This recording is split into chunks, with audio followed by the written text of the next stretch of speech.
Wah! Oh, that was weird. You all kind of phased in. Hello! Welcome to ScribbleSupport. Start the music. Because I fucked up my intro thing by accident today. Alright, here we are. It seems really loud. Just switch that down a tiny bit. Alright, ScribbleSupport! Number 17. Today we are joined by Amber Ram, all the way over there. Hi. And Goblin Pudding. Eggs. Oh, hi. Egg. Egg. It's transparent, so I was confused. There we go. And Steph Esbat, of course, who is munching the food. Munch. But yeah, I believe any of you here probably already know all of these folks. But just in case you don't, we got our collab command.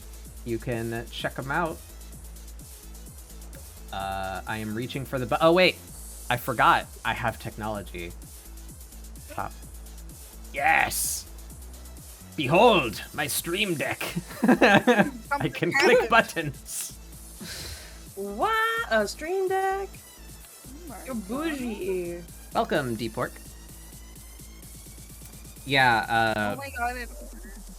big recommend if you're willing to deal with it. I learned Leorin board instead of like Elgato or Mix It Up or Touch Portal. I learned Leorin board. It's a bit more complicated, but it can do everything. So I only need the one app running, and it has a Android companion. So I didn't buy a Stream Deck for $150 for 15 buttons. I bought an Android tablet for $80 for as many buttons as I feel like putting on that screen. And it can do all the things that I want it to do. I'm very happy about it. Welcome, Red Mario. Ooh. Saw you on Goblin Pudding Discord and decided to check you out. Ah, well, thank you. Welcome to the treehouse. Oh, wow. We'll be doodling today. Lord. Oh, I forgot to We're open doodling. my reference folder. I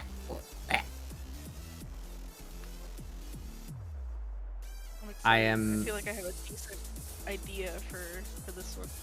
Nice. I have a couple of ideas. Not quite sure which one I'm gonna roll with.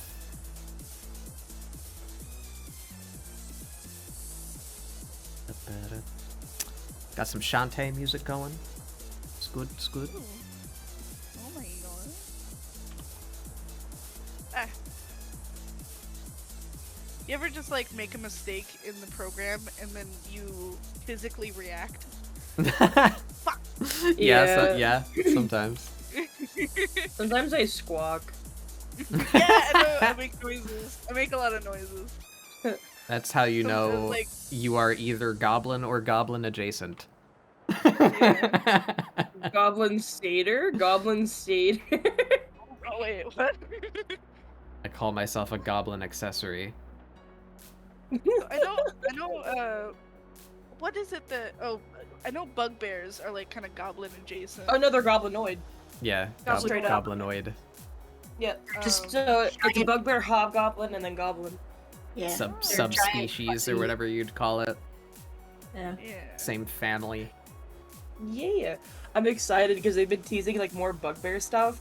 We already got the Fey Hobgoblin, so I'm hoping they add like more like bugbear.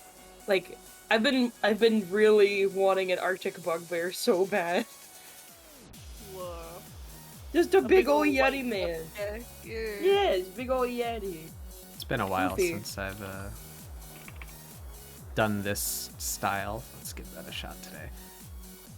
I'm alright. How are you all doing? I'm doing pretty good. My voice is a little bit icky today. I'm not entirely sure why. I didn't, like, spend the day screaming at the void yesterday. I only did that internally.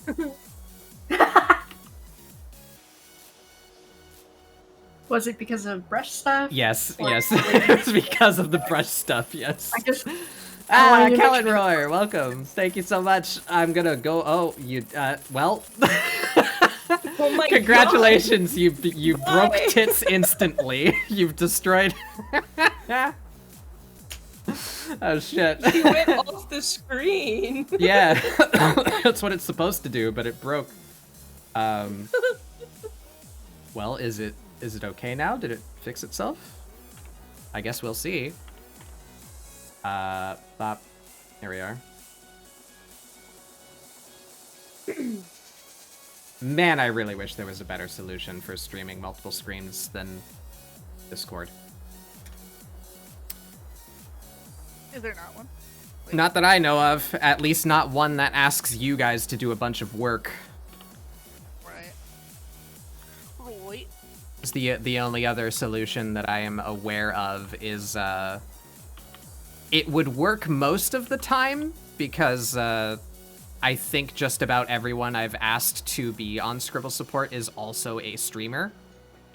So they already have OBS, you know, set up to like capture things. So we could use OBS Ninja, the same thing that people use to put their like live 2D avatars on other people's screens. To just stream your art, and I would insert you as a browser source into the setup, right? So that works, but that requires you guys to run something, which is like harder on your internet, and it's harder on my internet too, because now I'm plugged into 4 different websites streaming video at the same time. Oh jeez, yeah. But that would get rid of this problem where if Discord is neglected for too long, it just stops streaming. So that's a Wait, thing. Really? Yeah. So there's like a priority in your Windows, right? I to be fair, I'm not sure if it's a Discord problem or a Windows problem. Probably Windows, to be fair. If I go too many steps away from Discord, so if I open Discord and then I open OBS and then I open my Clip Studio and then I open my reference and then I open a web browser, you know, I'm like 5 steps away from the last time that I clicked on Discord. It's like down in the stack. Does that make sense? If it goes too far down the stack, it just stops transmitting video. That's fun. So like every time I alt tab to like look up something on Google, I have to like full screen myself so that it's not just 3/4 of dead space and then my screen, you know? Because Discord is just like, oh, you're not looking at me. I don't need to be throwing data out. Like, no, please do So though. dumb. Like you told it what to do, and it's just like, yeah. overwriting. It is annoying. So like my first thought was like for this prompt was like a little like kind of like I don't remember what the name was, but you remember like the little mice with like the French sword, like the little rapier. Redwall? Yeah, that guy. Or the one Despero, putting yeah. his head. Yeah, that was like my first thought for this one, but then I was like, nah, I want to take it like edgy. So make it like a big old warrior rabbit. Cause like there's a difference between like a bunny and like a hare that is like hares are kind of like muscle bound. It's like it's like really they're really very cool. lean, gangly kind of creatures. I love rabbits. I love rabbit aesthetic. Me too. That's I why love that's hair why guns. that's why I hit your bunny for art fight. Yeah. I was like, ooh, bunny OC? Yes. That's my current D&D character. I love that little freak. She's very cute. Thank you. I really liked your was it a candle ghost that you said? Yeah. Shoot, they were so unique. My eye was drawn to that one immediately. I'm like, that one. Can I give you the story behind it? Yes, please do. So she's one of my earlier OCs. That bug is actually my like first proper OC.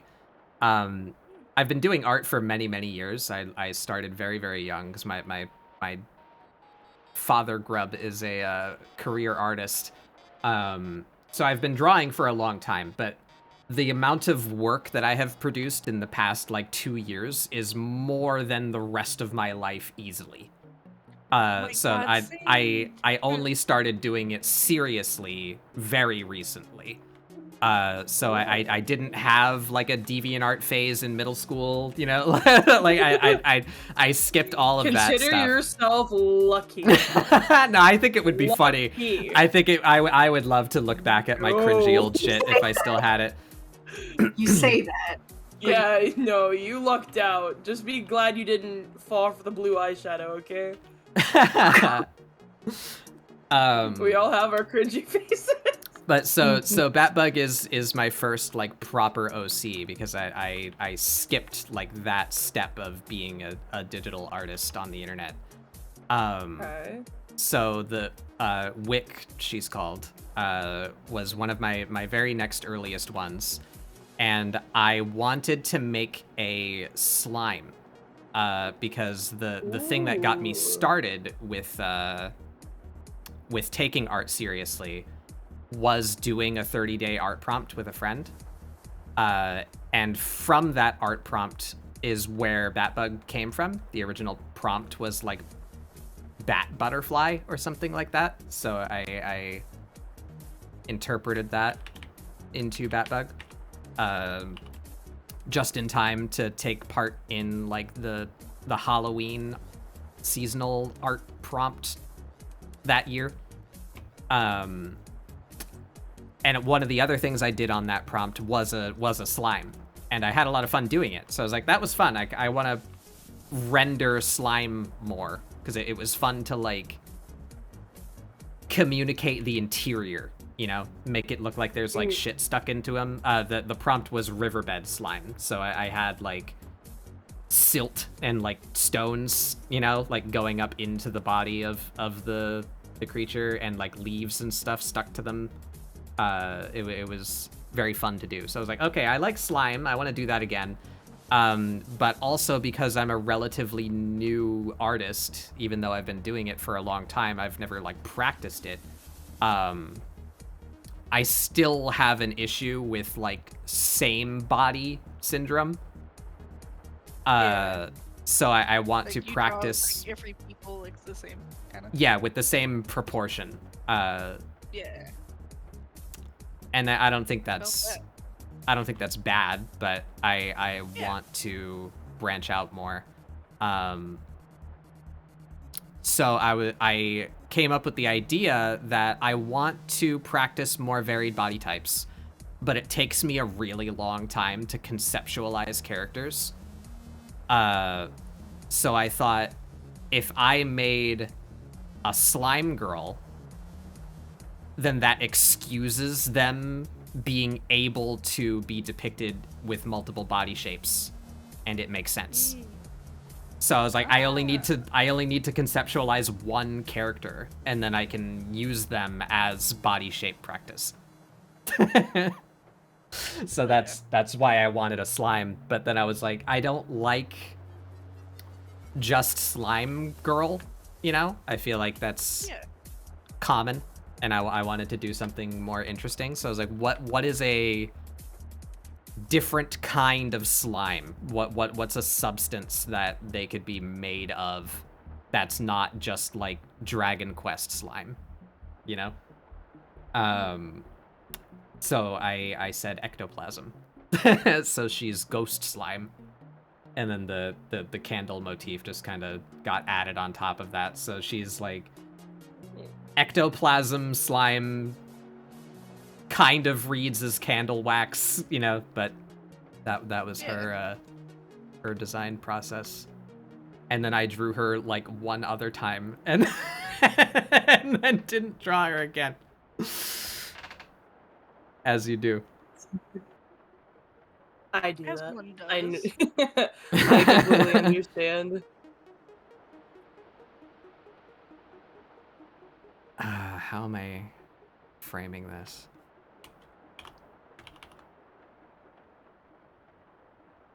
think I grew up with a lot of like old misconceptions about like art. Like I grew up with like the like opinion that like realistic art is the best kind type of shit. Yeah. And it's like it's so like I'm still a very traditional person, but obviously I don't have those opinions anymore. And it's like that's been nice. It's been nice to like free up like the like restrictions that I place on myself and stuff. Yeah. So I don't know. I felt like I related to you a good deal in your story because like growing up, like while I did have a DeviantArt phase, I didn't make a lot of characters. I was like very focused on like improving like my skill. So I don't know. I just felt like I related to your story. So yeah.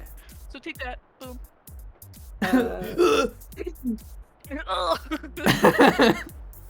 You fucking wrecked, dude. Would you believe me if I told you I went to an art school and then failed art class?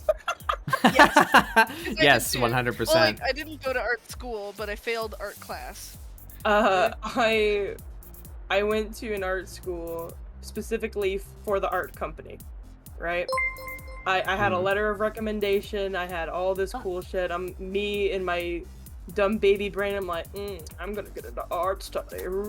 Welcome no, to I didn't get Drafty in. Lyrics. Specifically because the art teacher said, you need to come back when you can draw a still life, not like a cartoon. And I'm like, what? What a bitch! Yeah. Yeah, Like, I will always advocate that if you're lucky enough to get yourself an art teacher who actually gives a fuck, then congratulations, you won the lottery. But otherwise, like, art is just, it's not a topic suited for school. Because there's no rules. It's so open to expression and interpretation that, like, you go to school for law, right? Like, these are things that are facts and are referenceable and repeatable, you know? Math, you know? Language. These are things that you can teach. But art is pure subjectivity. So beyond teaching specific techniques, like anatomy, or, you know, like, I just don't feel that art is something that should be graded. It's antithetical. Yeah. I do advocate for art school in the sense that it forces you to practice. And that I think there's value in that. Because like that's what will help you the most when you're learning art, is to just do art. Yeah, and so like, that's also, that's what forces this is you out of your for. comfort zone. Yeah. That's what this is for, honestly. So I am not gonna call myself an art school, but that's what I believe in, where I want to provide an environment that's friendly to newcomers, that encourages you to do a thing as a community. So you get to have that, like, peer group of, you know, people that are also doing the same thing as you, that you can relate to and communicate with. But there's no, you're gonna receive a fucking letter grade on your entry, so, you know, just to ScribbleSupport. It is here for you to grow with, if that is what you are after. Yeah. Absolutely. I couldn't catch a break in that class. I could, every time I did, like, you know how some still lifes are like, they're black and white, right? Every time she'd go to grade it, she goes, we're not drawing Steamboat Willie. I'm like, oh, come on, man. I'm trying. I'm 15. It is so lucky if you get an art student or teacher, sorry, that is like not an asshole. I had all my art teachers were assholes. Mine too. Some publicly humiliated me. I'm just like, why? What is your deal? Yeah, the best art teacher Bad I had was teacher. actually trained to be an art teacher. She was a math teacher at first. That's funny. But she was the most open-minded art teacher I ever had, and it was just like, this, thank you. And then I she know. left and was replaced with a cartoons aren't real art bitch. Yeah. So I drew nothing but cartoons just to spite the bitch. Absolutely. Fuck learning new techniques and keeping an open mind. I was like, no, I'm bitter now. I don't care if I fail this. It literally only matters that you're being creative and you are having fun. That is literally the only thing that matters, and yet. I mean, unless the class is a specific thing, and I have no problem with that either. If you're gonna go through like a general art course and it's like, okay, quarter 1, we are doing realism, you know, so sure, you know, but if it's just like an art class where you're just supposed to be doing art and they say like, no, I don't like it, it's like, that's not the point of this class to cater to you. I mean, yeah, in fairness, my art class experiences was art classes throughout high school. And that is actually what it's meant to do. It's meant to force you to try to do different techniques, to learn new things and learn about the history of art to some degree. And it's also supposed to like, oh, you're a kid who's interested in art but has no experience. Well, we're here to help you find what you like best. I just decided I like doing cartoons, and I have a teacher who's like, F cartoons, so I'm gonna spite her.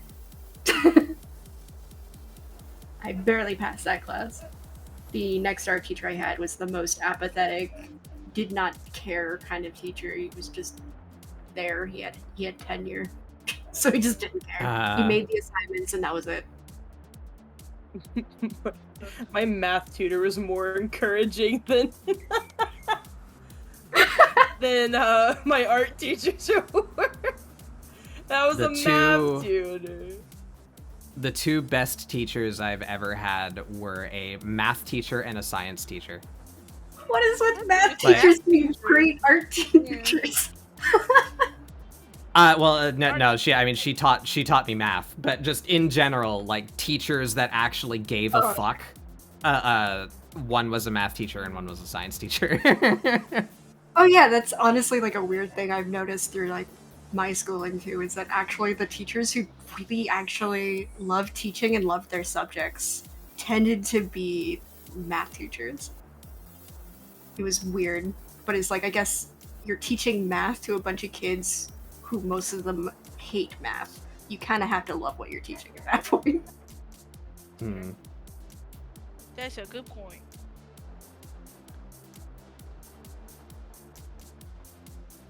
Those big old feet. Big old tootsies. I'm gonna give this bunny the chonkiest damn paws you ever done seen. Probably not, but they will be chonky. Hell yeah. I've told Amber, my art teacher, she hated anime style so much. Is the same, but made damn sure we learned anatomy and color theory religiously. That's again, it's a fine line, you know. But if you're there, you can teach.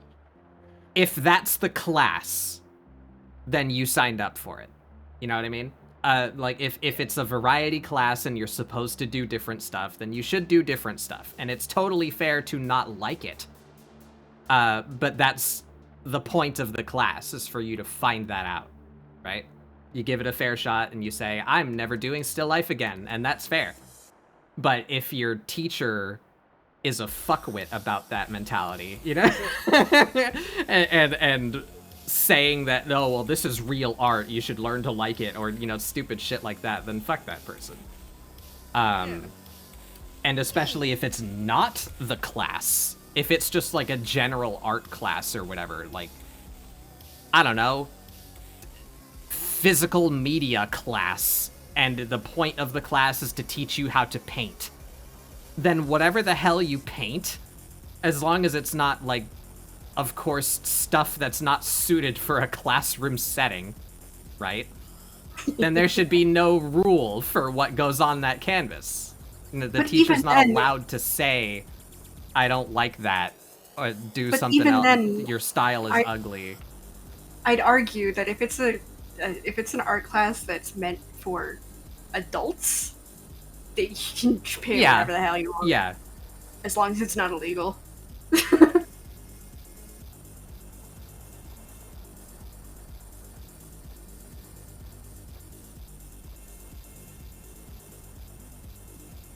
Giving him like a big old like berserk gut sword. Yeah. I think that's the capital sword. I think that's the zeitgeist surrounding this prompt in particular is small animal big sword. I think that's the I thought it was small animal small sword. That was my first thought. Oh really? I've had my second thought. Oh, there you go. I really like your pose, Seth. That's very dynamic. Oh hell yeah! Very active. Very active. Damn. I'm struggling with mine right now. I should have prepared a 3D thing beforehand, but I did not. What does that look like? I need a model. Give me a model.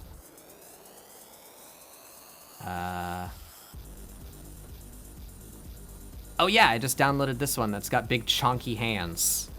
Oh, also a ridiculous outline. There we go. Let's hide these for a second. I don't know how much details go into this one. Purely whatever you feel comfortable doing in the next few hours. We don't have a set run time, so you're welcome to stay late. I will stay late if I still have a guest staying late. But you know, this is a very free-form thing. I take ScribbleSupport seriously, but there's no like hard rule or schedule, you know? It's people got time zones and obligations, so oh, for sure. whatever you feel like. So yeah, right. Why can't the earth just be flat? That would be the best part about that theory, right? God, if only. Alright, so I need a pose that's vague. Time zones mess me up more than anything. What? Yeah. It's off center. It's off kilter. I think you ate my baby. Oh my god. It's okay, it's just a dingo. Wait, what? What? Although this model's got some uncanniness to it. Alright.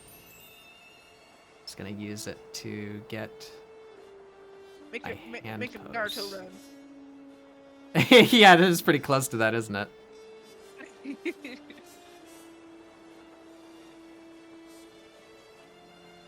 Oh boy, what is going on with this joint?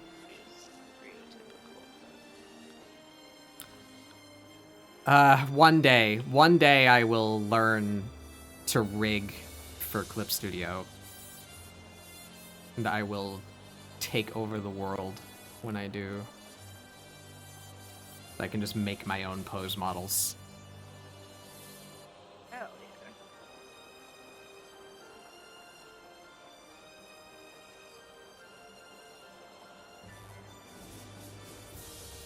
Oh fuck, do I make this a painting or like a drawing? The earth isn't flat, you are. How dare you? I'm very sensitive about my bust size. Are you saying my fluff isn't luscious? I don't have it on this form anyway. Well, that didn't work. That's exciting. No. Let's find out why that happened now. No, my joke is ruined. Fucking damn it. I was gonna make you flat. I know. It would have been funny. Why didn't it work?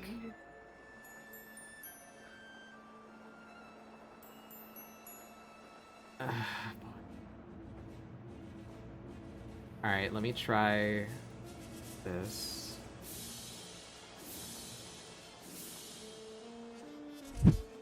That one worked. That's extra fucky. Wookie. Oh, that one's on cooldown. I can push the button manually. Okay, that worked. Whee! Oh my god. Wee! I'm gonna wee. Wee! Oh. Okay. I think it just so hates me specifically. I don't know why yours didn't work. It hates me. But hey, I got the stream deck now, so if I notice that happen, I can just push the button myself. I'll just still be angry about it. Because I don't know why it's not working. You're so jiggly. I am jiggly. You do jiggle. I am full of blue. Ew. What do you mean, ew? Like What do you mean? What do you mean, what do you mean, ew?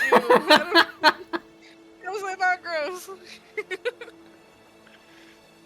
Ew. I don't know what to do.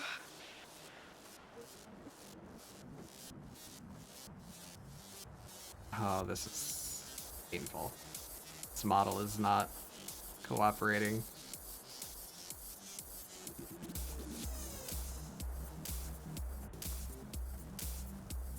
It's fucky.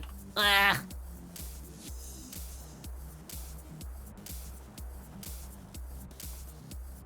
I'm gonna do mine art. What's happening there?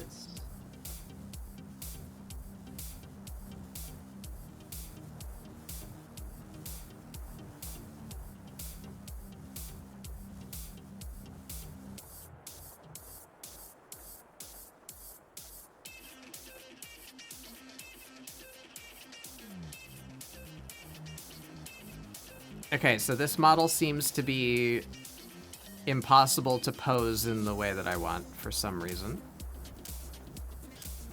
Kill it.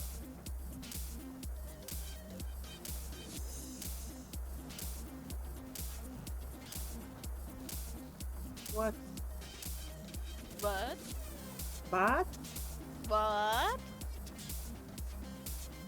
Okay, now there we go. We're getting there finally.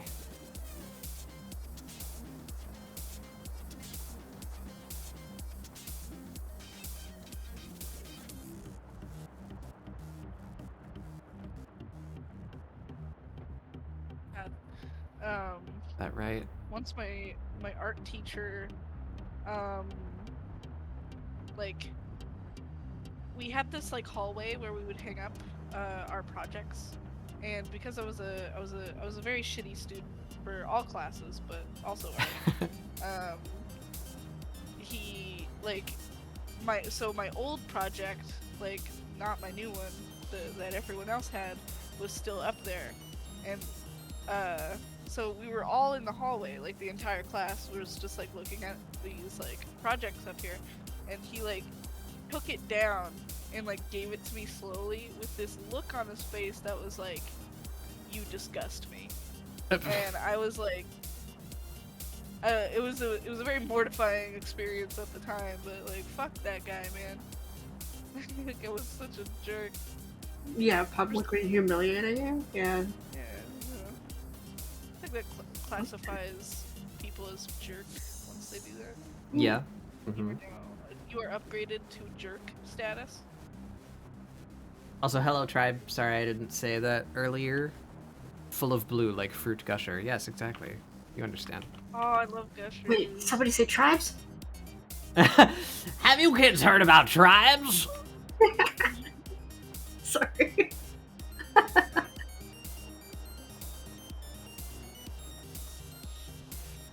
I don't know what any of that means. Sorry, I didn't. What about skiing? Tribal understands. See? See? I miss tribes. All my homies hate high-res entertainment. I mean, I was never personally affected, but you made me hate them. High-res is pretty awful, though. Time for the renewal. Thank you, Sting. Welcome.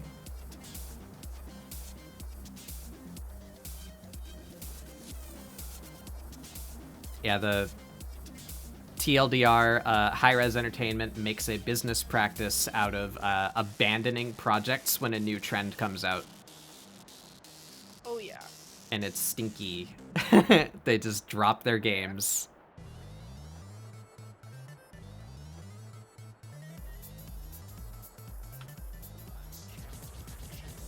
I'm actually surprised that Paladins is still going. I think that may be their longest garbage. running. Sorry. Game trash.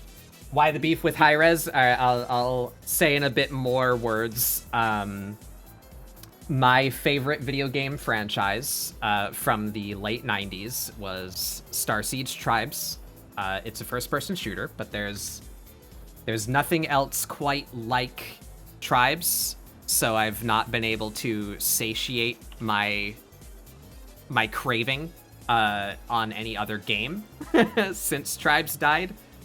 And it died because High-Res came into possession of the IP, and they made a... I'll be blunt about it. They made a bad Tribes game, but then they actually did a really good job of making it not a bad Tribes game over its lifespan.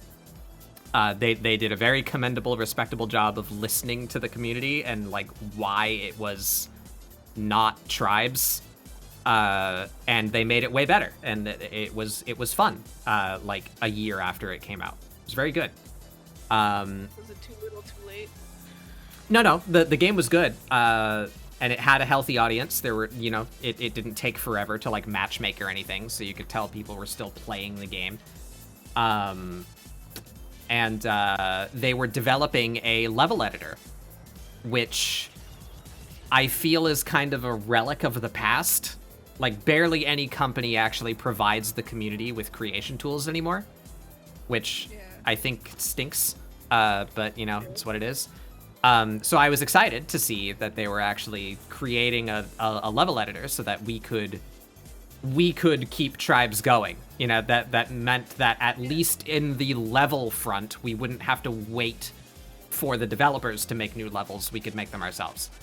And that's great for the longevity of the game and the health of the community. So I was like, right on. Level editor. That's cool. They were like 98% done with the level editor. There were videos of developers using it, to like show off its features and like build hype for the coming feature. And then they said, hey, League of Legends is pretty cool, and literally ceased development on Tribes entirely to go work on Smite. So Tribes Ascend was straight up dropped right before they gave us the ability to uphold the game ourselves. And they never made any further effort to finish that feature or bring Tribes back. They let it obsolesce and just die, just bleed out, and it's no longer available on the Steam store. It's dead and it's gone because they dropped it to go work on Smite. And then I personally don't care about Smite, but I have some friends that did, that reported the same behavior happening when Fortnite became big, and they ran off to go make their Fortnite clone. So, now they're on their Overwatch Battle clone. Royale? Yeah, I don't remember what it was called, but it lived all but like a week, so I don't blame you for not knowing that it existed. But yeah, they chased trends. Battle Royale made by High-Res? Yep, I don't remember what it was called. I think it was like, there were so many battle royales that came out to try and claim, the Fortnite drippings, that I don't remember if this is the correct one. But there was one called Radical Heights, and I think that's High-Res's one. I'm sure you can find it if you just Google, like, High-Res Battle Royale. You can see the one I'm talking about, but... Why waste the time, Yeah, no, theirs was Realm Royale. That's right, Sting. Radical Heights was something else. That also died very quickly. Yes. Yeah. But yeah. So Hi-Rez just doesn't give a fuck. They're chasing trends, and the moment that your game is not trendy anymore, you can expect the game to swiftly die because the developers just will stop working on it. So currently, my favorite video game franchise of all time is dead, because they still have the IP, but they're not doing anything with it, and I'm sure they have no plans to. So fuck Hi-Rez. You know Tribes what? is dead because of Hi-Rez. I feel that way about Blizzard. I want Blizzard to die and then. Like, Oh yeah, there's many reasons to hate Blizzard currently, but yeah. Well, like I'm coming from somebody who like played like Warcraft since they were 7. I was like, I just don't like. Among all the other things that Blizzard is being criticized for, I just hate the direction that they took the game in. Yeah. Speaking of the age of community tools, I have a large portion of time in my life sunk into Warcraft 3 and custom games. Oh yeah. Okay. Custom games were like very, very popular. I want to remake a Vigilante 8? Whoa, that's an obscure cut. I agree with you, though. I would also take a proper Twisted Metal game, because they were basically the same thing. But yeah, that's also a game mode that is currently not represented, much like Tribes. You know, there's nothing... Like, if Battlefield died today, there would be places that audience could go. Because it's a milsim, you know? So, there's options. But there's nothing like Twisted Metal. There's nothing like Vigilante 8. There's nothing like Tribes. That is just a dead format. Which I view as a great shame because it's hella fun. Yeah, you know he means business, because he busted out the hella word. Hella fun. That's just how fun it is. There's nothing quite like hitting someone in midair, traveling tangent to you at 300 meters a second with a frisbee. I feel like, so like it is a feeling. Like, when you said that you felt like there was no other game like that, like, it's unfortunate because I can't relate to like liking those types of games. I respect it, but like I felt that way towards like a lot of like animal games, like Animal Sims and stuff, with like realistic flying mechanics and shit. And I don't know, I just feel like my tastes are really niche, but not at the same time. Like what? I can't think of a game that fits that description. Like,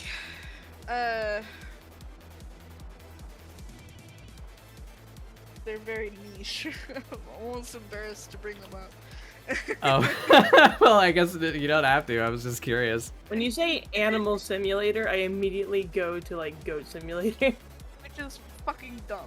I hate that game. The game's dumb and I hate it. I like it. I thought it was fun. It has its place. It's fun. Yeah, it's stupid and fun, and that's the point. But that's I'll grant you, I don't think it deserved the hype devotion where they went real hard on Goat Simulator for a long time, and I don't think it was worth that. But I thought it was funny, just as like a you play it for a few hours and goof off. I don't. I totally agree. I don't think that it's like a bad game in any respect, but it's not what I wanted. There's a game that was on the Wii, that was released on the Wii, and I mentioned that because it's important that it's on the Wii. It was an Owls of Ga'Hoole game. It was based off of like the books and stuff, like the movie, obviously. And it had the most satisfying flying mechanics I've ever experienced. And I have yet to find a game, and I have tried to look for games that have satisfying flying mechanics, because for some reason that is an itch that not many games scratch at all. Yeah, that's fair. And like that one was the one, you know. I was like, I want a game like that, and they have yet to do that. And I think that's in part because it was on the Wii, and the Wii, the Wii like remote had like you know, you could tilt, you could bank, you know. Yeah. I don't know if there's a way that you could like replicate that on the computer that would feel as satisfying. So. Well, I mean, there's like throttle and stick games, but that wouldn't be suited for piloting an owl. I would imagine. I just want somebody out there to try. That'd be nice. And of course, like, you know, I talk shit on World of Warcraft all the time, and then they come out with an expansion that has dragon riding and realistic flying mechanics. So I'm just like, you bastards! Tell me about it. It's a trap. It's a trap. Yeah, it's 100% a trap. Because players have been asking for that kind of shit for over a decade. Yeah, I've been asking for that shit. So it's really coincidental that, like, when their popularity has crashed, their user base has crashed, the faith in the company has been destroyed, and they finally come out with something that has been asked for a very long time. It's you can feel the deception, the aggressive corporatism of them like keeping ideas in their back pocket to release when they experience a fucking social faux pas. You know, we're like, okay, we're listening to you, but we're not gonna give it to you until we have like a reason to bait you with it. My personal beef with Warcraft is they have all of these races that are really fucking cool. Yeah, we were just talking about that the other day with someone. Yeah, none of them are playable, and I'm like, what the fuck? Snake people. I want to be I want to be a sequel. You were there, Seth, but I don't think it was your stream. Who were we hanging out with talking about that? I don't remember. Do you remember? Last week, was it? Like last week's ScribbleSupport? No, I don't think so. No, because I was typing. I was expressing my feelings via text. Maybe it was yours. Maybe it was. Yeah, but so I that is one of the biggest things that irk me about current MMOs is it's I don't know if this is a good term to use, but I feel it communicates my emotion. They're very human washed.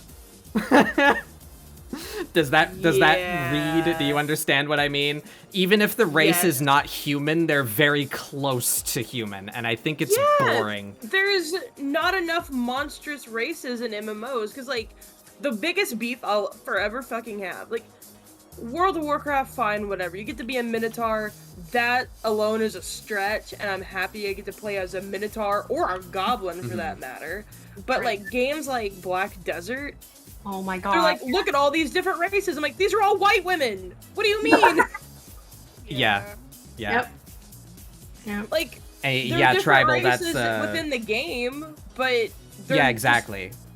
Glorified classes, honestly. That's the and MMOs do it constantly.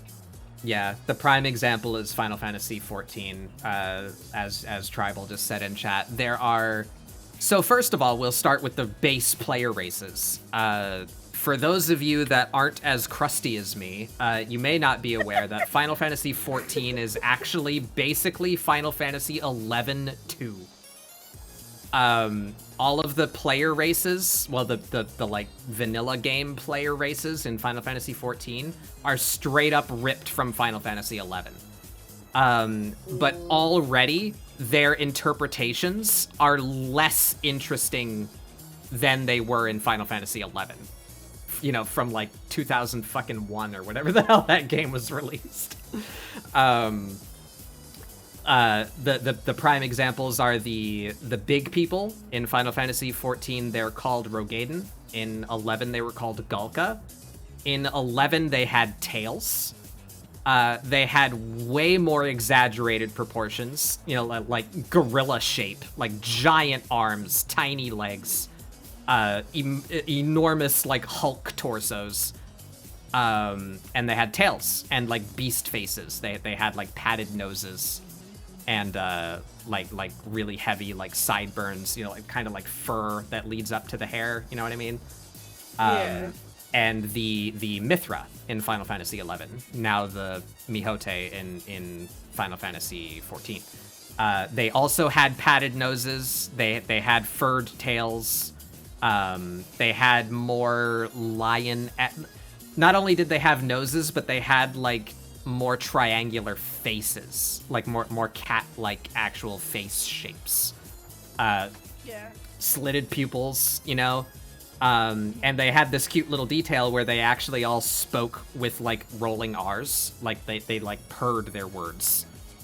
So like all of the there was no voice acting in Final Fantasy XI, but it was written out, you know, and it was a fun little characteristic that they had. Whereas in Final Fantasy XIV, they are literally just like Neko girls, you know, it's like pretty anime girl with ear and tail. Oh, you know? That's them? That's them? Yeah. Oh no. Yep. So that was disappointing enough that the races got like and the Lalafell, the like the tiny people in 14, they were called oh shit, I forgot. What were they called in 11? Fuck, I don't remember. They were even smaller. They were like little acorn people. Yeah, Tarutarus, that's right. They were like little acorn people. They were so small. They were so exaggerated. Like more like the gnomes in World of Warcraft, I guess. So it was just that they had more personality. They had more interesting characteristics, unique models. So they washed that down for Final Fantasy 11, or 14 rather. But then they came out with a bunch of bitchin' beast races that have like full-on cultures and lore and like armor that they wear and fully modeled, you know, like male and female, different head shapes, different horns, etc. None of them are playable. Yeah, no, they it's like, what the fuck? Yeah, I feel your pain.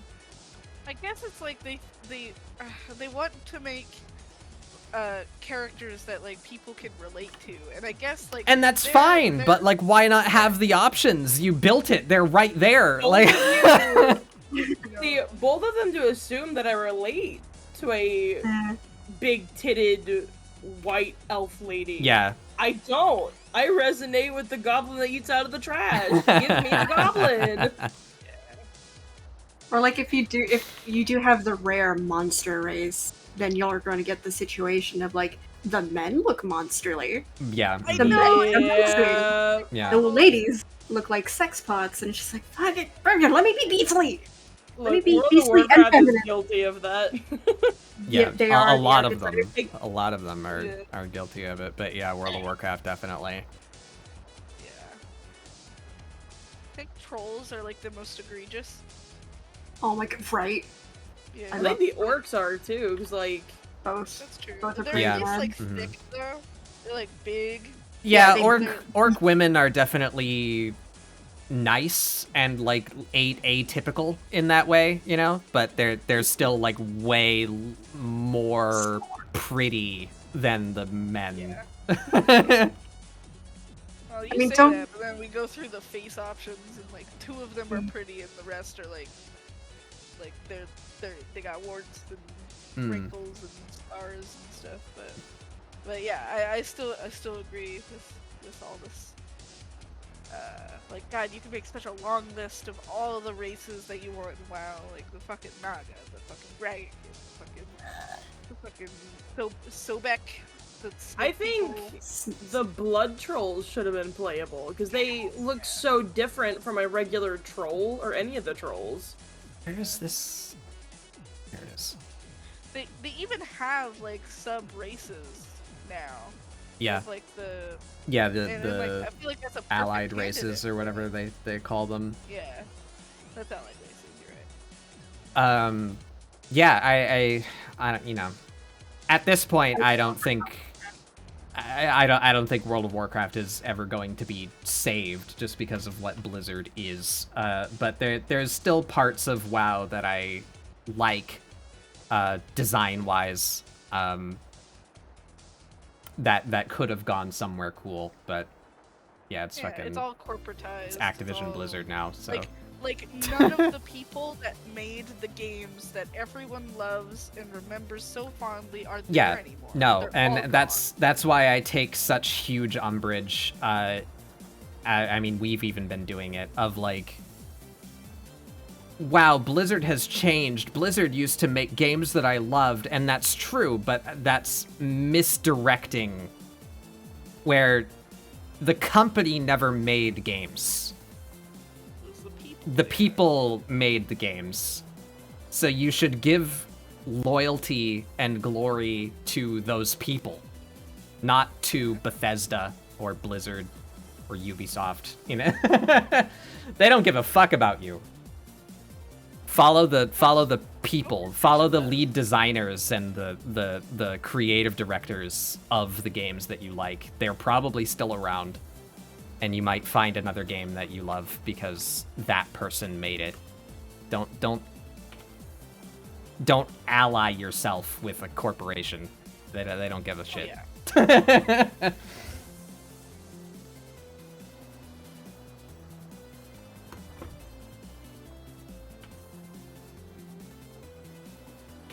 I talk about that too much on my stream. Feeling all my viewers are like regular people are just like, yeah, we get where this is going. Yep. Yeah, same. Yep. There's a joke of it's been 0 days since Batbug talked about tribes. But does anyone remember a game called Raider Z? That was an MMO. That sounds familiar, but I don't think I played it. God, it was like... I am getting nowhere with this, man. Fuck me. The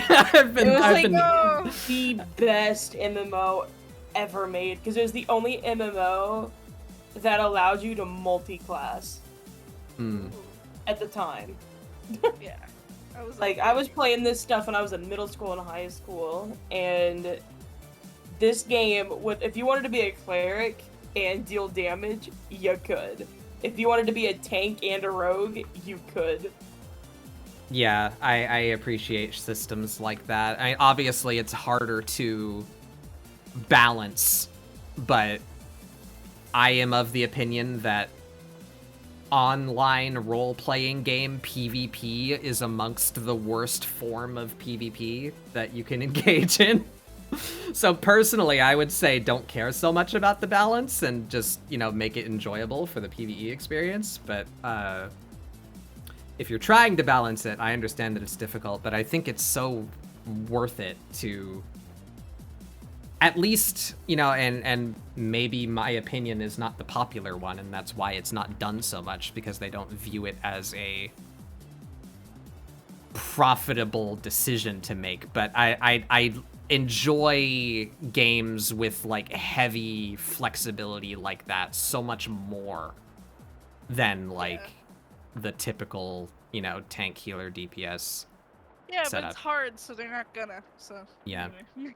Moving on. I actually really enjoyed Elder Scrolls Online for that. Yeah. Ooh, yeah. That game did that, but it's fucking thirsty for your money though. Yeah. So thirsty. I remember making a werewolf person. I was so excited. Yeah, I played Elder Scrolls Online before any of the expansions came out, and I haven't played it again since. I've been contemplating maybe trying it again, but I played it with a friend, and at the time we were playing it because we had like fallen out of the other MMO. I don't remember if it was like Final Fantasy 14 or 11 or World of Warcraft or what, but like we kind of lost our like player base you know, that we were playing that game with. So we were like, let's try Elder Scrolls. And myself and that one friend were able to duo all of the content up to level cap, including the 4-player dungeons. Because they let us build our characters to complement each other in such a way where we could handle it. So I love the shit out of that ability, that it's like, yeah, if you're willing to put in the time and the thought and planning into that, then go for it. I love that. I built such a deeper connection with my character and my build, and became more invested in the game, you know, like wanting specific types of gear because it suit my build, you know, like going out of my way to leveling crafting because that was the only way to get that specific piece of gear. You know, it made me put way more time into the game just because I could do that. Yeah. And I guess it's just not a safe enough decision for more companies to do that. Because, you know, especially ones that run on subs, like, the goal is to get people to stay on your game, right? Yeah. So you'd think that acts like that would be more common, but they're not. Absolutely. I mean, it's just hard. Time is the most valuable thing, and that's like one of the few things I agree with WoW doing, is that you can pay for your monthly subscription with in-game money. Yeah, I still think that's cool. Time. I think that's an amazing idea, honestly, especially for something as big as WoW that didn't need the money in the first place. But it's like, you need to play that game, like, the way, like, how expensive it is like, you would need to play that game, like, 5 days a week. You would have to treat it like a job to get it. To an extent. I have a couple, so put it this way, I have a friend that funded my way to play through Legion. So he was paying his own sub and my sub and someone else's sub with in-game money.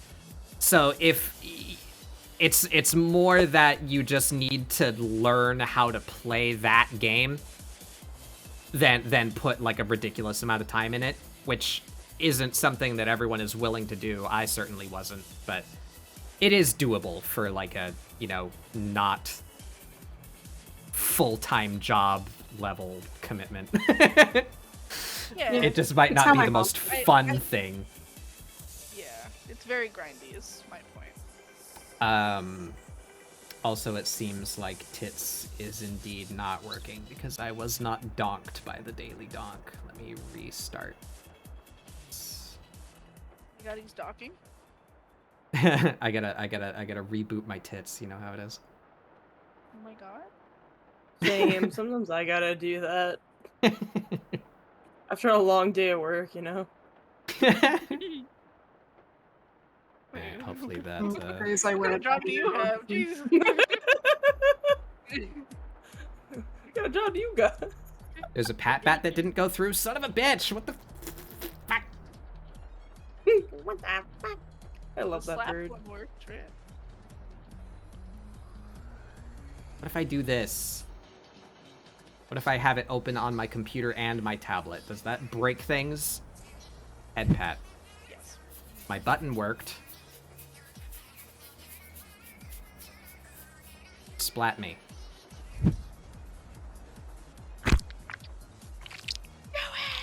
Okay, that worked.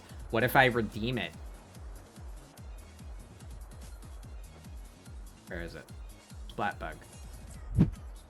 Okay, that worked. I don't fucking know, dude. I am becoming irate. Oh no.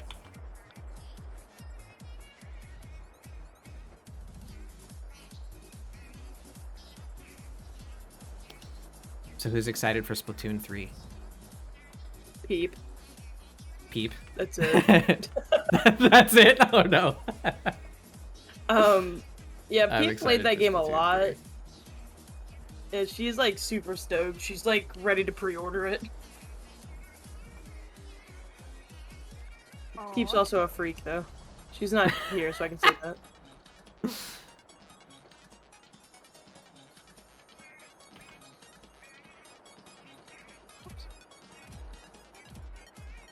Are you excited for the new Pokemon game? A little bit. I am excited that there are co-op features. I know, finally. I may be playing it with Steez on a fairly regular basis. Oh my gosh, ever since Steez announced that Pokemon League, Peaches has been grinding Pokemon in a Sword and Shield. He's so excited.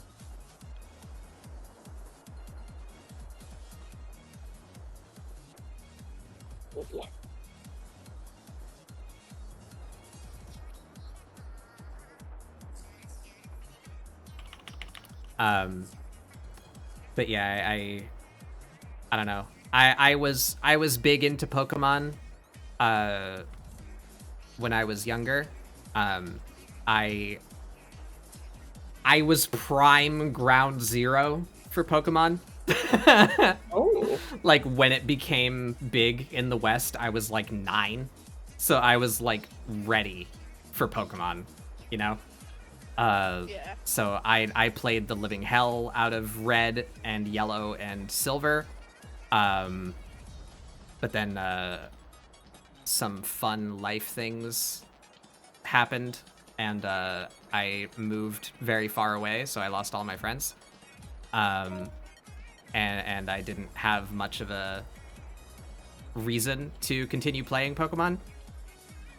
So I kind of fell out of it for a while. Yeah. And I just never really came back. I bought into the nostalgia, and I played Soul Silver. I enjoyed that. And I played Sun and Moon and enjoyed that, but it's never been like a huge thing for me. You know what I mean? Yeah.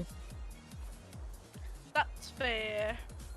But I am happy that they're getting with the fucking times and and making interesting new things. Like I am hopeful that Arceus wasn't a one-off. I like the idea of like the open world, you know, because to me, especially as a wee babby, you know, sold on the idea of Pokemon, that's what I always saw in my head. You know, Yeah. for Pokemon was what Arceus is. Yeah. So I'm deeply disappointed that it took them 20 years to do that. Oh my goodness. And they may be, you know, that they may have just, you know, like, we did it. Okay, we're done. Back to formula. You know, like I'm ready for that to be the case. Yeah. I hope it's I not, think their but formula, it worked because like when you have nothing but a Game Boy, that works. But now that like your competitor is fucking PC games and actually playing with other people. Yeah, they're I'm not disparaging them for the Pokemon formula. I'm disparaging them for not innovating for 20 years. You know, every game the formula was just, okay, here's the new gimmick and it's here for this game and then never again. Maybe one game in the future if you're lucky. You know, like Mega Evolutions, you know, like all that they have come up with good ideas, but they do them once and then they stop. So the games are 95% the same with a little sprinkle on top, and you get a new sprinkle every generation. I like the sprinkles. Yeah, the sprinkles are the best part, so they should keep them. You know they're called jimmies in some other places. Yes. Sprinkles? Yeah, that is a northeastern Jimmy thing. and Wisey on my ice cream. I grew up calling them jimmies. I'm from that region. You're weird. No, I'm kidding. You're weird. Hello, I am a bug. Yeah, so You just Jimmy Neutron my ice cream. I'm excited for the concept that Game Freak is not a monopoly. Because I got pretty invested into Temtem, which I will recommend as a Pokemon-like It was so expensive and it won't go on sale. Like, yeah, it goes on sale sometimes. I've been watching Steez and Gary play Koromon, which is also another interesting looking Pokemon-like. What is that? Oh my god. But primarily, Temtem had co-op. There are 1,000 other things that I cannot pull out of my brain right now for like, but I will express to you that for literally the entirety of my playthrough through Temtem, the emotion of, wow, I never realized how much better than Pokemon that could be done. That was the prevailing emotion throughout the entirety of Temtem. Like, just so many little things and some big things that are just like, yeah, wow, like, why is that the way that they still do it? It sucks. This is way better. So I'm happy that there are now competitors to maybe make the Pokemon Company do something interesting. So we'll see how Scarlet and Violet play out, because I am happy that we finally have online Pokemon, because to me it's always been about going out into the world as a Pokemon trainer and interacting with the creatures and other trainers. Yeah, I think that about sums up my feelings on the new game as well. Hey Ray. Feeling your feelings. Do not these are now my feelings. Do not steal. I'm excited because, like, just with the announcement trailer alone, the new Pokemon game felt like an old Pokemon game, you know? Like, it has, like, a lot of nostalgia to it, but it's also, like, just the designs of the starters seem, like, less elaborate than, like, all the previous generations. That's what hooked me about Sun and Moon. I don't know what it was about it, but, like, I guess maybe because it was so closely developed to, like, Heart Gold and Soul Silver, but I feel like Sun and Moon based off had, the Orange like, Islands. The old vibes to it. Yeah. And I liked Sun and Moon. I had fun with it. I was done caring by Sun and Moon 2, or Ultra Sun and Ultra Moon as whatever. That was stupid. I will forever say that was so dumb. That should have been DLC. Make me buy a whole other game, assholes. I have beef. But also I acknowledge that I am a little bit biased, because I lived in Hawaii for about 15 years. Ooh, fancy. So that added a fun new experience to a Pokemon game that I'd never been able to have, where I understood the cultural and locational references that they were making in that game. You know, whereas, like, most of the other regions are based on certain districts of Japan, and then there's one that's based on Paris, right? X and Y. So, like, that was just completely lost on me. But once it was actually set somewhere that I was familiar with, I was like, oh, that's cute. They're talking about that. Oh, I get why they're using, like, that language and, like, this iconography. You know, it added to it. Because I was able to actually understand. It's cool that you got that unique perspective. That's nice. Yeah. That's nice. So I'll give you a little tidbit. Multiple times in the game, either yourself or other adult figures are referred to as auntie or uncle. The characters exchanging those words are very likely not related. Yeah. It's like a No, well, yeah, a little bit. But even more casual than that, in Hawaii, it's almost a replacement for, like, Mr. and Mrs. If there is an older person than you, it's just your kid will call that person uncle or auntie. Like, it's just, like, a thing that exists there. So, like, I am uncle to every other person that was younger than me while I was living there. Yeah. So like, if you imagine, like, you may have worked retail before, right?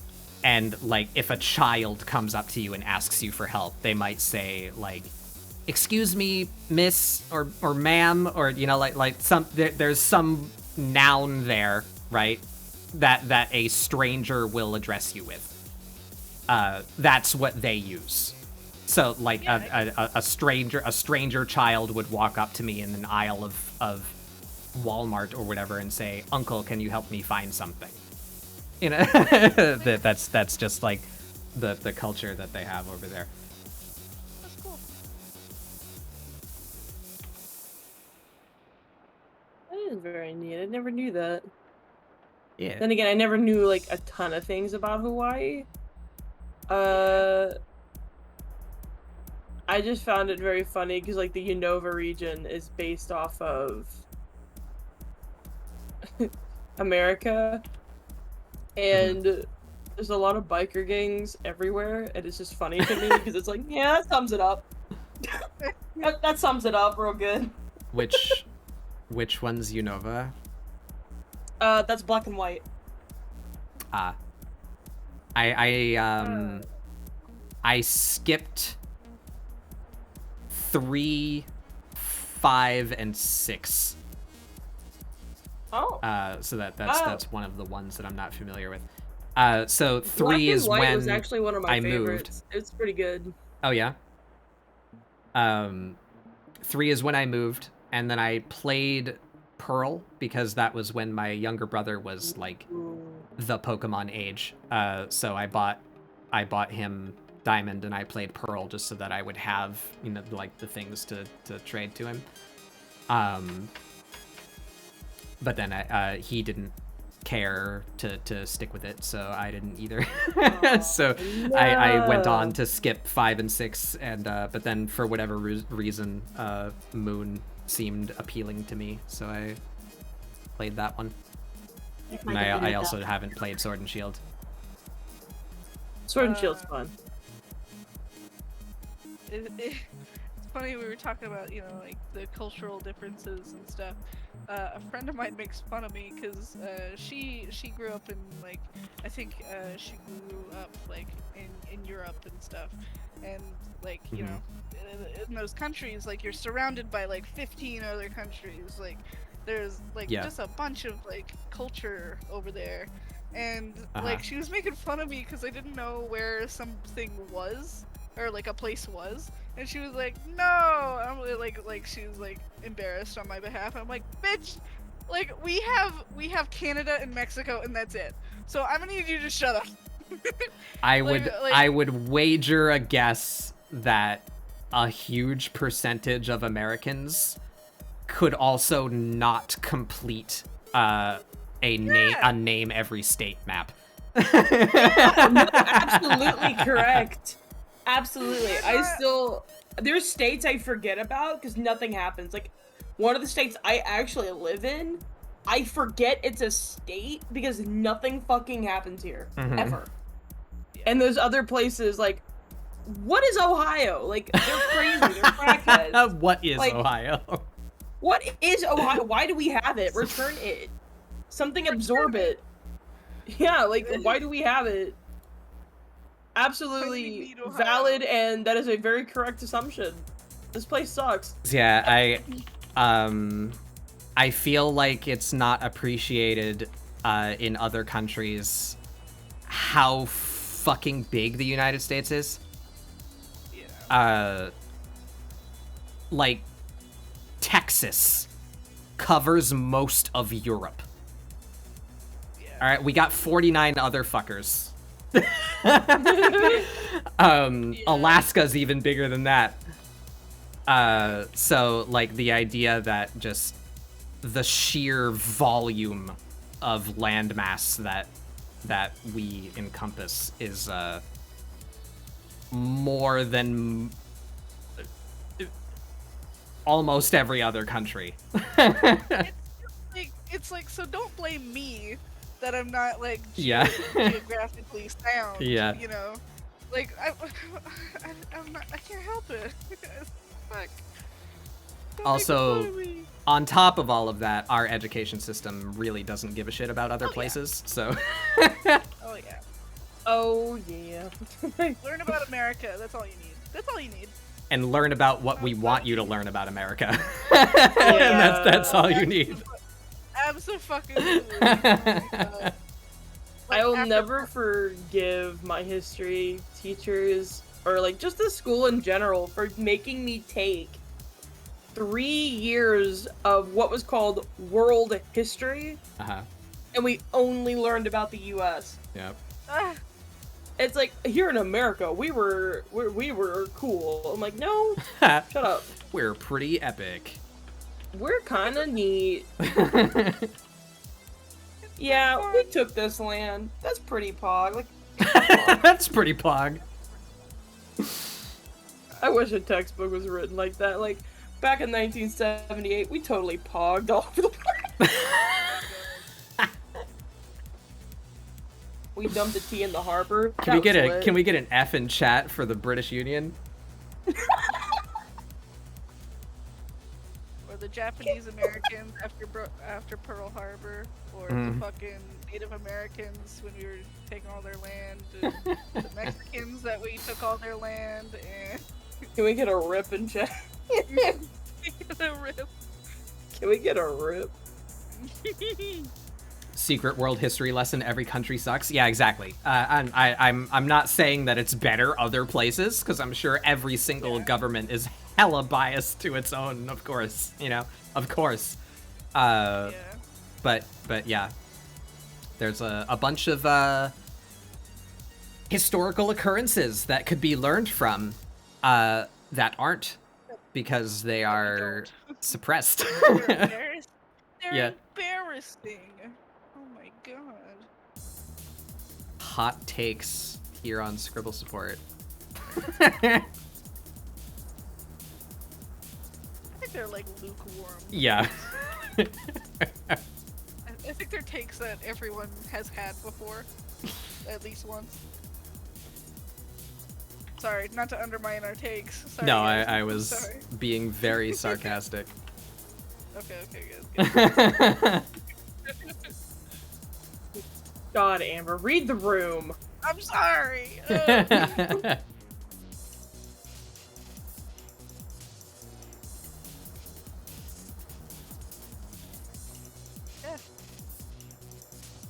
I like how your bunny has a stand, Seth. Okay, it's more Shaman King, but I understand, but I'm just making a joke. I was like, that's interesting. She has 2 sketches for the same character. That's very interesting. Why? This whole time I was like not aware that was like a different element of your drawing. That's fine. Yeah, Tribal, that was another fun thing where, you know, you get to higher education and you need to take some generic credits and you take actual history classes and then you're like, oh! What? Oh! Oh no! Yeah. The truth is hidden behind a paywall. Yeah. The truth come out. Have you paid for the actual history DLC? I can't even say shit. Canada's just as bad. Oh, I'm sure. Except it's a veneer of like at least we're better than the U.S. when it's like, no, we're secretly pretty bad as well, but we're able to keep it to ourselves because we don't like insert ourselves into the rest of the world. At least you have some civil policies that actually help your citizens exist. That's pretty pop. Oh yeah, yeah. It's world leaders like look at other stuff happening down south and are like, no, nothing's changing up here. GTFO. Oh, by the way, we're rethinking our refugee statuses for certain scenarios. Totally unrelated. Don't worry about it.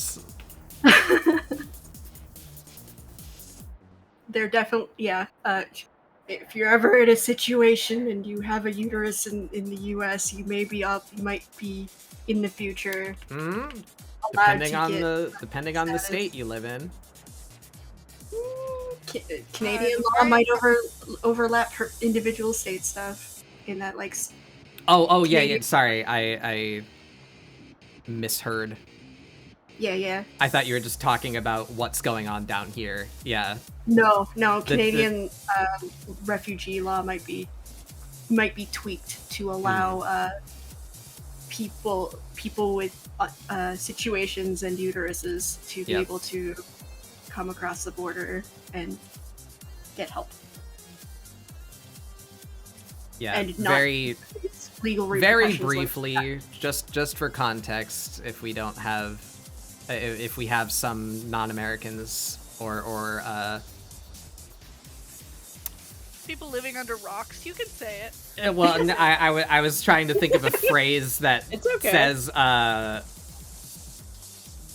wary of your own mental health and news avoidance. I understand.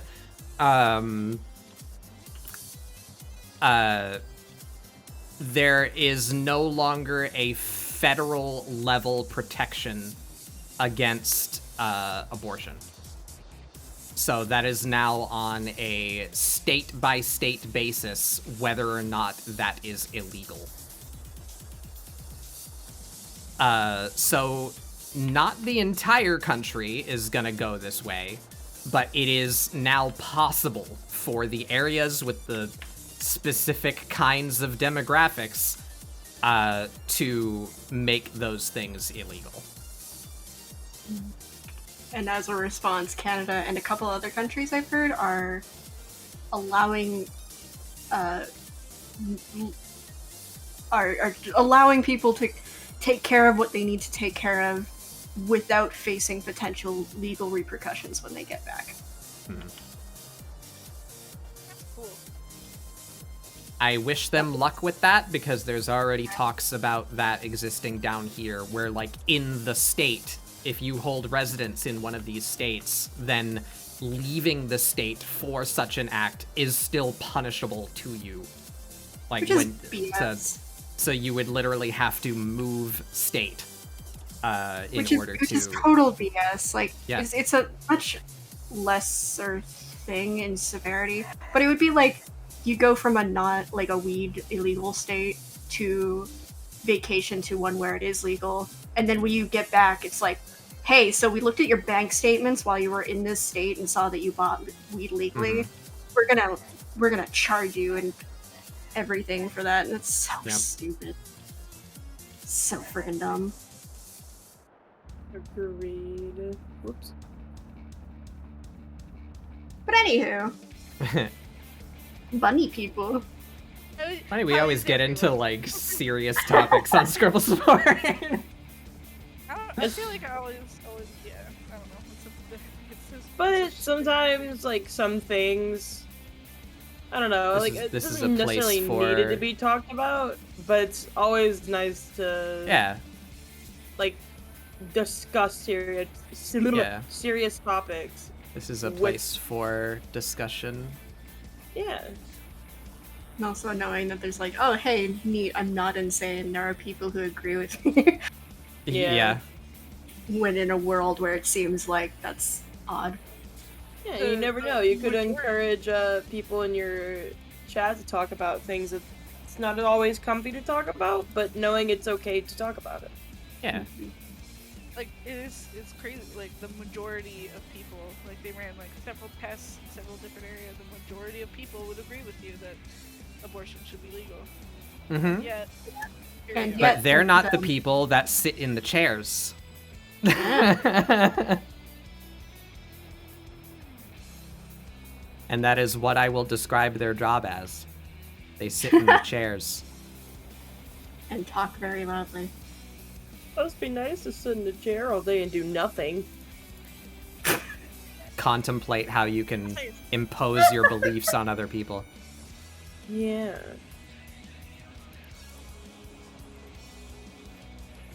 Anyway. I'm just so bunny people. It's been a while. Actually, I haven't done this at all today. Let's do a little run through. We can show off you guys' art and talk about it a little bit. Start from the left. Amber, your full screen. Talk about your bunned boy. So my budded boy, I'm not sure how I'm going to introduce ghostliness to this, and I want to try. I realize that you made a point to be like, you don't have to, but I want to try. Yeah. So I'm just not thinking about it until I've gone through and drawn everything. But yeah, he's just a big fucking rabbit warrior, so that's all there is to say, really. I love how buff he is. I'm made a funny boy. Yeah. I like that's something that I really want to learn how to do, but I love how you're shading it with like that like stippling and like hatching of just like pure black. I love that look, and I can't do it. I wanna explore like, that more. Yeah, I think it comes from like my years in fucking high school where all I had was a pen, so I just used the pen for everything. Anyway, that's it for me. And yeah, draft lyrics. It is definitely my job to sit in a chair, but I don't have jurisdiction over a few thousand people, or millions, as it were, depending on the chair. You know. It's not my job to be running people's lives and looking out for citizens. Ooh, that's a nice chair you got there. I got a gamer chair. I actually don't. I have an office chair, not a gamer chair. I have an office chair that like flaked off like the leather coating, the fake leather coating. That's what I have. A lot of bad experts are actually like, please don't get gamer chairs. They're designed to look good. Actually get office chairs. So I'll give you one quick little tangent. Avoid anything that says for gamers on the package. That this applies to all markets. But all right, pudding. Yeah. I like your spoopy rabbit. Hell yeah! Who looks to have been killed by the sword. Is that what's going on? They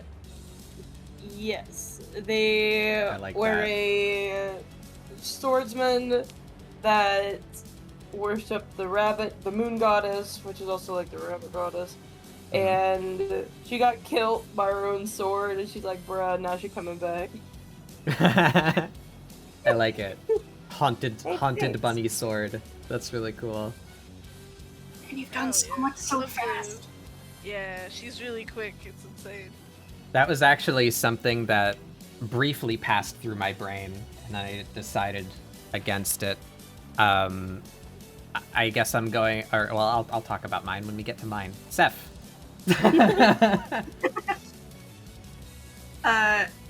Yeah, mine is a little bunny girl. She is fucking adorable. Oh, thank you. She's so cute. And I didn't know how to do the ghostly thing, and I didn't want to just make a ghost rabbit, personally. Mm-hmm. So I'm like, what else can I do? And for some reason, Shaman King came to mind. And I'm like, there we go. She, for some reason, I don't know what yet, can get temporarily possessed by a superior warrior. And thus is sometimes a really good swords person. I don't know. I want the other one to be like an animal person, but I don't know what kind of animal. I don't want it to also be a rabbit. But I can't think of an animal like what would be naturally inclined to be a good swordsman, maybe. Mm-hmm. I like that I love the hair. I like that. Yeah, I love her hair too. Thank you. So cute. I love her, like, I tied up my hair and then I took a blade to it, kind like the flat bottom tails. I like that a lot. It's very cute. Yeah. I like her wide eyes. I just like how you draw her eyes. Look at those Big old eyes. Big old eyes. Those big old eyes. Yeah. And then she murders you. To death. In Minecraft. That's worse. Yeah, so mine, I still only have a silhouette. I was just trying to work out the shape and the pose, because I'm very inexperienced with furry characters. I've been doing it. Well, I don't like that. That sounds anthropomorphic characters. Yeah. I am inexperienced. I've been doing it a lot lately because I want to get better. So I find them way more interesting, you know, and just more of an excuse to do like varied body types and shapes. I want to practice it more, so I've been doing a lot of them. But this is kind of how I've been working it out because I'm so unfamiliar with their shapes. Is I just paint in a silhouette to kind of try and help me figure out the shape of the thing, and then like I'll go in with lines later to like define it. But like Pudding, I had the idea, but decided not to go that route of having like this deal, you know, like big funny sword going through them. Right. But I am pulling it more into. I did a skeleton last week. And I've done ghosts before as well, so I'm trying to avoid doing things that I've already done. So the character themselves is not going to be, like, ghosty, but they have, like... I'm trying to depict it here. I'm going to have, like, sets of... let me just add to this here. They'll have, like, swoopy spoopy hands that are, like, offering them weapons. So that they're like pulling like ghost weapons out of the air from their like helper spirits. Yeah, that's heckin' cool. I like I like the depth of field that you have with the different like levels, like the different like levels of opacity that you have with the I'm trying. That's just like me that figuring out the angle and the shape of the thing. Like you can tell that like the legs are like farther away because like they're more foggy looking. Appreciate that. I've seen like a few artists do that. I'm like, how the fuck?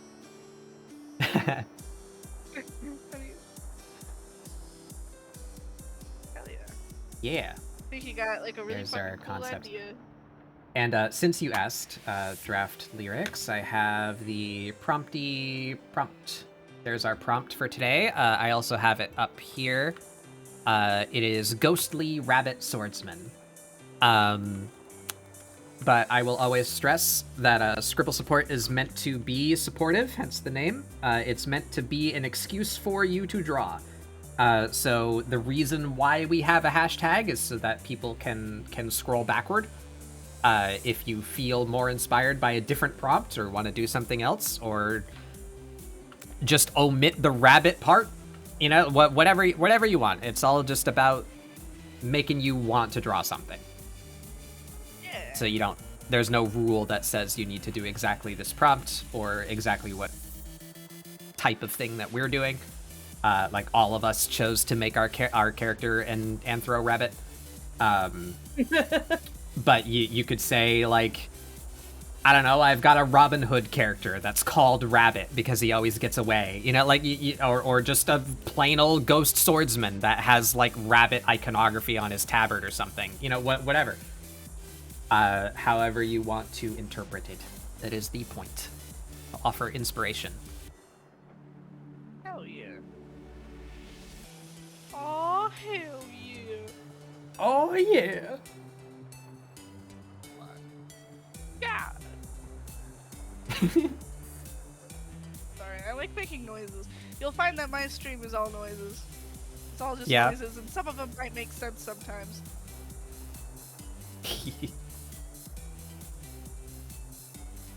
you have an intro? Like, when somebody raids you, do you have something that you say? A little bit. It's It's very not scripted, but generally I say, like, welcome to the treehouse, everybody. I'm BatBugDoodles. We do mostly art here, and today I'm doing X. Okay. I'll say, like, thanks for sharing your community. What were you up to? Tell me about what you were doing. All of that. Yeah, that makes sense. It's just like I struggle because like some people have like an intro, some people have like a little quip, like a quick one-liner or something, and I'm just like, I want that, but I don't know what to do. Hi do. Hello.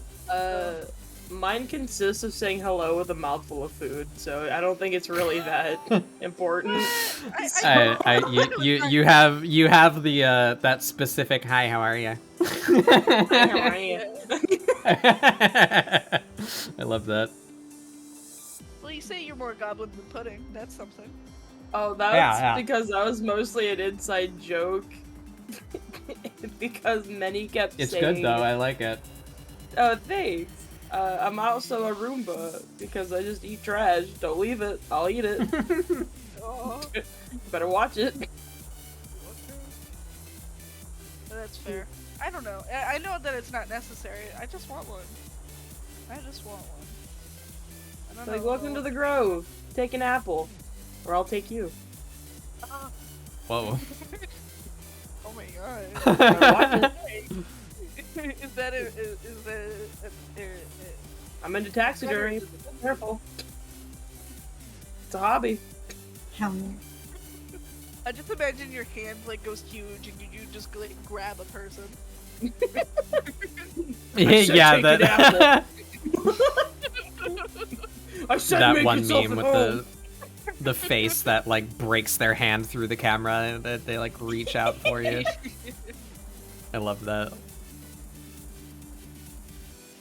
Oh, whoa, I'm being taken. Oh my god.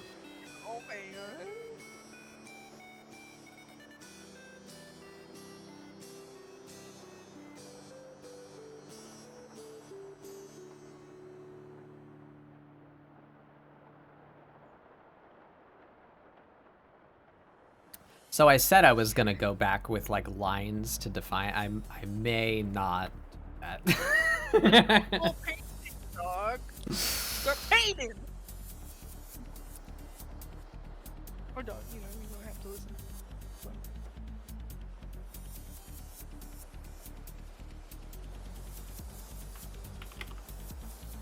Oh yeah, new playlist, by the way.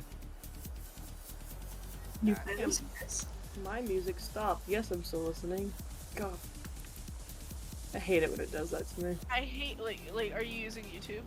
Yeah. Fucking, that's just dumb. I hate that. Why is it turned off? You're already stealing my data. Just register that I'm still here. I know. But they want you to pay for the music service that all it does is not turn off on you. Every other feature is available for free on the main on the main platform. I'd rather die. I'd rather perish before I give YouTube my money.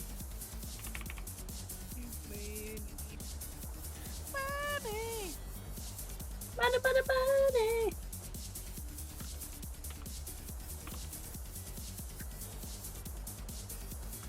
What light source? I don't have one. Help. Ooh, nope. That is not the shape. I've lost the shape. I always like my light source is almost always like in the upper right. I don't know why. I've been doing that too, but I'm also it would be weird for the light source to be coming from the upper right in this particular drawing, so I'm just trying to... Boy, oh boy.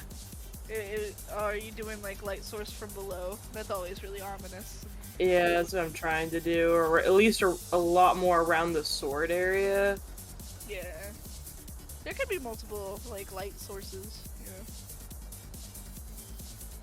That is how it is in real life, or at least like it comes from separate directions depending.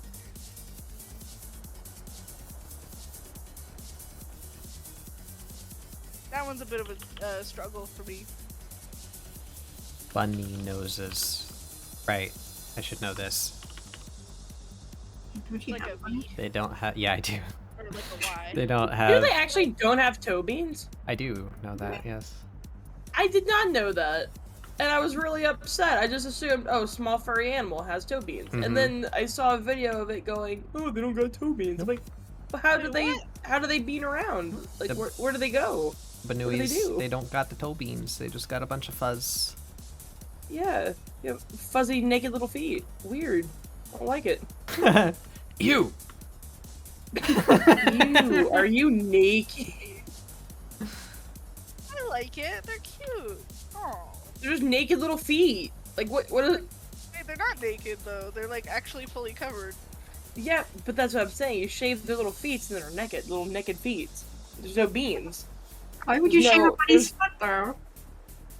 Look. This is what I don't got an answer for you. Nope. Where's the shape? Important. I just need you to understand that it's naked and I don't like it.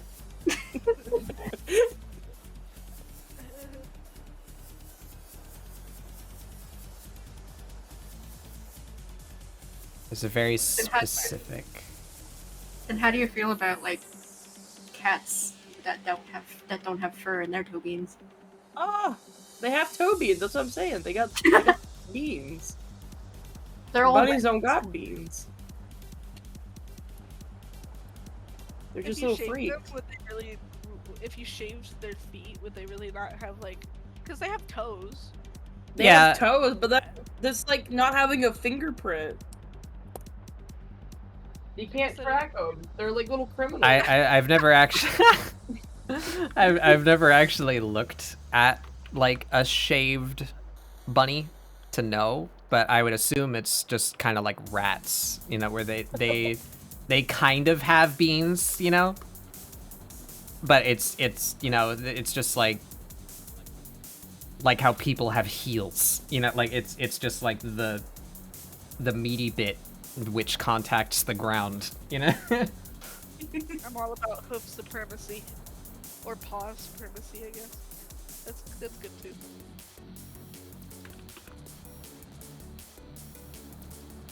Revert. Do not have toes anymore. I'm gonna Somebody who really doesn't like feet, I agree. Paws are cute. Indeed. What is an opposite of a fetish? A fetish. What?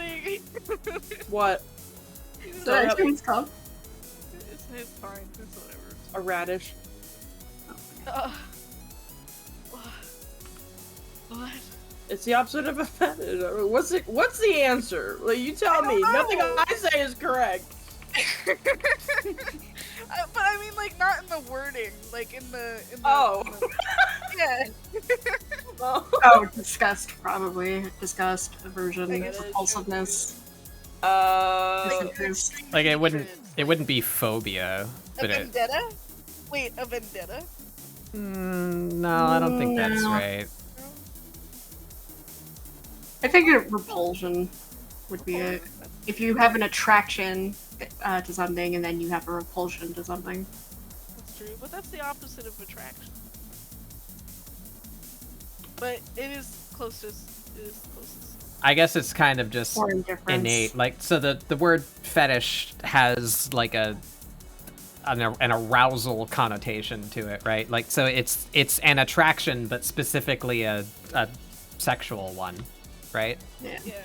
Whereas disgust doesn't need the anti-sexual, you know? Like it's the same. Discussion by things that are not sexual inherently. But I guess there isn't a word for it. Maybe.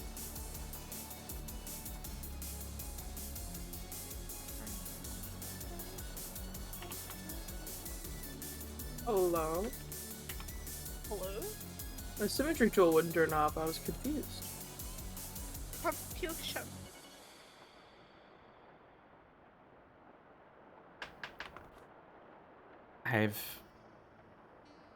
Ah, man. So the issue that I have here, and related to this silhouette painting style that I've developed is originally I was planning this to be profile. It's a little harder to see now because I've stuck a nose on it, but I was intending the eye to be like here, you know, and the nose to be over here. So I'm straining to adjust the shape that I've created to communicate the correct head shape in this perspective when I originally did not intend it to be this perspective. It sucks that, like, you can lose sight of what you were doing, like, midway through a project. Yeah. That happens a lot with me as well.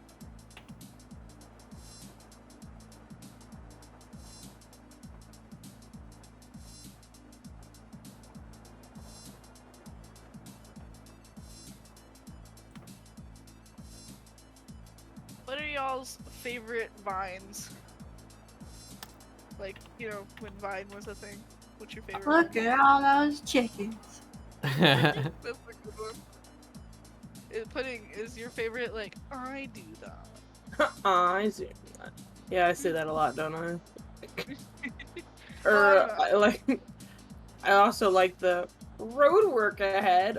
I sure hope it does. Yeah, that's one of the very few that I actually know. So I didn't use Vine. I also don't use TikTok, so I don't have a lot of draw, you know, for I don't have material for that answer. I don't know if it's a TikTok or a Vine, but I'm a big fan of that one guy that's like playing the ultimate fuckboy character. The dude that just has like the hoodie up and he's in his camera like I forgot this was on. What's popping? I like that one. That was pretty good too. Jesus Christ. I also like everything that one guy does. It's like, I can't remember the amount. It's like, they have this many dollars. What does that mean? We don't have enough for chicken nuggets. Have you seen the bagel one? What? What do you want to eat? The souls of an innocent. A bagel. Now! 2 bagel. Yeah. Yeah. Also Drafty, that's a really good one too. What's the dog doing? The dog do. But a dog with a book. I feel like what the dog doing became like more than just like the Vine, because like I feel like a lot of people who know that don't know the context. Yeah, I don't. Anymore. I don't. Yeah, I think they were all like, it was like when you share like chips or something in like a classroom and everyone starts like grabbing from the bag, including like the dog. Oh. And that's where it comes from. It's like, what the dog do? So, funny. It's like became bigger than itself. Mm-hmm. Not funny, haha. Funny, weird. That's another TikTok one I've been liking. It's like, funny. That's funny. But not funny, haha. Funny, weird. That's weird. I've never seen that one. I love that. I really like it. It's funny. But it's funny, haha. In this case, in this scenario. Oh, and I like that one.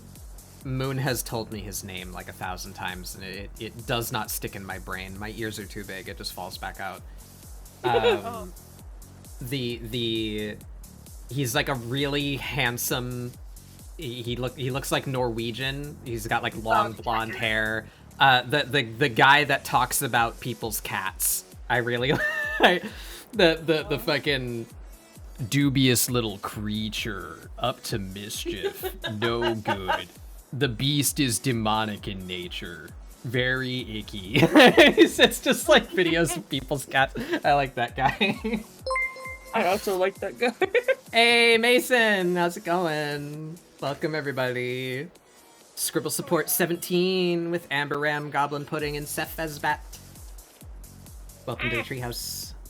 Join us for some doodles. Let's see if this is in a good mood today, shall we? Hiya! Oh my god, it worked. Pogging. You were doing art too. I think last time I looked at your stream, you were still doing Dead by Daylight. So what do you end up doodling? What'd you work on? What are we working on? The prompt today is Ghostly Rabbit Swordsman. So we are doing various spoopy bunnies. Hell yeah.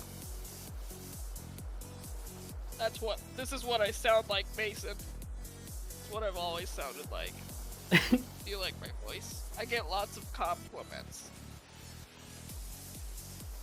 I hope you ended up finishing Azure's Mouth Rig. Nice. Ooh. Mouths are always hard. Maybe one day I'll be brave enough to try YouTube Studio again.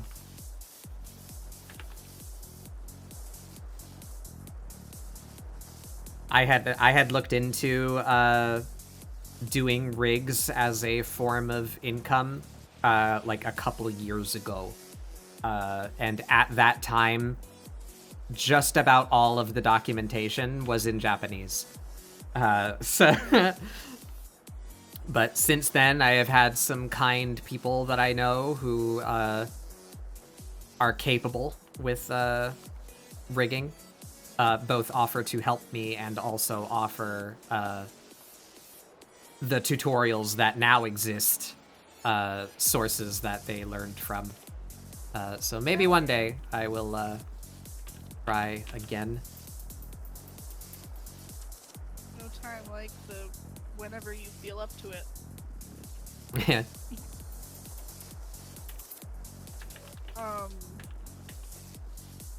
When my debut comes around, one of my Donathon tiers is doing like a start to finish live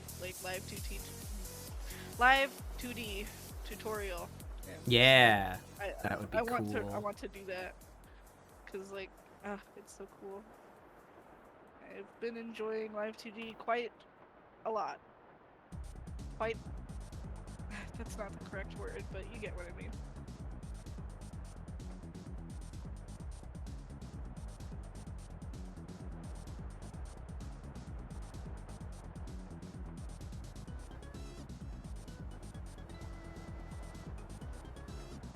How would this be?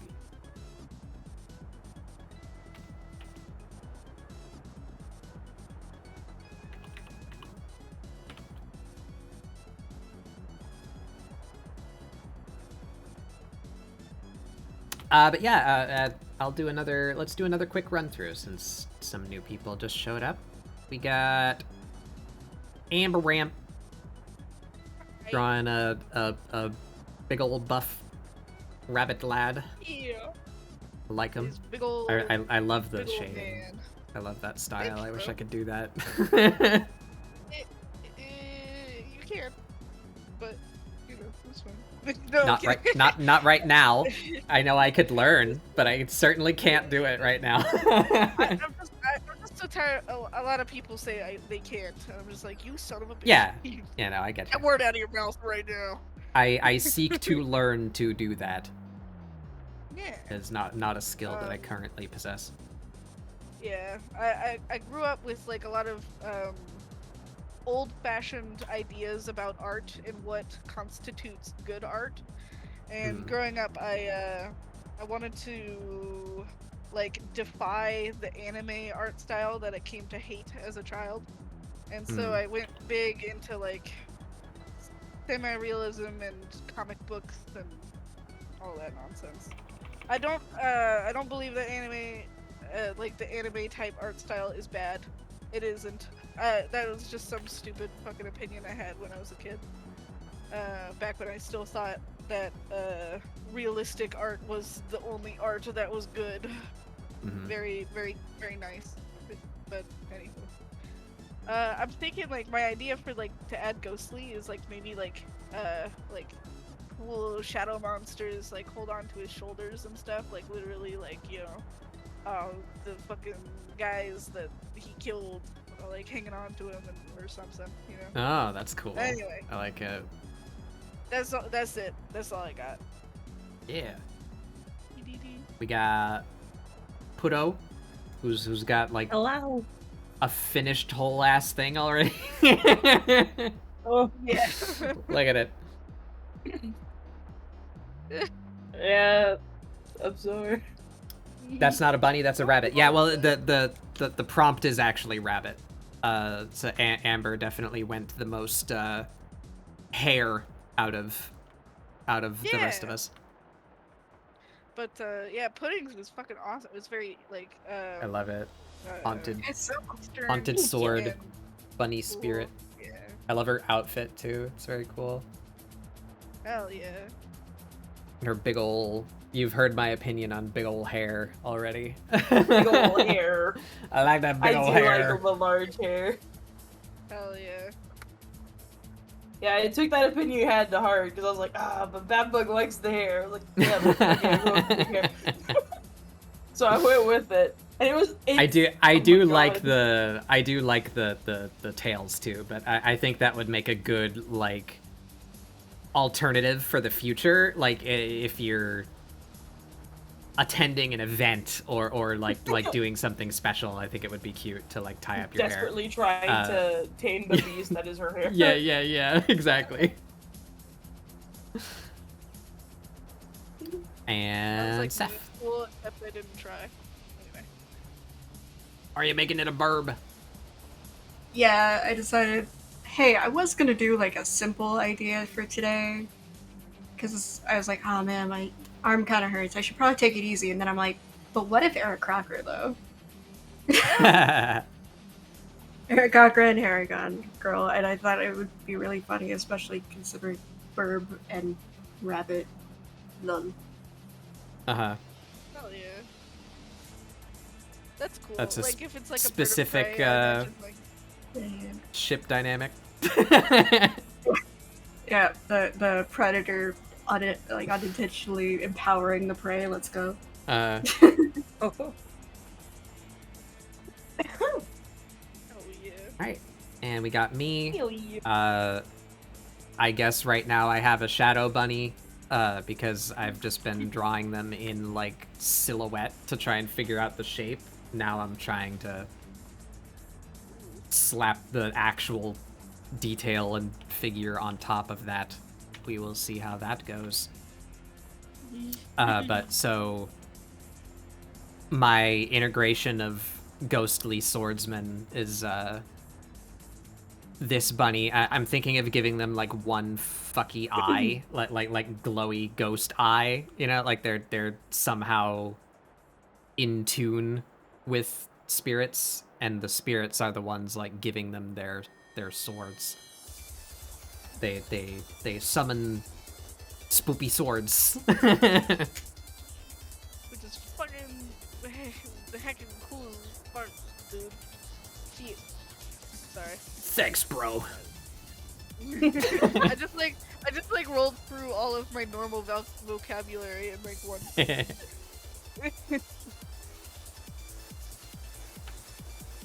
I said it before, but I still like how the painterly style, like the faded out parts are the parts that are furthest away, and etc. etc. Mm-hmm.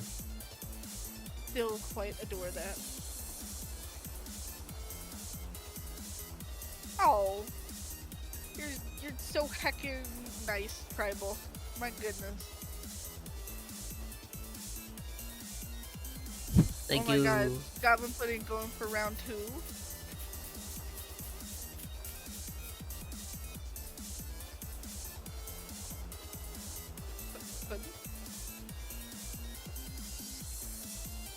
She's in the vibe zone. Yeah. What? I don't know. just made a comment. I was like, oh my god, going for round 2, and it was just yeah, just doodling. Yeah. That's why I have to have like Peep or Peaches on stream with me when I'm drawing, because like I'm pudding. I'm like, yeah. You got raided 10 minutes ago, Pudding. Oh, I felt so bad. Oh, yeah, I was like, I'm so sorry. It's okay. We get it. Artists get it, right? Sometimes you just gotta go into art brain. The zone is a sacred place. It is sacred, isn't it? That's such a great way to put it. Holy shit. I feel like I'm so blessed when I get into the zone and I'm working on something like important, like a commission or something for me, you know? And when it's broken, like against your will, it feels devastating. I'm like, oh no! The flow is gone. Absolutely. All because somebody asked me if I wanted a drink.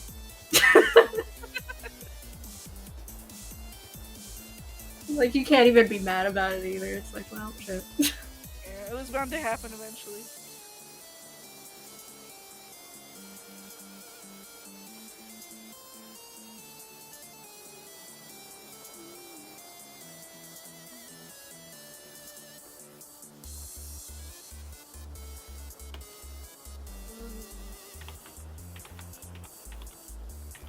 What the hell? There we go. What the? What the hell? What? Like, can you do like... Did you actually say that? Or was that a soundboard? No, that was me. Oh my god! Fatbug is amazing at impressions, honestly. Dang it, Pudding, you can't draw butts on my stream. You're gonna get me banned on TikTok. I'm sorry! It's a really cute pose there. I like it. I love how soft your art is. Like, yeah. It's so Soft. pleasing to look at. Just squishy. Like, You're covering his nipples. Yeah. They're safe for Twitch.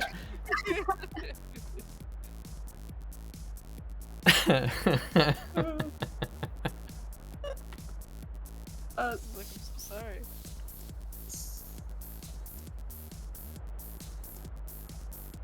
There's a word, I was gonna say it, and then it just went whoop, out the window it went.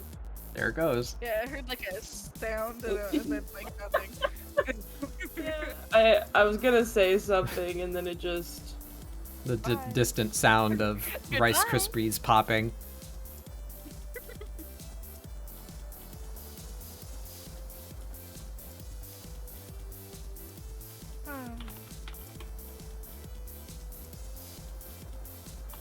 I think my favorite part of this design is this big old fucking feet. The big old tootsies, and I'm excited to get to them. Yeah. I like Big old feet. I like really exaggerated limbs. That's part of my same body syndrome, but I'm trying to at least like push it more, you know? So I still like it. I'm never gonna stop doing it, but like this one, I'm giving them the big old grippas. I do that a lot though. I like big old monster hands. Like bell-bottomed limbs. I don't know. Yeah, that's a term for it. I know what you mean.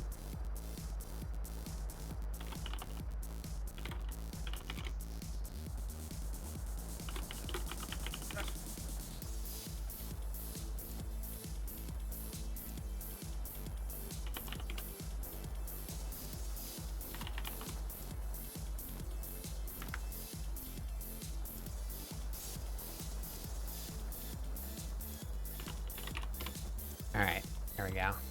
Let's try that out. Let's see if we can maybe have more luck with sketching on top of this. I get my ref open again. There's a very specific head shape that I'm going for that I don't feel like I'm getting right now. Or I like the designs that are more like flat and round, right? They're very cute. But I want to experiment with, I don't know if it's even more like anatomically correct. It's just a different style where you have like, oops, I'm drawing with transparency. You have like the base skull shape here, but then it kind of blends like straight down, like from the forehead into the muzzle. You know what I mean? Yeah. So you end up with like that kind of shape, and like the eye would be here, the little nose. I like that, like that specific angle of brow. Get like the little eyebrows here, and like eye.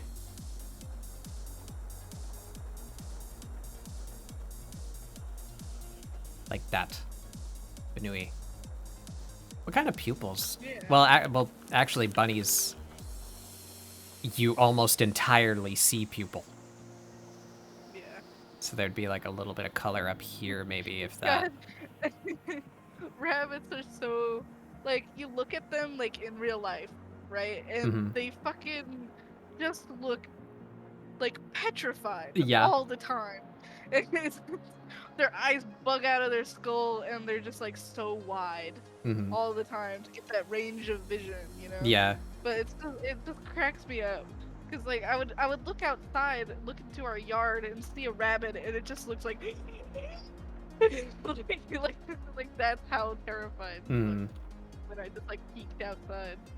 It just is so funny to me. And I want specifically, like, I think I might make them bald, quote unquote. Yeah. Where they don't have head hair. They just have the fur, is what I mean. So I might swoop their ears more backward, like that. Maybe give them some, like,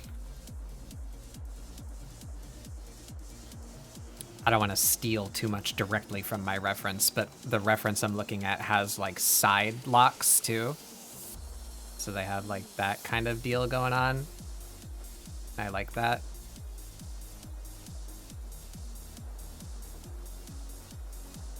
But yeah, so that's what I'm aiming for, but you know, this way. Breaking my brain over it.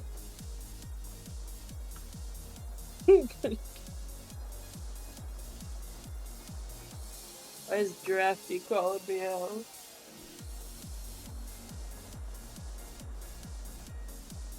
Maybe I start it's true, with the eyes. Drafty.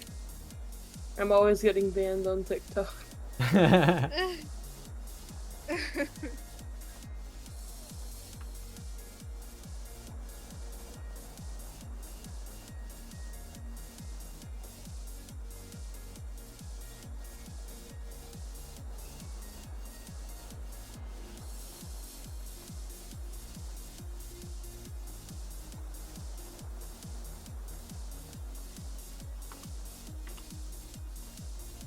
There's like a kind of style with toes that I wish I could more easily replicate. It's like they're kind of all like, if you have like the nails, for example, they always, like, instead of like all being spread out, they all kind of like follow. Oh yeah, yeah. Bunnies they're like pointed inward, like they all kind of come to like a taper. So, yeah. Yeah, I'm gonna try to do that.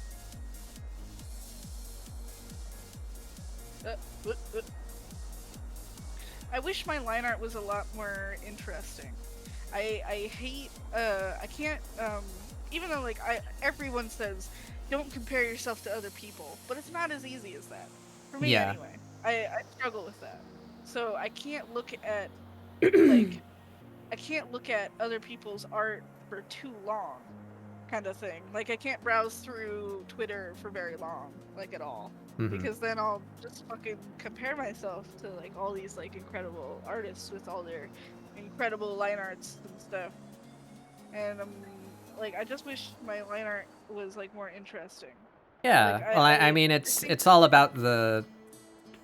You do the action anyway, but it's just how you interpret it to yourself. Like, you shouldn't feel bad that you don't have that, but you should use that same emotion to realize what they do that you like better, so that you can, you know, internalize that and try to perform it.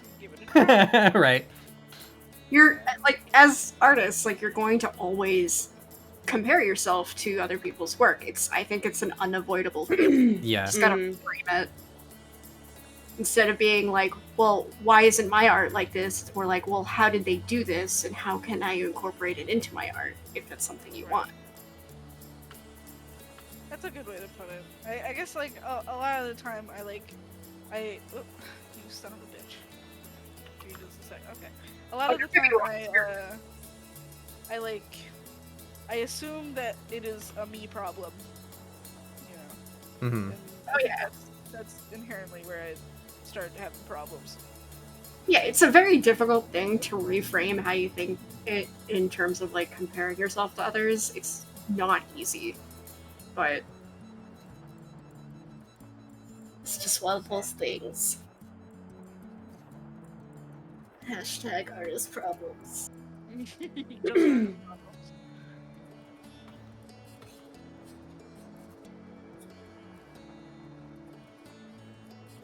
What do you guys think of using hashtags? Specifically on Twitter, they don't help you. In fact, they actively harm you. Really? Yep. There is a, you know, as with all social media, there's a hidden algorithm that they make it a point to not divulge. On Twitter specifically, if you create a post with a hashtag that is not currently trending, that lowers your tweet's priority of visibility. So if you see a relevant hashtag trending, that's when you want to post your thing.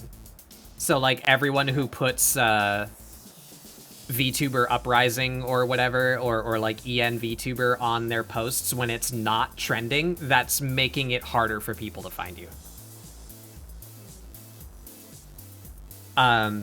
Twitter also doesn't like it. This is definitely true for TikTok as well, and probably most things. If your post contains a link that goes anywhere other than their platform, that will also lower your visibility. Interesting. Because they don't want people leaving their site.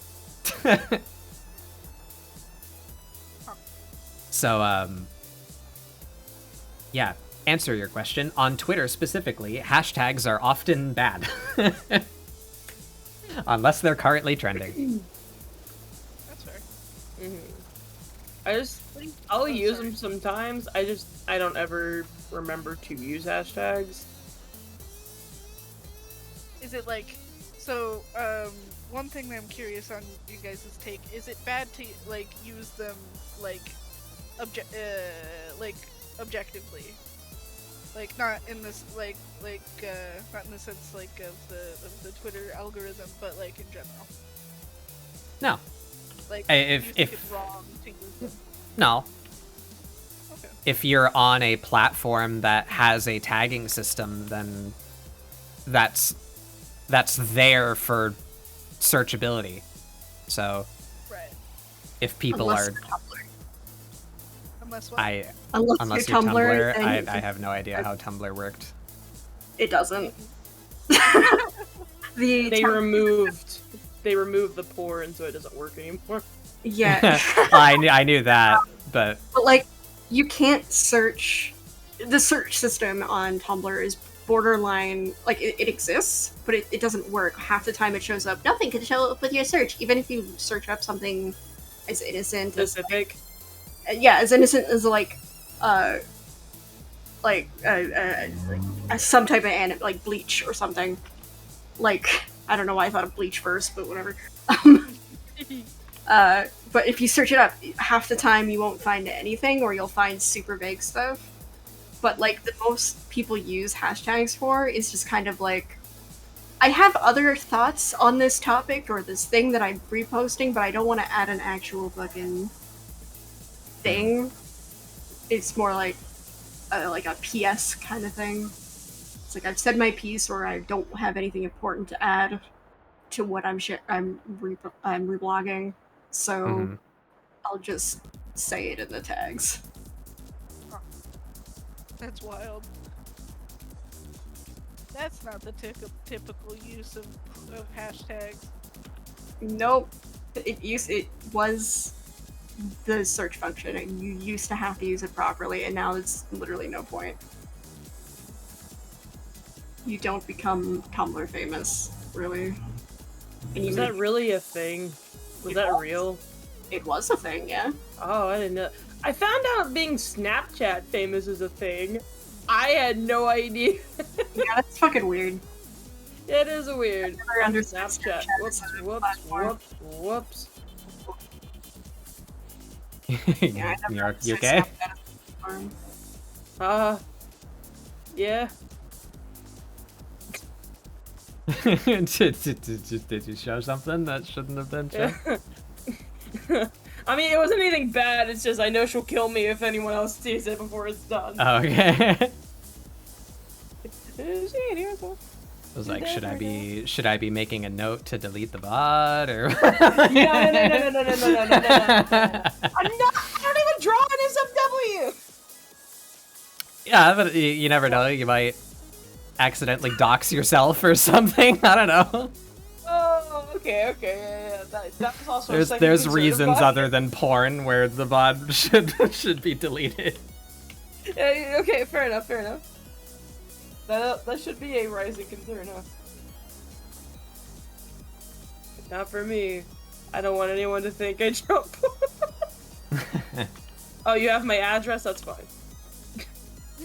That's fine. Just know I don't draw porn. I've considered it, honestly. You know, trying to make art for a living. I've thought about it. Like, it is for special occasion only, because I figure, like, if I am gonna draw an SFW, it's going to be for a very special occasion. Yeah. Or like, would you even do it if they give you like way too much money? Oh hell yeah. I didn't, and actually one of the comms I did was NSFW, but I really do like to stress that, like, if it's for a commission, I like it to be, like, tasteful, like kind of like burlesque kind of nudity, you know what I mean? Like, Yeah. Like, there's a difference between NSFW and explicit content, right? Mm-hmm. Yeah. Like, you wouldn't... And... The definition of NSFW, right? You read the words out. It's not safe for work, right? So you wouldn't look at a woman in a bikini on your work computer with your boss staring over your shoulder, right? Like yeah, no. So it doesn't have to be like full on penetration going on, you know, like to be NSFW.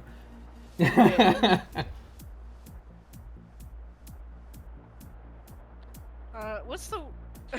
What's the weirdest shit y'all have ever drawn? No comment. Weirdest? No comment.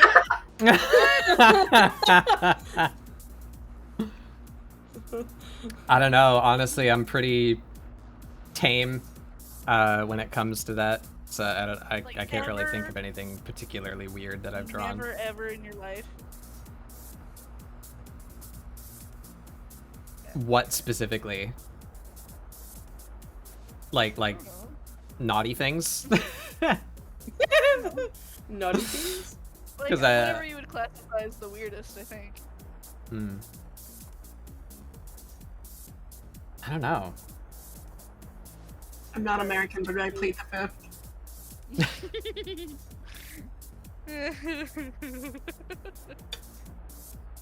I'm someone who, in my own time, does draw a lot of NSFW, so... Yeah. Zip-lip. Zip-lip.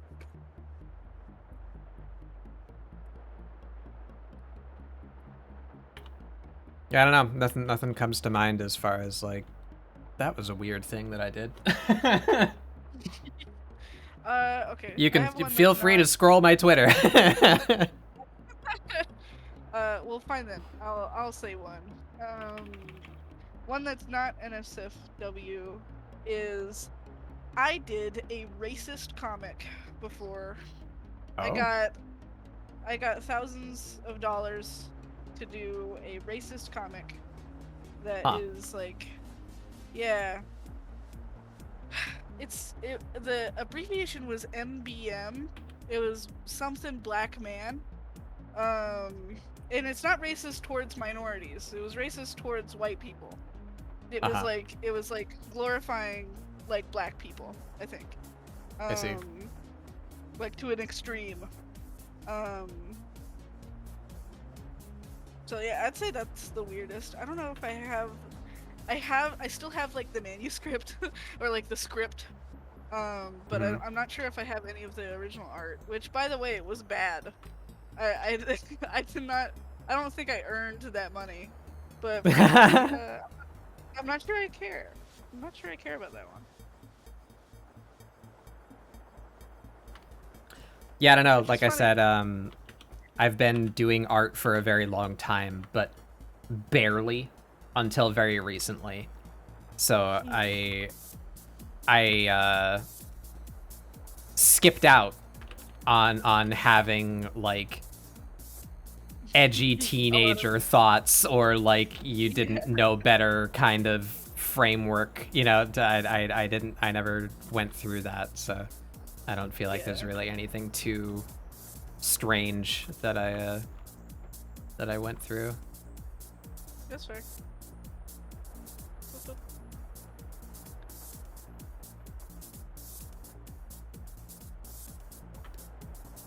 I think the strangest thing that I can think of that I am okay with saying, because it's like a man, embarrassed teenager things.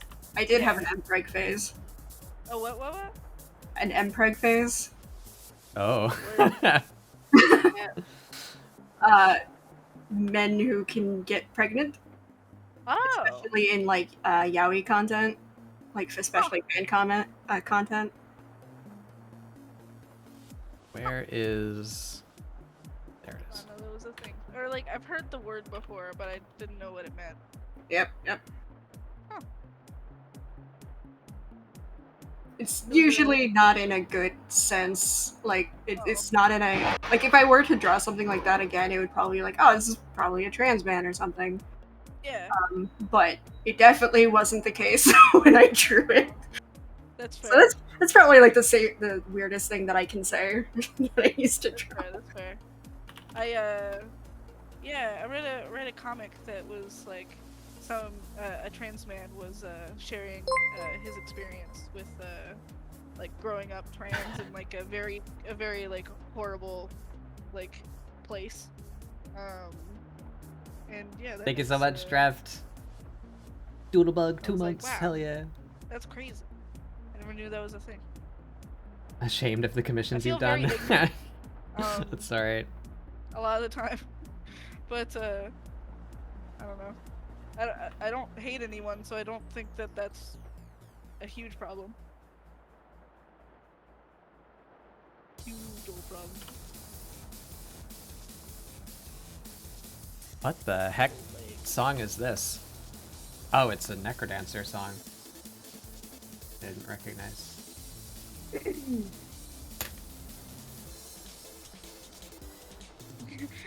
Amphibiotode, I love to live dangerously. It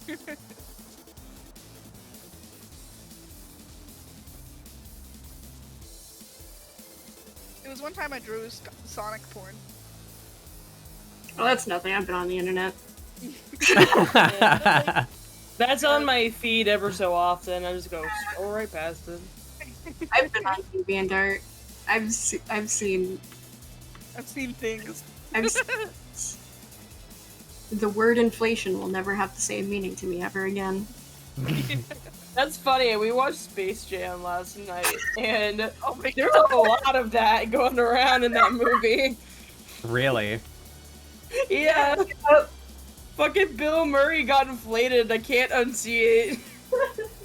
Oh, the first Space Jam, even. Oh yeah, it was the first one. I don't remember anything about that movie. First thing I hear is Sonic porn. Yeah, welcome. Welcome, Ponsko. We're talking about cringy art.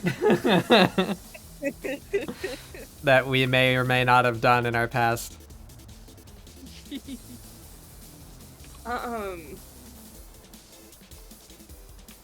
See, I'm kind of sad about it, though. Like, I would like to have like a relatable, like, cringy thing that I did on DeviantArt in like 2004 or something, but I just never went through that. Meanwhile, everyone who did go through that is like, oh man, I wish that were me.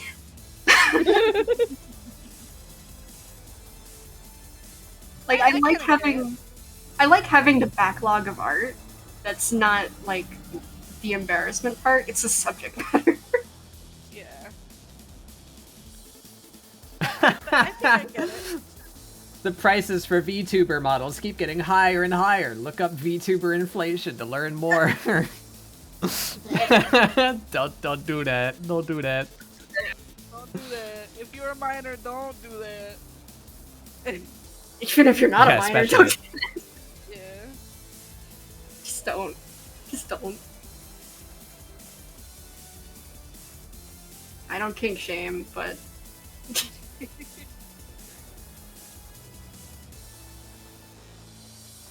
doesn't mean I understand.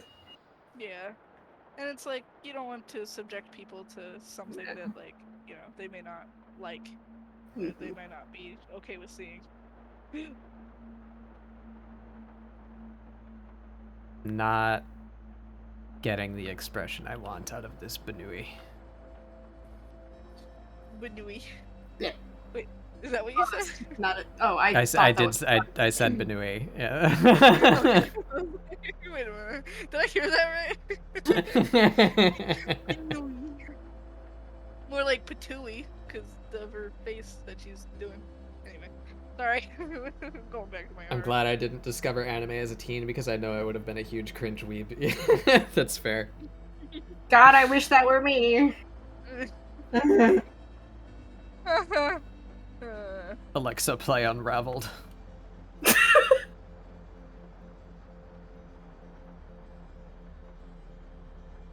have some embarrassing fandoms, and I want to take it back. Wow. Oh good, my donks are working again. Oh yay! Donk. I've been donked. Oh my god. That came from downtown. That was like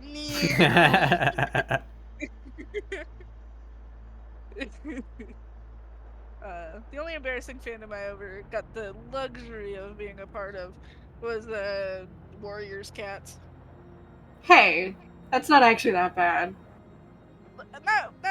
No, but like I will give you that. Like, a lot of people think it's weird, but when you look into the fandom, it's actually really impressive. Like it's not embarrassing until like you go to like the high school or like the fucking middle school playground and we're all running around on all fours pretending we're cats. And it's kind of embarrassing. That's just kids being cringy. Yeah. I mean, everyone's cringe. It's embarrassing, yeah. I used to pretend I was a Neopet. I got a question. Really? Oh, that's awesome. I got a question of am I the asshole? A few weeks ago, someone offered to draw me a model for a good price as practice, but I said no because I am waiting for my gaming computer to learn the system for VTubing. Am I the asshole for saying no? No, I mean, it's just you're not in the situation to want to spend money.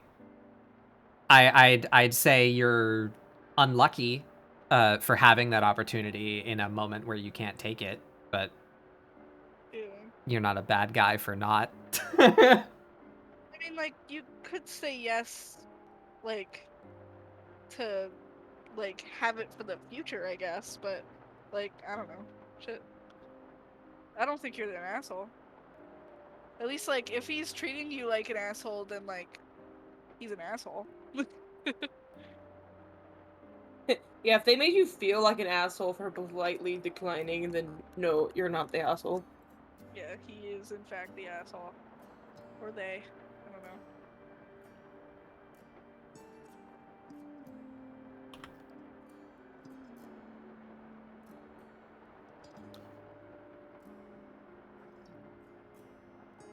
Is this Bunny? I feel I've fantasy. I've lost the shape that I was trying to get, and I gave her a cute, round, flat face. I thought that's what you were going for. No, I was trying explicitly to not do that. I want the more rabbity shape. Oh, save. Okay. Yeah, has everyone saved recently?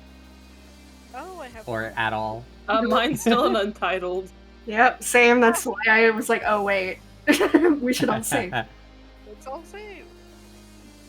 I kind of have. I gotta go pee. We'll be right back.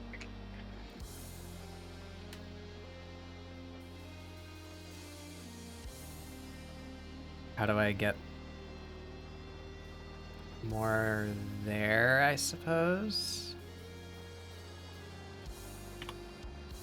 Build this out more.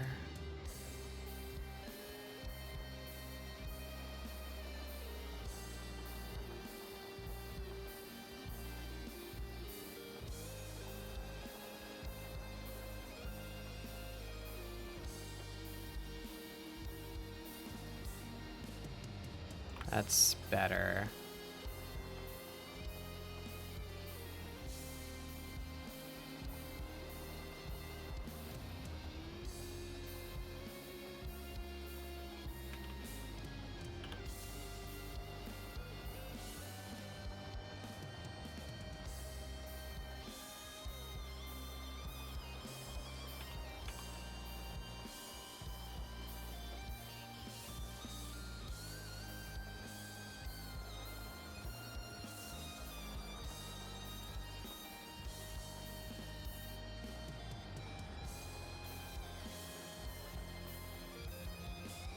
Putty, does this count as one of the million random stream doodles I put in?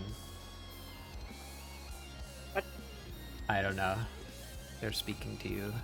I don't understand what they're referencing. No, they just seem sad. I said no, but oh wait. Putty, does this count as one of the million stream doodles? I don't understand the question. I'm sorry. I'm dumb. I'm sorry, my brain don't work so good. I'm a fool. I don't understand the question.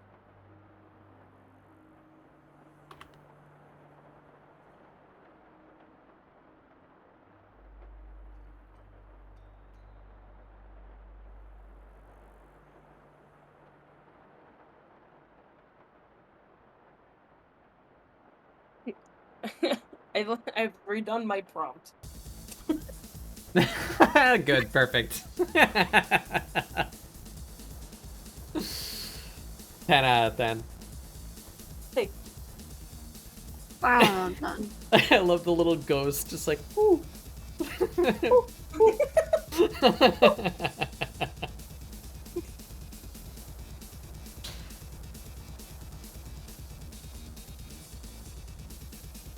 I don't know how muzzles work, dude. How do you furry? I have no idea.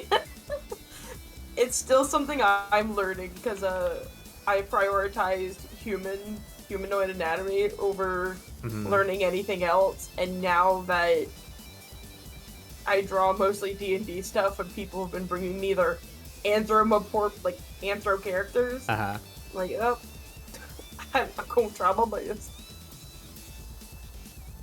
I'm gonna pray and hope I do good.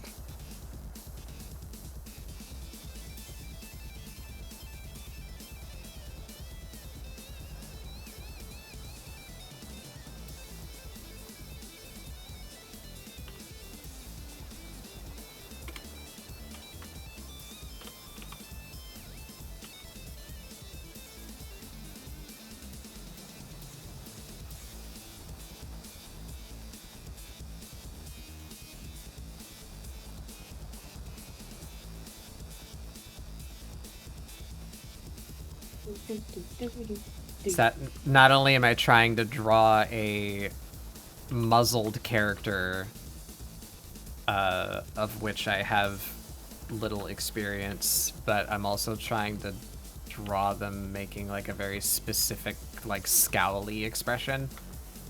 So, like, first, how the hell do I shape the head? And then second, how does that head shape morph to make this expression? It's not in my brain. Why did I do this? Maybe like a nose scrunch, like the top of the nose kind of wrinkles up like how a dog would growl. That's a good idea, yeah.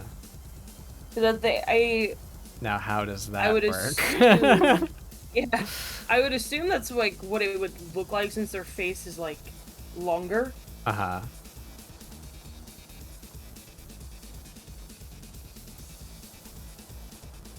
Hi. Hello. Hello.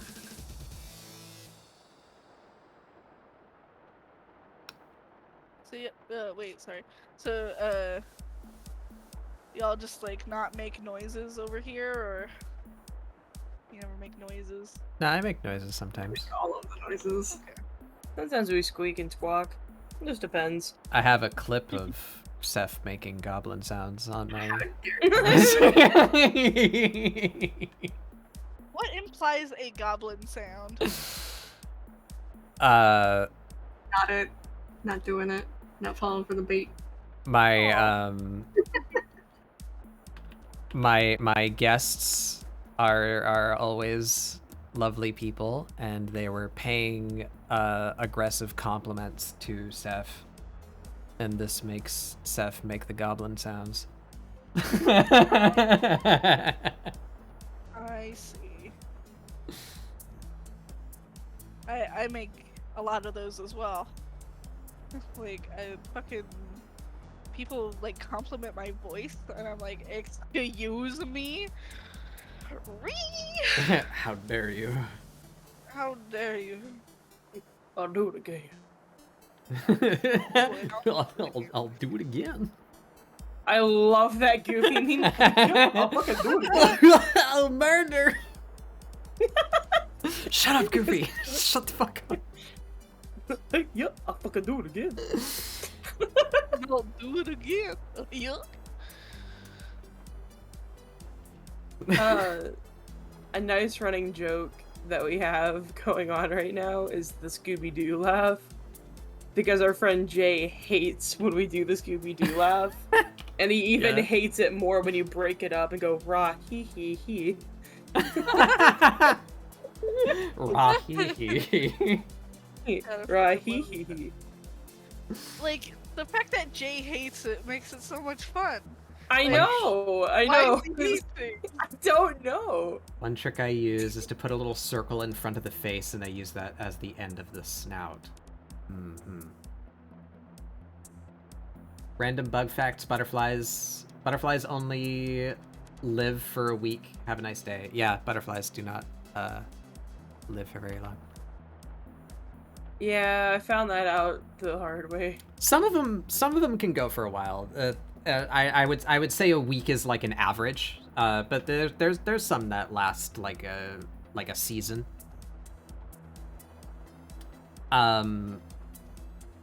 Tangentially related, did you know that there are not an insignificant number of moths that don't eat? They don't eat? Yeah, they consume all of the nutrients that they will ever consume while they're a caterpillar. and they lose their mouth parts when they become a moth, and they never eat another thing. How do they live? How do they survive? They don't. They only live for so long, but they exist for the rest of their lives on the food that they consumed while they were a caterpillar. What is a moth's primary purpose aside from bumping into my light outside reproduction. my door? That's it. As is with most things. Yeah. Yeah. Your primary purpose is to be on the lowest part of the food chain. Yeah. Yep. Yeah. Yeah. and to boink moths. Yep. That's their purpose. I wish that was a more normalized term for intercourse. Boinking. Yeah, boinking. Yeah. Doinky doinky.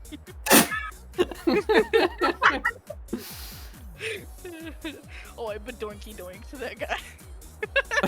Yeah, we bedoink. Yeah, we've been doing. So what?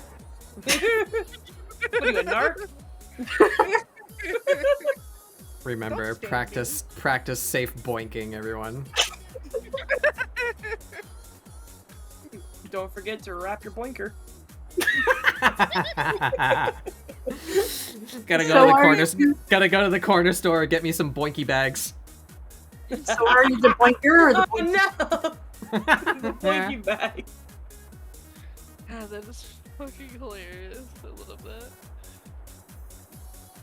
Oh my goodness.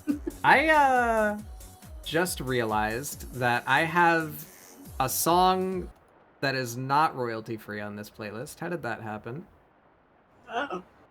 Hate that. I paid no mind to it because it's a bop, but I just realized that I am not allowed to be bopping to this bop on stream.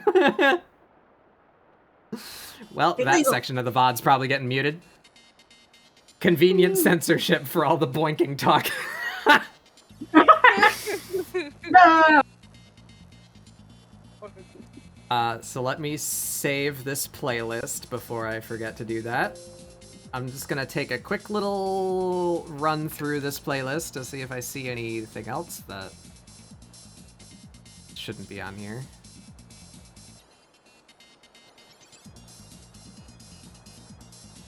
I bet I know how it happened. How?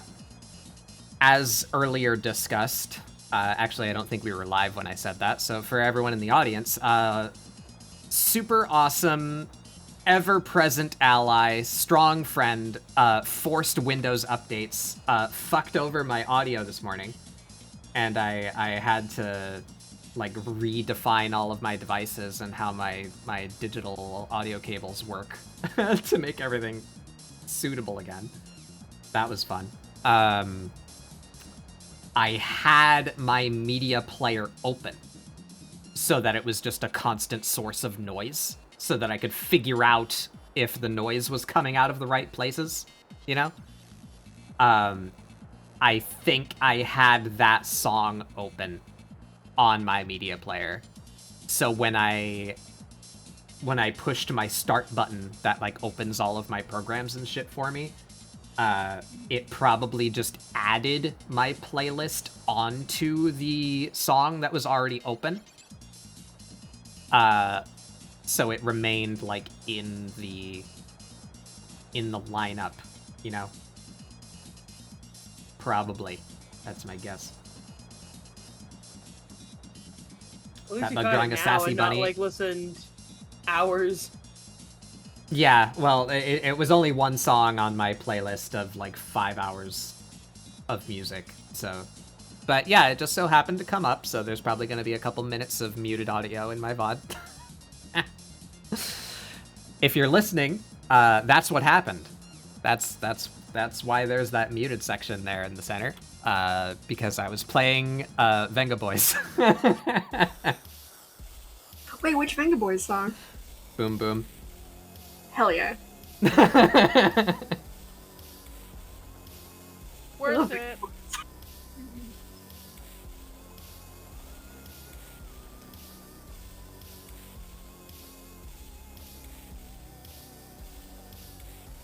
Now we're listening to Plock.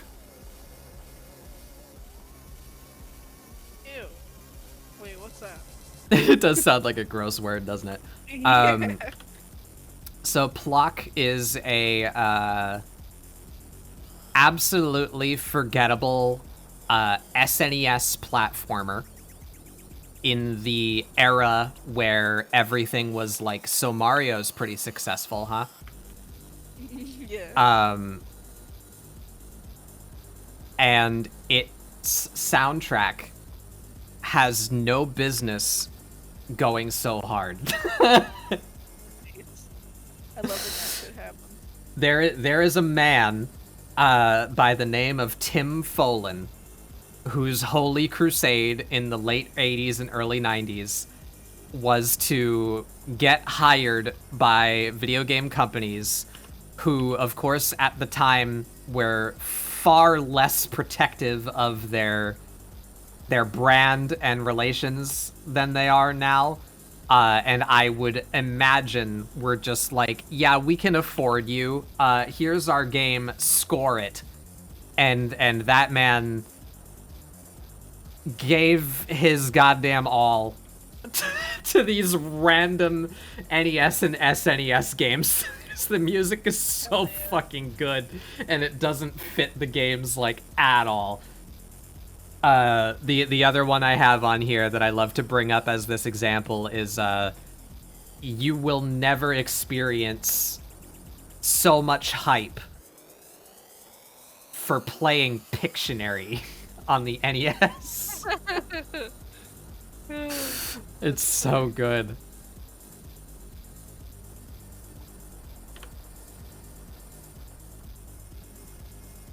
But yeah, so this is the final boss track to Plock.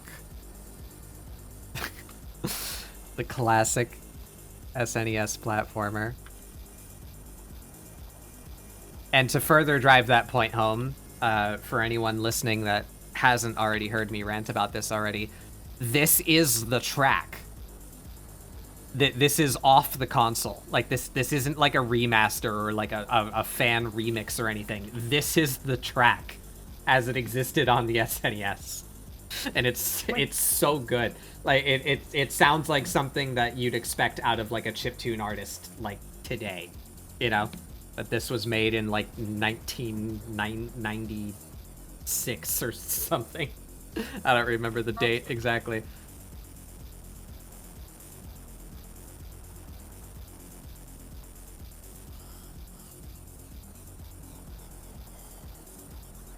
All right, I feel like I'm just gonna be on this face forever if I let myself. So I gotta move on. So I'm not getting what I want out of it.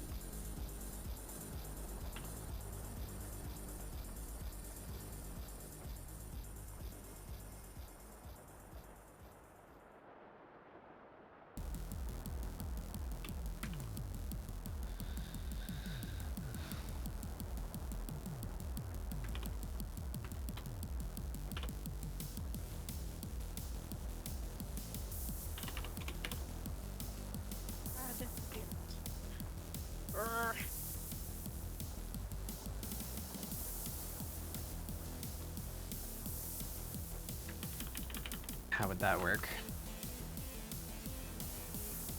This is the other thing, and I'm doing this one on purpose. I really want to get better at drawing fluff.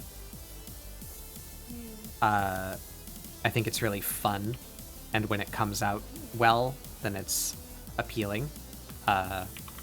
But I definitely need more practice with it, so I'm adding to the list of things that I don't know how to do that I keep on imposing on myself. I mean, it's good to challenge yourself sometimes. I think that's a good thing. Yeah.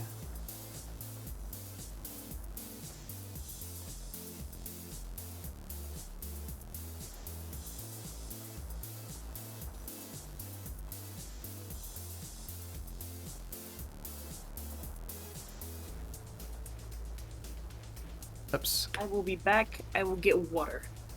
Okay. Wee. OA.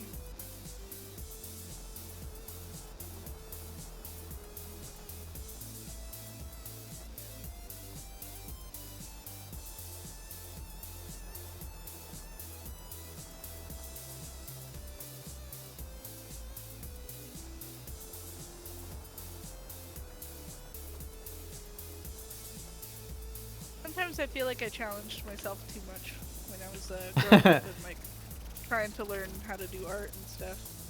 Like, I feel like there's certain circumstances where it just became not fun. Uh-huh. Because like I wouldn't let myself have fun with it. Like oh I want to do a portrait. A portrait sounds fun because facial like drawing faces is really fun, and I just wouldn't let myself because I was like that isn't challenging yourself enough type of shit. I feel like I had that problem growing up. I think I was the opposite, where it's just like, I'm not going to challenge myself because I draw for fun. I don't want to do it for work ever. I don't want to make money off of it, so why would I try to do anything but portraits and character drawings? Yeah. And now I'm like paying for that. Oh. Because I'm like, yeah, I'll do commissions. Yeah, I'm streaming art most of the time. Yeah, I'm a VTuber. Shit. Yeah. Art is my work now. Fuck. Oh shit. Graphic design is my passion.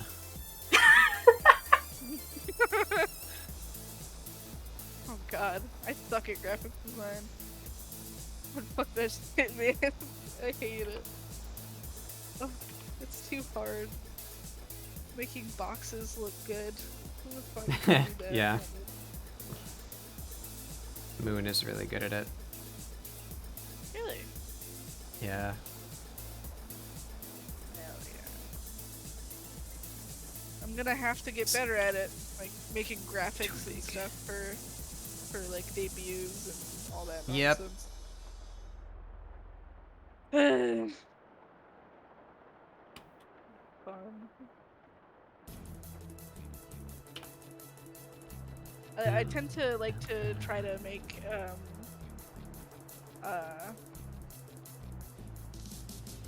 graphic design into illustrations. Like I'll just do it and make it look like an illustration, similar to my overlays and stuff. They're all paintings of like foliage and stuff. But they're not really all boxes with decals and all that nonsense.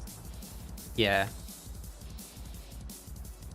Play to your strengths. I prefer that, honestly. I don't like... I'm not saying they're like bad or that you should feel bad if this is you, but I do not find myself with a great level of attraction toward overlays that you got from Streamlabs. You know, like that specific, because they all feel the same. You know, like they were all made in like After Effects. You know, they're all very like smooth and pristine and like evenly animated. You know, I don't feel like they have much personality. That's fair. Yeah. I think I agree when it comes to that. I can respect the like professionalism in it. Like it looks clean, at least, you know? Yeah. But that's just not what I find appealing about a VTuber is their cleanness of overlay, you know? I like the more personable ones. Yeah. Which is why I made my own. You know, I might not be super satisfied with it, but I wanted it to be my vibe, you know? Yeah. I think it's kind of important if you can to make your own. Because it, Yeah, and that's of course a understandable limitation as well. If you don't have the skill to make your own or the spare funds to pay someone to do it for you, then I'm not saying it's bad to use a Streamlabs overlay, but I just don't like how they look, personally. Yeah. Hell yeah. Put effort on.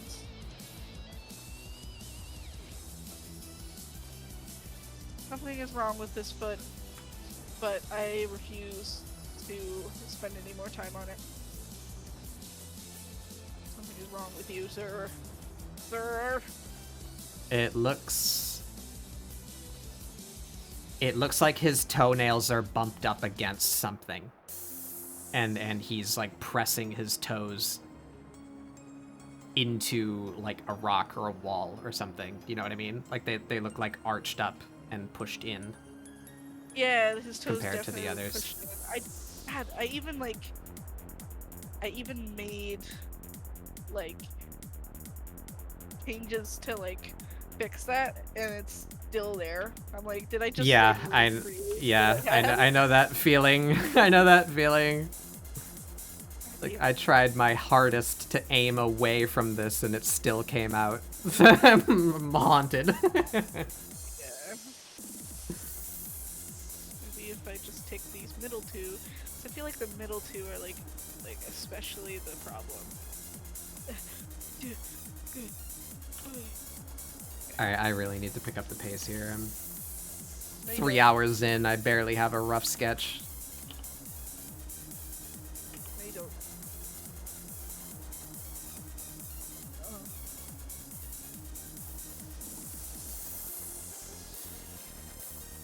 You motherfucker. Okay, I think it's gonna be... I don't know what it is.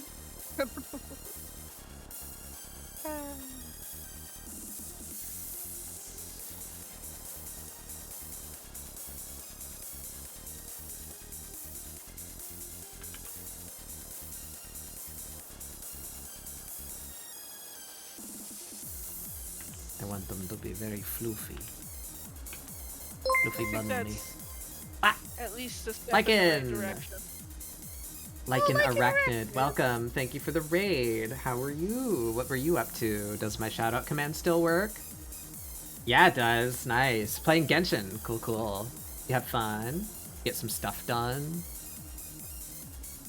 Did you make any epic pulls? I don't play Genshin. I can't reach for terminology, but I know there's like gotcha things. Did you get a person that you like, or did you get somewhere cool? You had fun? Good, good. How goes the art? I'm going. I'm happy with my concept, but I am struggling to translate brain to paper currently.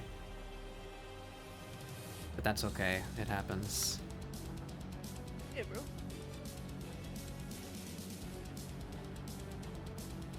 bro. Putty is AFK. But we're getting done. I guess so. Did you? I don't know. I haven't seen her Putty, drawing are you change here? in a while. I guess not. Pudding! Pudding! Pudding! Oh my god.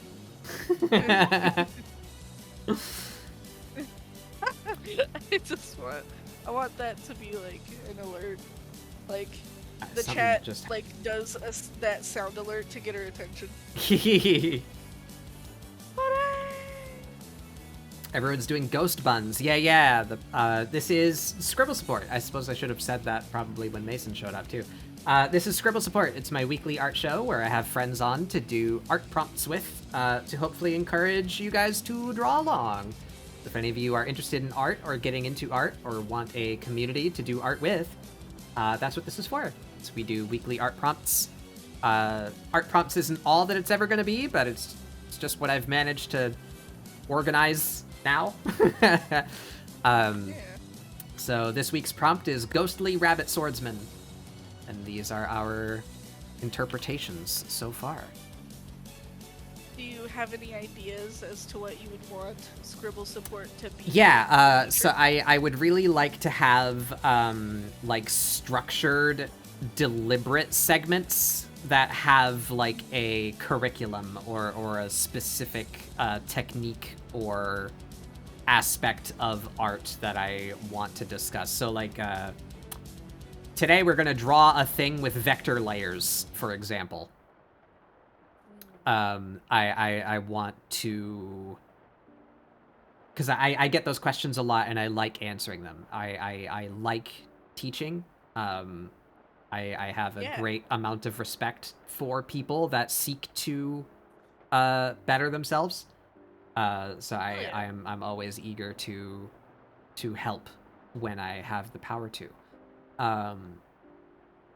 So yeah, stuff like specific digital art problems or questions or capabilities of common programs. I would like to do little exercises, you know, like we're gonna draw this today and we're gonna do our line art on vector so that I can discuss like how it works and what the benefits are and how to utilize the different tools.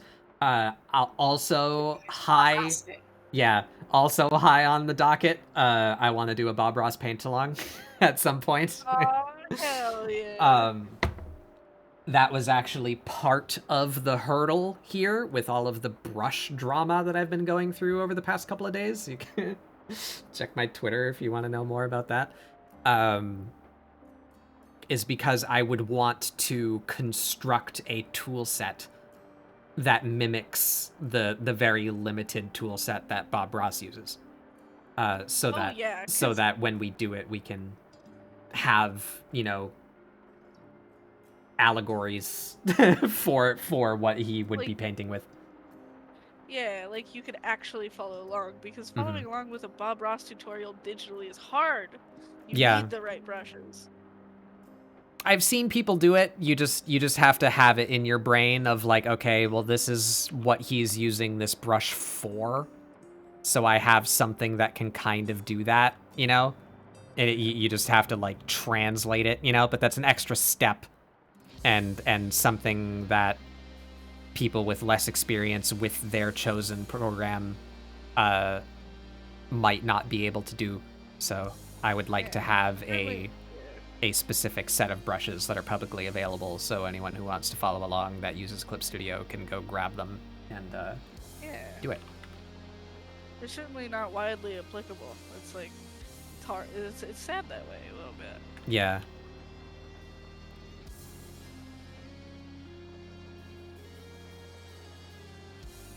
Excited. Once I flesh out like all of the lines that are like, you know, making up this image, I just want to do shading. I feel like, do you have like a least favorite part of art or drawing in general? Yes, coloring. Wait, blocking out colors? Yep. Yes, it's my least favorite too. Yeah. I like rendering. What I would say is I like texture. Texture is like my favorite part. Like when I make everything all like gritty and or shiny, whatever, you know, smooth, whatever. Rendering the material I find very, very fun. And like the part that I can zone out to, you know, like and just like vibe with.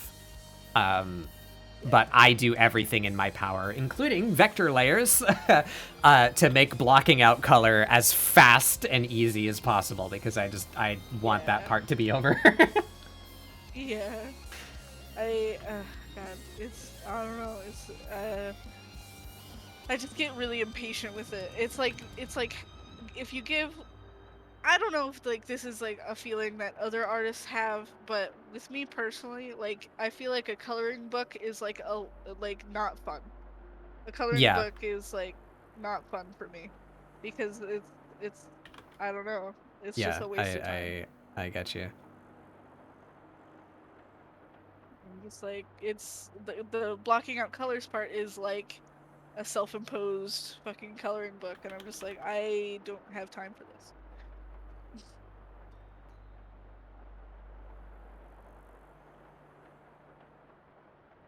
Do you have a, like, would you say like detailing is like your most favorite part? If I'm doing a finished piece, where I actually am like rendering the thing, right? Then like the material rendering is probably my favorite part, but I don't always do that. So something that's present in everything is I actually do really like doing lines. I have a bunch of people that's their least favorite part is doing the line work, but I like doing the line work. If I could just skip over line art to do coloring, I would finish a lot more pieces. Usually it's the line art phase that I just get lost. I'm just like, yep, okay, I'm done with this piece, bye. I do get impatient with line art sometimes, but I like it fine. It's fine. Mm. I'd say detailing is my favorite part. You put it like rendering and stuff, and Yeah.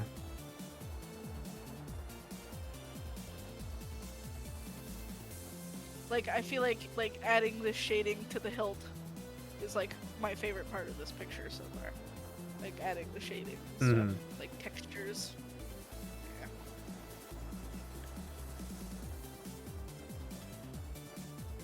Gotta give him big ol' thighs. Why draw a bunny? You're not gonna give him big meaty thighs, right? Big meaty thighs. Is there a difference between conies and like hares or rabbits? What, I don't recognize the first thing that you said there. Ponies? Ponies? Ponies. Ponies with a C. Okay, I don't. What is that? It's a rabbit. Oh. Yeah. I only like one rabbit, and it's the Lopsy. Oh. Everything's based off the Lopsy rabbit. It's my favorite.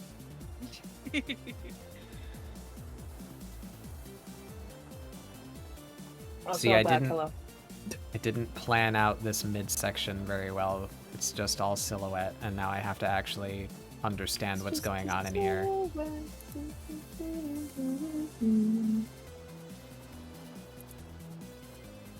We're gonna procrastinate and come back to that part later.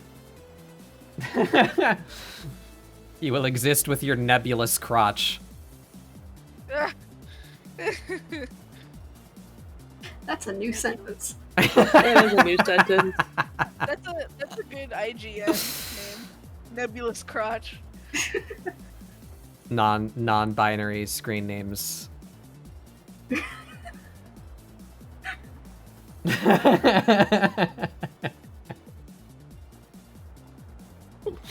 What are you really? Non-binary. I mean, what's in your pants? A nebulous crotch. I love the version of that that's like, what's your gender? Like, epic. Like, Epic. What's in your pants? Skill. I love that part.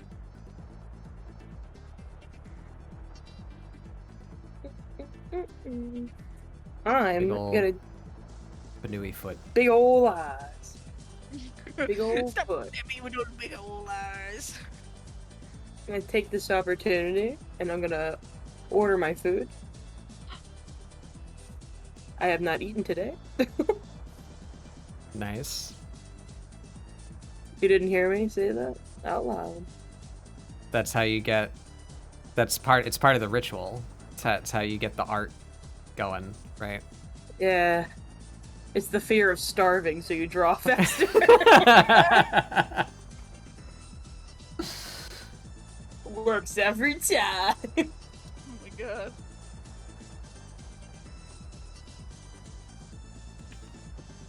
That's why they call it starving artist. Yeah, little did you know that's a self-imposed thing, right? It's to appease that's the. always how it is. It's to appease the art invented it. demon. That's my idea. The art demon. It wants a bagel, but a bagel never suffices. Two bagels. Two We got bagels. 2 bagels. Now we're getting somewhere. That angle's wrong. Could be your angle or your devil. I always forget about that meme. Something reminds me of it and I just laugh again.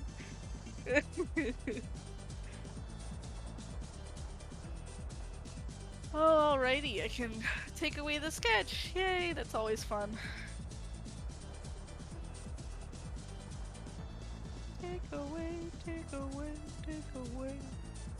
What is that band? Fuck. No idea. I don't know names. I'm bad at names. That was definitely like, I'll take music my mom listened to in the car for 500, Alex. You know? Oh, that was. That's awesome. That's all like 80s rock for me and my dad.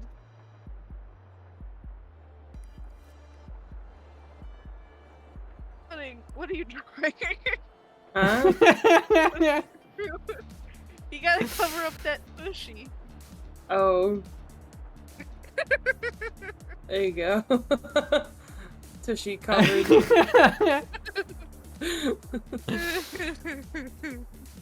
Dang, you got them. Oh my god.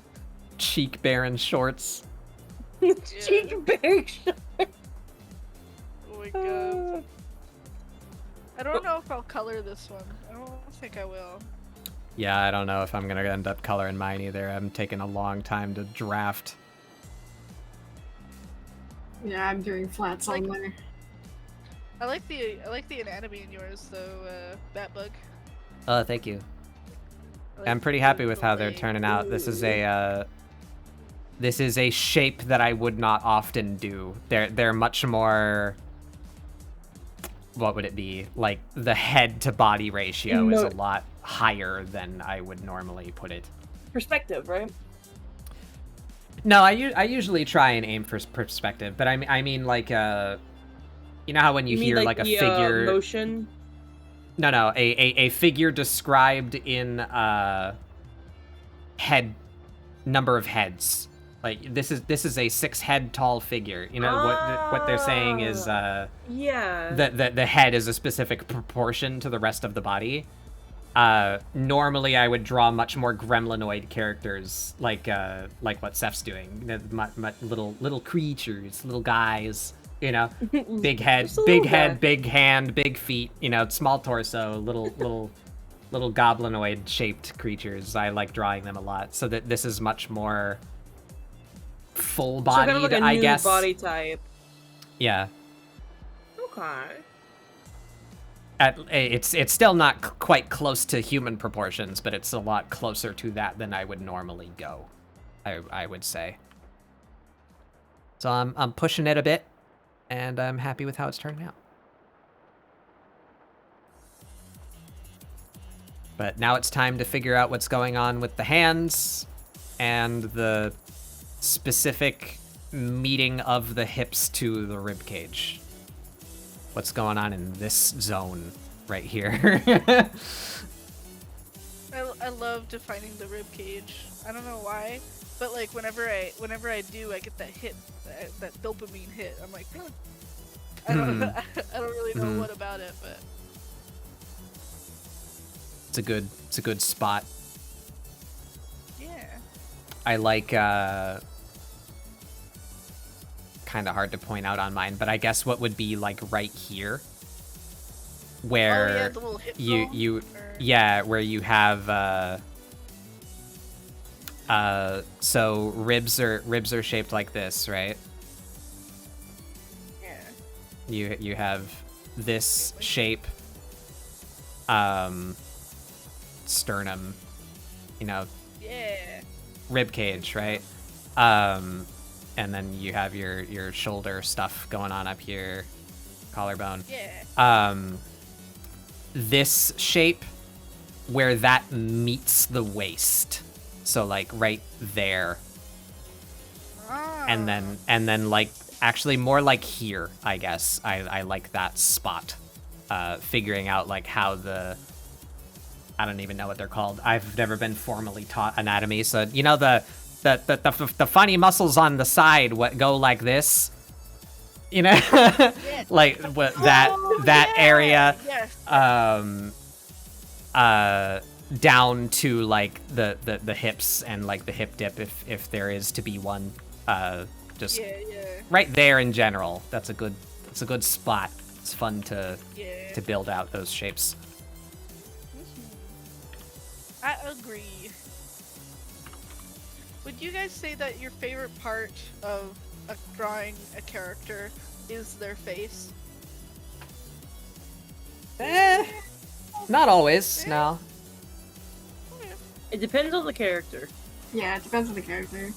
That's fair. Because, like, there are characters I have that have, like, kind of facial features, but have, like, really cool, like, outfit, or really cool body type, or hair, or vice versa. I have a character that I really like drawing the face and body of, but I despise their outfit.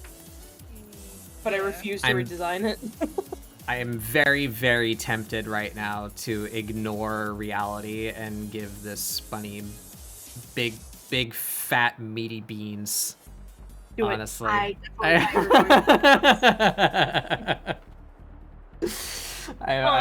kind of want to do that.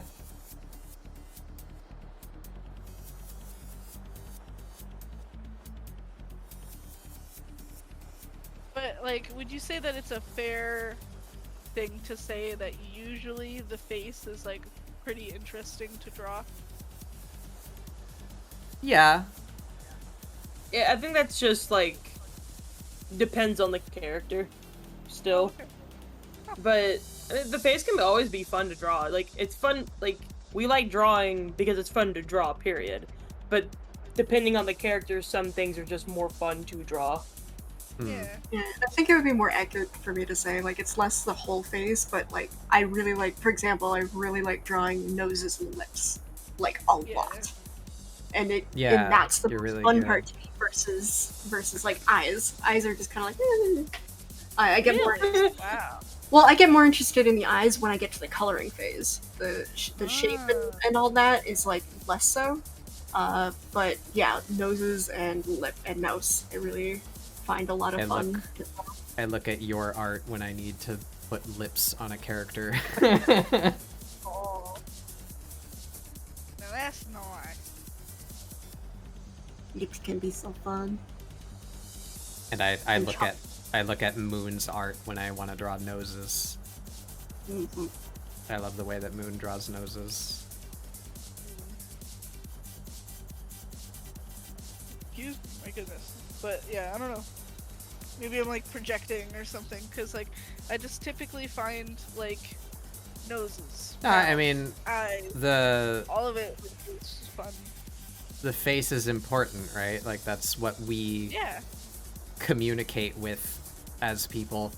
And I would say even designs where the face is not important are delivering a specific vibe because the face is de-emphasized. So like when you have a character with a hood or like we were just talking about Blizzard earlier and things we used to like about them. I still am a huge fan of like Tyrael, like the like void-faced angels that they made for Diablo. Yeah. I really like that design, but it's specifically to dehumanize them that they don't have faces. That's true. That makes sense. Their faces are very important. I also feel like faces have a lot more interest to me because of the variety of different textures that usually accumulates in the face. Like the eyes are shiny and the skin is matte, or like the different like facial structures also like lend themselves to like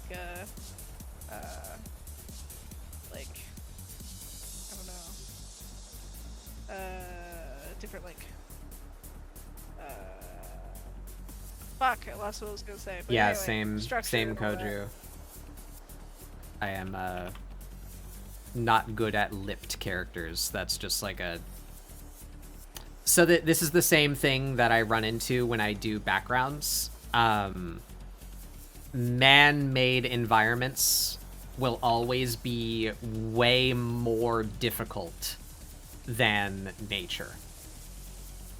And my working theory, my own personal opinion, is it's because we're all familiar with man-made environments. When you go outside, you don't say that tree is shaped wrong, right? Because trees are irregular. and random to a certain extent. But every person can look at a picture of a car and say that that car looks wrong. Right? Because they're so specifically shaped and we're all so familiar with them. So like keeping a table and chair in perspective looking correct is way more hard to me than drawing like a tree in the foreground and a bush in the background. You know, it's much more specific and rigid. So likewise, as I just mentioned, faces are what we communicate with. Everyone can kind of identify when a face is not constructed right. You know, like the eyes are too far apart, or the lips aren't the right shape, or, you know, like something like that. Right. I feel like I'm bad. I've not put a lot of practice into full-lipped characters. So when I try and draw it, it's very obvious that I don't know what I'm doing, and it looks bad. Oh. It takes me a long time and many tries to get it looking decent.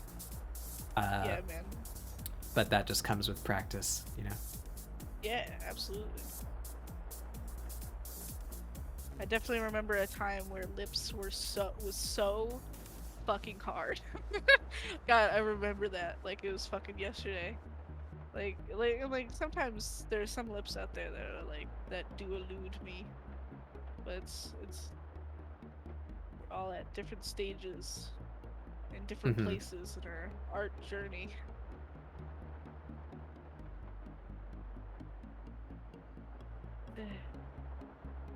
Whatever. Blah. Yeah, I've been going through it a lot lately. Seth got them lips, and I've tried to draw them a couple of times. I'm doing commissions for Skyheart. He's also got a defined upper lip. I'm like, ugh. how do I do it? Like it just startles.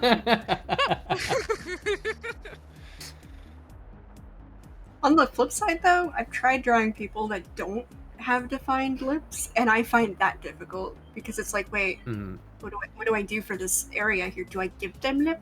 Do I just give them lip? It's like a less is more type situation, and you're just like, fuck. Like I've definitely experienced that for sure. What do for you?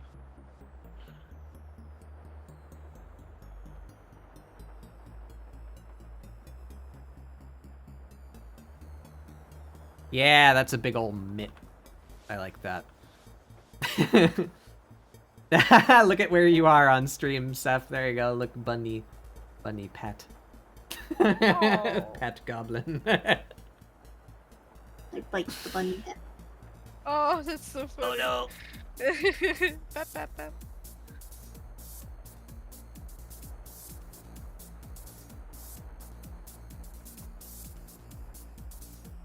The creature is demonic in nature. Thank you, Koji. Very stinky. I'm glad that one worked. So I guess maybe the ticket to making it work is to have it open on my PC and also my tablet at the same time. That's a... Sure. Sure. I'll never tell.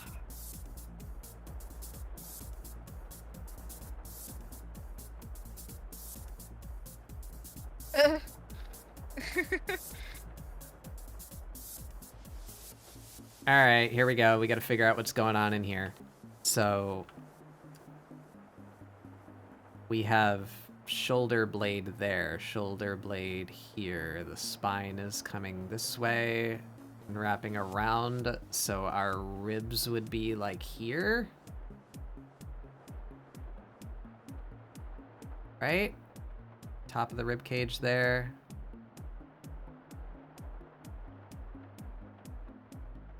Twimpsty.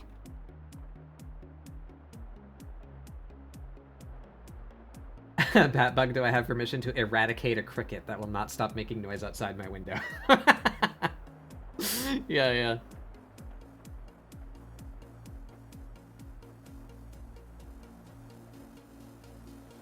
So that was its first mistake. Hip bone would be like here then, right?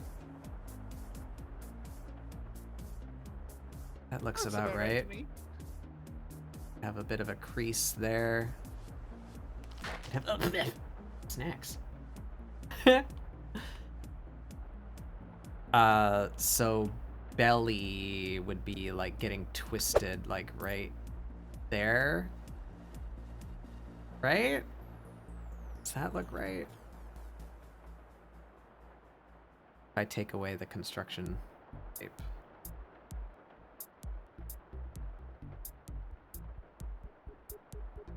Maybe? It looks good to me. Hide it with fur.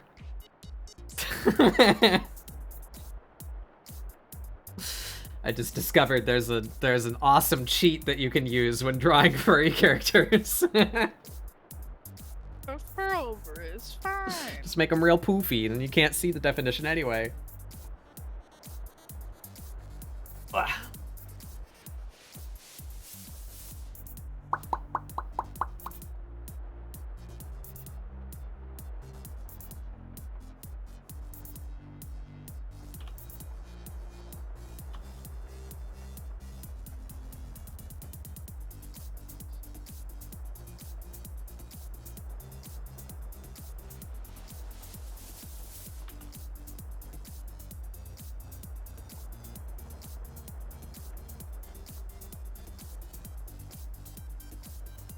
Something like that.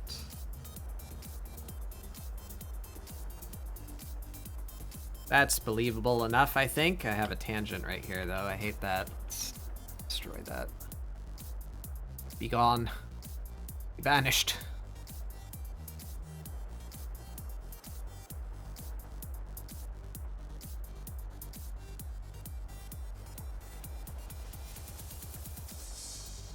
Ay, ay, ay.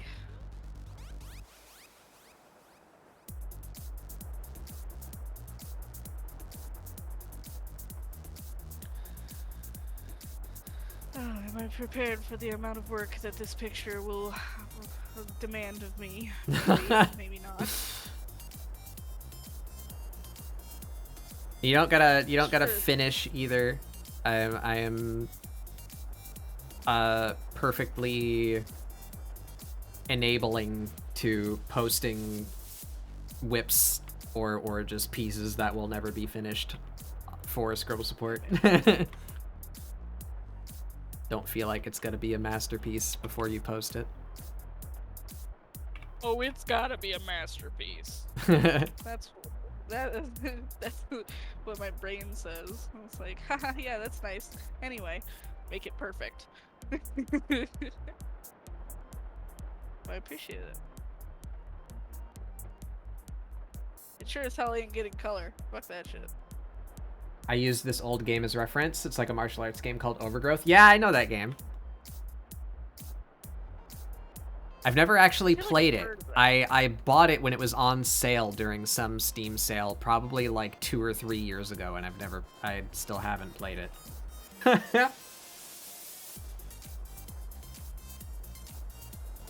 Yeah, it's a little bit goofy, I'd say. The story is like very serious, but it's like a combat game that's partially physics driven. So you can end up with like a lot of doofy interactions and like ragdolls, you know, between the characters as they fight. Was that so? There was a game I'm thinking of that reminds me of that. Is it like there was like a martial arts game where it was rabbit people that were just like punching each other and stuff? Is that the same thing? Which Maybe. is oddly relevant. It's kind of gritty looking. Like they're meant to be like on the more realistic side of like what if anthropomorphic animals were real. And yeah, it's a martial arts game. So you can like punch and grab and like pick up weapons, and you can jump and do like kicks sweeps, like the big ol' like jump kicks, like you know the like double-footed like to the chest, like knock somebody over. Yeah. So I think I'm thinking of that game. It's pretty fucking neato. Was it ever like a finished game or? Yeah. Okay. I believe so.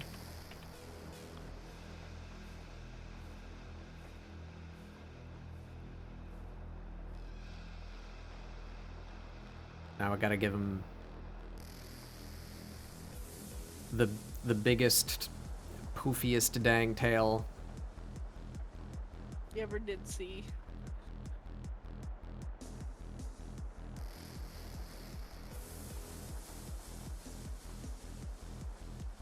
Was there ever an accent that you wanted to be really good at? Like speaking? Yeah. It's an interesting question.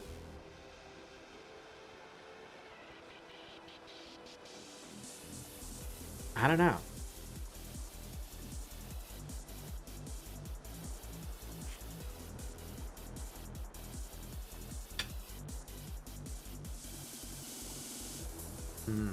Food.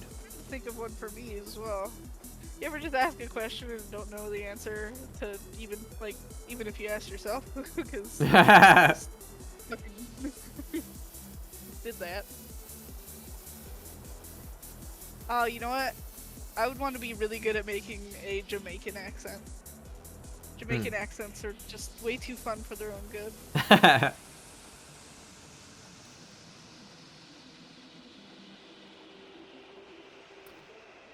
Yeah, I'm still not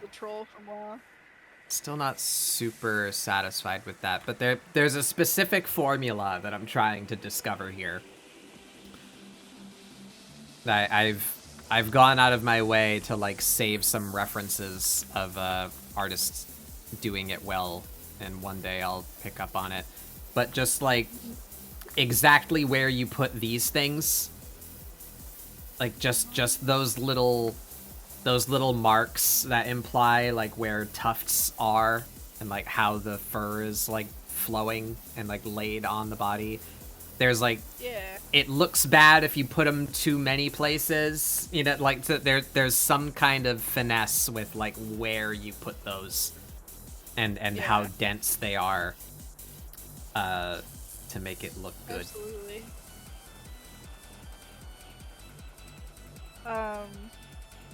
Kojin said Scottish accent. Scottish, yeah, Scottish is a fun one. That'd be a good one. Oh, speaking of, I don't think they were Vines. I think they were like YouTube videos or maybe even YouTube Shorts. But the when Sword and Shield was coming out and they announced that it was like based on that region. And so the fandom or a certain subsect of the fandom took the female Pokemon trainer from Sword and Shield and made her like aggressively Scottish. I got a big kick out of that. I loved that. The way she's just like super fucking sassy and crass as hell. I love her. God, yeah. You know what, yeah, I would like to change my answer to Scottish. That'd be good. I would use my skills for good, but it'd be a lot of fun. Random forest animal, if anyone has an idea. Squirrel. I like squirrels too. I was gonna say squirrel. I paused to think of something less common, but I do really like squirrels. Oh, raccoon. Wait, possums. Raccoons are good. Possums are also good. Deer, yeah. Deer I like good their eating. Yeah, I like eating. Oh. Wait, no! what are you talking about? I meant Your legs to eat or to look at? To look at. I will. I like Me too. I will also. Long silence. Me too. I will also confess to really enjoying venison. It's very tasty. I did have deer heart before, and it's very delicious. That sounds metal as hell. Yeah, it was pretty good. I grew up in the Northeast, around, like, Massachusetts, Rhode Island. I've had residence in every state in New England. So also common in that area is hunting season. So I have relatives that hunted like every year. So, but they were thankfully not dickheads about it, you know.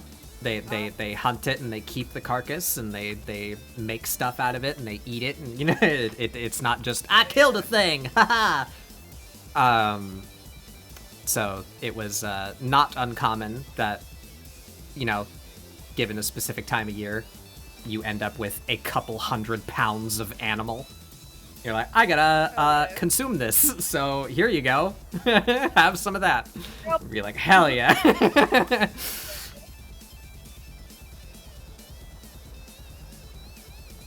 So good. God, I'm really hungry. I also haven't eaten yet today. My food on the way. My food on the way. This is the way, brothers. The way to food. Ah, she looks good when I take away the sketch. Look at her. She's only got one arm right now, but that's fine. I'm happy with that. It looks really good, Matt. Thank you. It always feels like a rare treat when you zoom out of your own work and you're like, I don't hate this. Yeah. Savor those moments. Have you ever just been so satisfied with the line work, the sketches, but as soon as you take away the behind layer of that sketch line, you just look at the baseline, you scrap the whole piece? Yeah. Yeah. I've done that. You know what, Koju? You know what? I'll meet you halfway. I said I was considering making her like one-eyed or having like one spooko vision or something to imply the connection to the ghosts. Her right arm is gonna be spooky. Her right arm is gonna be like ghosty. Ghost arm. Yeah. That's what we're going with. Nope. Don't need that anymore. Actually, never even used it. Be deleted. Draw Danny Phantom as a furry. What would Danny Phantom's persona be? Probably a dog. The fucking basic ass bitch. Kidding. I never watched the show enough to really even know like what his personality is, other than it's like just like a generic snarky teenager. Yeah. Who? What now? Danny Phantom. Danny Phantom was good. He has a good personality. Yeah, but I don't know anything about the show. He's a good guy. He's snarky. I would say Fox because he's real snarky and can be sneaky. Yeah. Foxes also have pretty high spiritual vibes in a lot of cultures. Ooh. Makes sense. What were you saying, Putty? There's no telling. Sorry. No, you're fine. Sometimes a thought comes in like a breeze and it's gone. You never know with me. I can't. Poor fucking Pete. She'll ask me something, and I'll be like, in the process of answering it, and then I stop. Mm-hmm. And she goes, "Well, what was the answer?" I'm like, "What was what now?" And she goes, "Ask me the question again." And I'm like, "Oh, yeah, I don't know." I like that. Thought comes in like a breeze. That's a good way. Yeah. That's a good.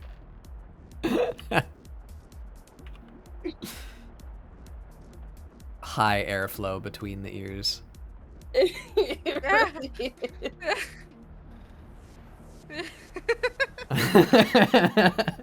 Well, we're all part of the Big Ears Club, so. Yep.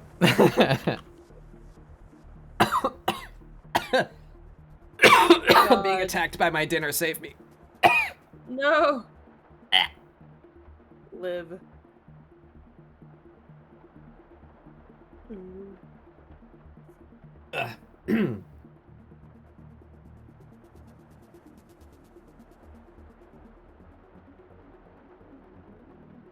Sometimes you just forget how to eat or breathe, you know?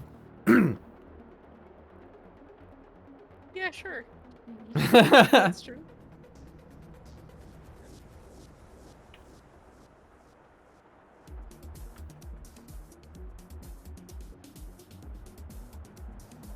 Wish I knew how to draw better on computers. Yeah, that's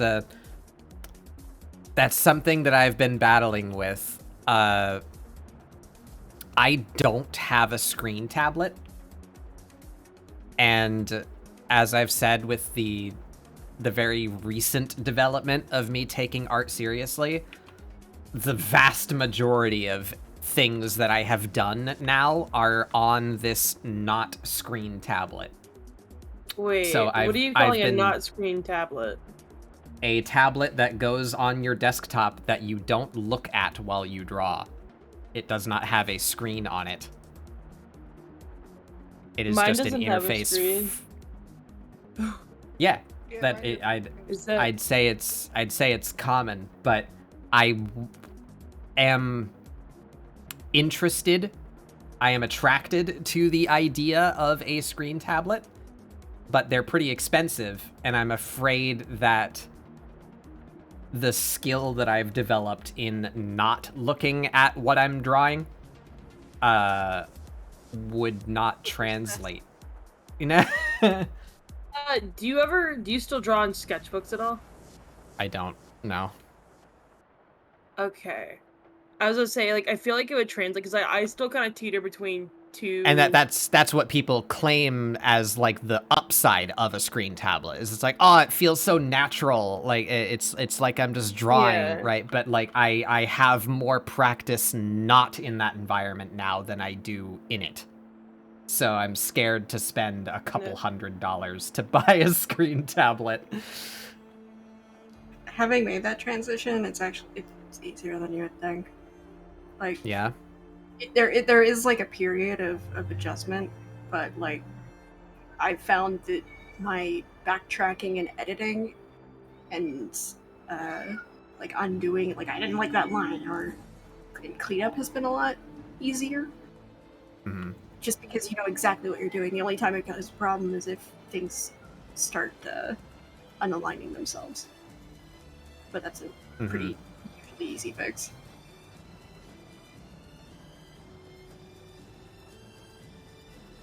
I think there's some on sale for Amazon right now. You'd have to read the reviews on them, but I was looking at them because I'm also very scared to, like, invest in it. Yeah. Mm-hmm. Because, like, ideally, I would love to, like, I would love to, like, loan one, you know, just to, like, fuck with it for a little bit. Yeah. I wish you could rent them. That would be nice. I do have that capability. I know someone who has one who would let me use it, but currently, I do not have space for it. So this is still something that needs to be addressed later. That I need to improve my desk setup before I can house a third monitor effectively. Try to seek out sponsorships for tablets. Yeah. It doesn't hurt to ask, and who knows, somebody might actually say yes. I would be sponsored by Huion.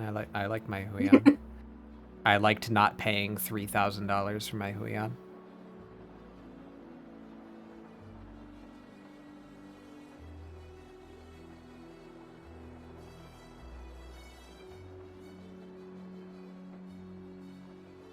You know, there's a lot of that going on, isn't there? I'm happy that there are a lot of monopolies being challenged right now in a lot of fields. Yeah, Adobe, Wacom. We were talking about video games earlier. Pokemon and World of Warcraft. Yeah. Honestly, I wish some of these corporations would die, you know? It's fine. You know, Yeah, just, like, yeah, let it yeah. live and let live, except kill them, actually. Never mind. Don't live. They're forgetting about the let live part, so.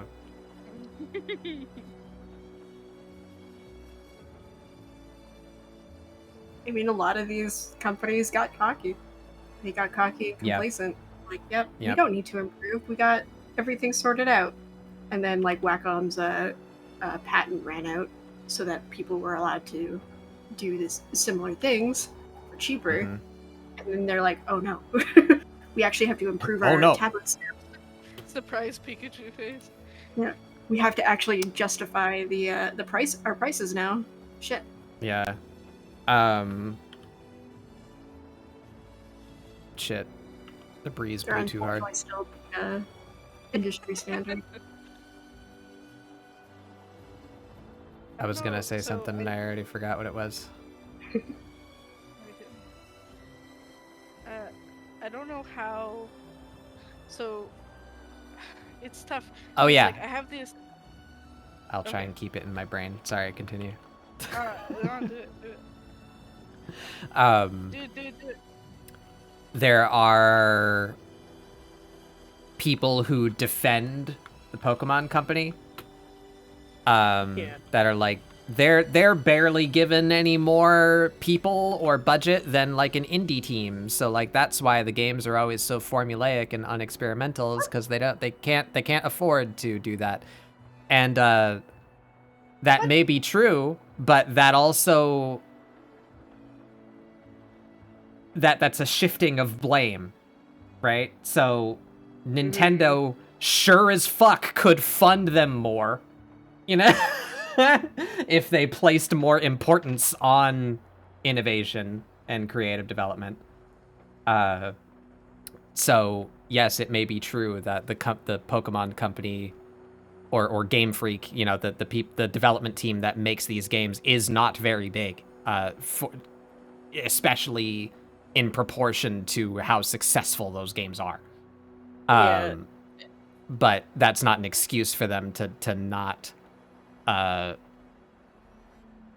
innovate. It's that Nintendo should be giving them more so that they can, because their games are phenomenally popular. From what I understand, Game Freak actively hates working on the Pokemon games. Really? They do. They dread it every time a new Pokemon game, they have to announce a new one. Because, like, I think when Sword and Shield was in production, they were trying so hard to make other games, and, like, nobody gave a shit about any other of the games that Game Freak was making. And they can hire more people. Nintendo has given them the funds to hire more people. Game Freak refuses to bring on more people to work on Pokemon, but they'll gladly take people from the Pokemon team and work on other games. Well, then maybe hire a new development studio to work on Pokemon. I think that's what Nintendo was playing around. Yeah, Nintendo, I think, was definitely, like, playing around with it, because, like, when we got our Diamond and Pearl remake, it wasn't Game Freak that made it. And Pokemon Arceus did phenomenal, and Game Freak, I think, worked on that one, but didn't, like... I think they worked on it. I can't remember if they were just in on it, or they oversaw the production. I can't... Or maybe they did. I can't quite remember. But I know the Diamond and Pearl remake did really good. Yeah. And it was not Game Freak. A lot of the better Pokemon games weren't Game Freak. Like, if you remember on GameCube, like Pokemon Coliseum, Pokemon XD, Pokemon Snap, none of that was Game Freak. I love those. Like, those are some of my favorite Pokemon games that aren't like, actually like deep Pokemon games. Like, I crave a Coliseum game. Like, I want Pokemon Stadium again. If I could get another Pokemon XD or another Pokemon, like you said, Coliseum, I would die happy. Like when the announcement came out for Pokemon Snap, I was like, now I want to Switch. This is what makes me want to Switch. Like nothing else made me want to get a Nintendo Switch, but Pokemon Snap. I'm a basic bitch. I bought a Switch for Zelda. That's fair. It was what I just have never been like a massive fan personally of the Zelda series. I don't hate it. Me neither, but that's why I was attracted to this one, because we're talking about breaking trends and not being formulaic. That was like the first very interesting looking thing that they've done in a very long time. So I was like, ooh, new things? Yes, please. Yeah. I liked Breath of the Wild quite a bit, actually. I did too. I very much enjoyed Breath of the Wild. I really liked the open world and like nothing got done. And that's how you know it's a good open world game, is when nothing gets done and you're just exploring. Ironically, I'm so excited for the new things. I promise I'm not just a hipster in this instance, but one of my favorite things about the game is what everyone complained about. What? What'd they complain about? Weapon durability. Oh yeah. I didn't hate it. It was annoying, I won't lie. But like that's just what like the game. It was annoying, but that was the point. And it led to more heroic and triumphant moments because of the limitation. So like if you could just go to Ganon's castle and like get the dark iron weapon or whatever and just have it forever, then you've conquered the world. But the fact that your weapon would always break until they came out with like the Master Sword thing meant that you were never 100% safe. So at any given moment, like something happens, your weapon shatters, and you have to go like, oh fuck, and like go to the last dude that you killed and like steal his stick and like try and deal with what was left. You know, like that's what made the game interesting. Or you go, oh fuck, time to break out my bow and arrow or my bombs or something. You know, it made you be creative and dynamic because you couldn't just rely on your weapon. I've had I really liked that. So yeah, I've had them too, and it's always fun to like tell the story, like, oh shit, my awesome weapon broke in the middle of fighting like a fucking, what were they called? Linux? The big centaur lion dudes. Yeah. That it's like, oh shit, I was in the middle of fighting like a silver one, and I broke my weapon and I wasn't prepared, so I shot a fire arrow at the floor and used the updraft to fly away with my paraglider and then dropped bombs on him to finish him off. You know, like it was such a cool, like I liked that the weapons broke and so that you couldn't just be comfortable. That's what made the game more fun to me. Totally fair.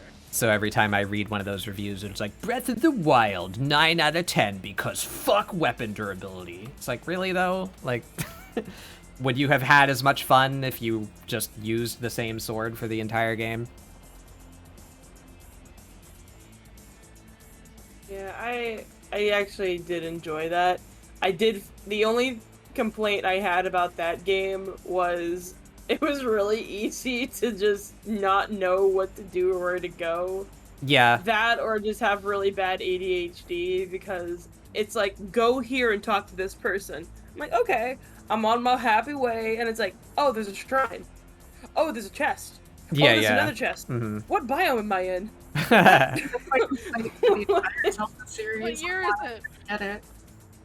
Like, I liked watching other people play Legend of Zelda games, but I could never finish them because I either got confused on where I was supposed to go next because I'm an idiot, or ADD would kick in and be like, lol, pretty things, neat things, let's go. Mm-hmm. Or I just spammed A to skip past important dialogue because I was like, I want to. Oh my god, I do that too. It makes me so mad. Admittedly, all of these things are my problem. These are my problem. But like, it doesn't reflect the game. It's all me. Is a reason to dislike it though. Yeah. It just is a game that doesn't work for me, my brain, and how I play games. Yeah. Yeah. It doesn't mean they're bad games. Like I said, I love watching people play the games. It's just I can't play them personally. I like game jumps. Yeah. Do you like game jumps? I used to. I used to like them a lot better. Now I'm just kind of like, Yeah, nowadays they're kind of fucking washed up, and I feel so sad. I've not watched them in a few years. I still respect what they do, but Absolutely. and they might be different now because it's been a couple of years. But initially, I stopped because it seemed like they figured out the formula was make Aaron play games that he hates and funny.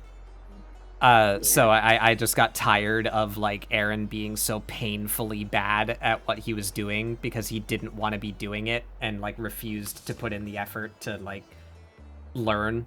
And, like, that was supposed to be the entertainment, was watching him be bad at a game. But I was just like, I'm not into this. That being said, the Danganronpa playthrough, while super long, and I get that a lot of people aren't interested in Danganronpa, it was very entertaining. Would recommend. When they go back to their roots of just like being goofballs and a couple of friends just hanging out on the couch while they play a decent game, then it's like fine. But like the only things that get me back to watching their games is honestly when they're playing horror games, because their reactions are a lot more genuine with horror games. That's fair. Like it's like I like their 10-minute power hours. Those are fun. But like Starbomb still slaps. Yeah, like but even like their normal games now, like the games that Aaron doesn't hate. I watch those and I don't know. I just feel like they're washed up or something.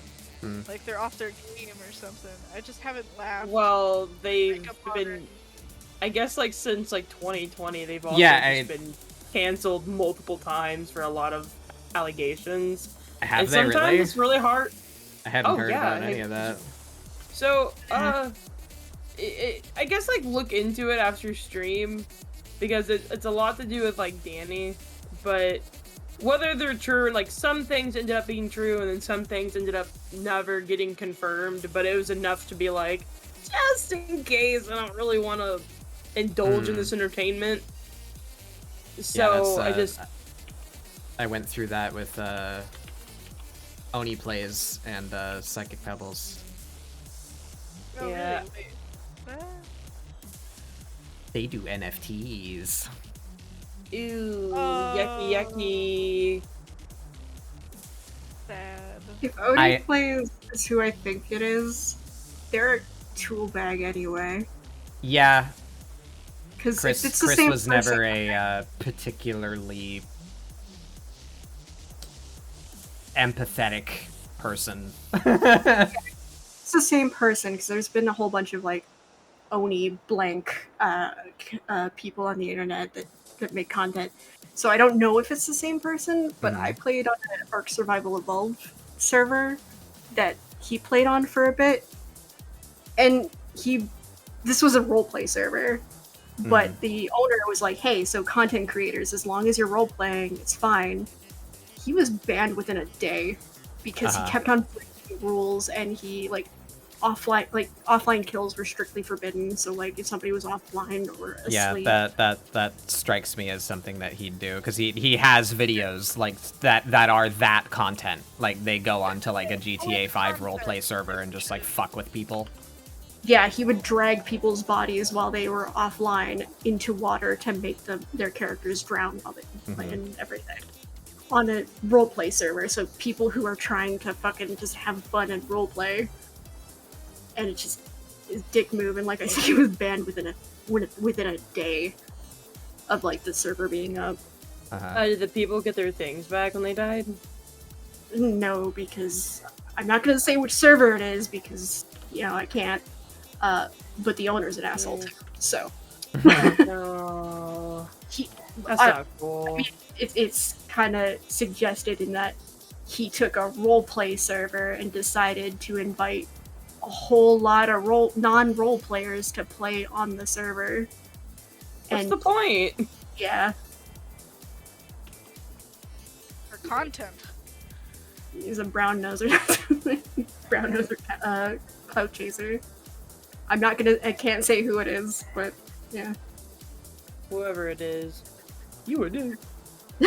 Yeah, I am a specific age and have existed on the internet for a specific amount of time. So I enjoyed Oni and Psychic Pebbles content because you know they were like the old guard of Newgrounds, you know. So I enjoyed their content. I thought they were funny. But then I haven't looked painfully into it, but the general sentiment that I hold for NFTs is I understand that the people in charge of it would be very happy if more people were into it, because that's how it works, right? That is how it works, So there's a lot of information about how they work and what exactly they are that is not looked favorably upon by the people who are into it, because, you know, it's very obvious not good shit. So I will extend a grace to people that got into it that didn't know about that, because it is actively suppressed by the people that have a vested interest in NFTs, right? But if an artist ventures into this ground and is then shown, you know, that it's a mistake, and they go, oops, my bad, that's pretty shitty, I didn't know, and then stop doing it, then I have no problem with that person, right? Yeah. But there are two other responses that one can have to to that confrontation. One is triple the fuck down, which is never a good look. And the other one is quietly stop doing and pretend that it never happened and hope that everyone forgets about it, which also isn't a very good look, IMO. So last I saw was they got into it, a bunch of people were really upset, and they just never acknowledged it. I don't know if they actively stopped producing new ones, or, you know, just if the ones that they made are still just floating out there because there's not really a way for them to stop that from happening. But as far as I could see, they never acknowledged it. They never, like, owned up to it. They just either are still doing it or want people to not know that they did that. You know? Yeah. So I'm like, that's kind of stinky. I don't like it. Especially, I would not be surprised if they're still doing it, though, because Psychic Pebbles has always been, like, what's the word? Like, hustler? You know, like, you gotta do the hustle. You're playing the game. You gotta rise and grind, gamer. You know, like, I don't play video games. That's a waste of time. Like, he's that kind of person. So, I don't think that they stopped. They probably are continuing to do it, like, under a different name, or they're just still outwardly doing it. But either way, like, my point is, I liked their content, but their personalities started influencing their content more, and turns out they're kind of poopy. So I stopped following them. I can understand not wanting to talk about it if it's like they're like they get into it without knowing that it's bad, and then they are told that it's bad, and so they stop talking about it to like lie low and like not call attention to themselves. But not if it's they're not like people aren't entirely sure if they are. Yeah, is it's if you want to distance yourself from it, then you should make it clear your stance on it and not just either quietly keep doing it or just hope that everyone forgets. Because that's the fucking corporate games industry method of doing things, you know? You give a very half-assed apology and then you wait 3 months and then you do it again. You know, it's fucking make your stance. Yeah. It's just glorified art theft. NFTs. Yeah. That's all it is. Well, yeah, outside of people's... It's like horrible for the environment. It's like objectively on all levels, it's terrible. There is nothing good about it. Yeah.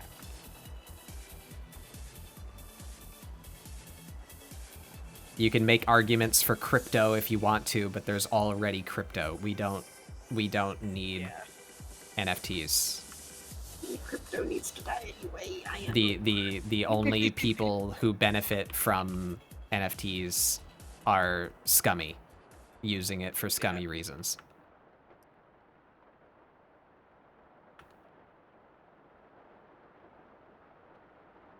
Have y'all ever worked for an MLM before, or like taken part in an MLM?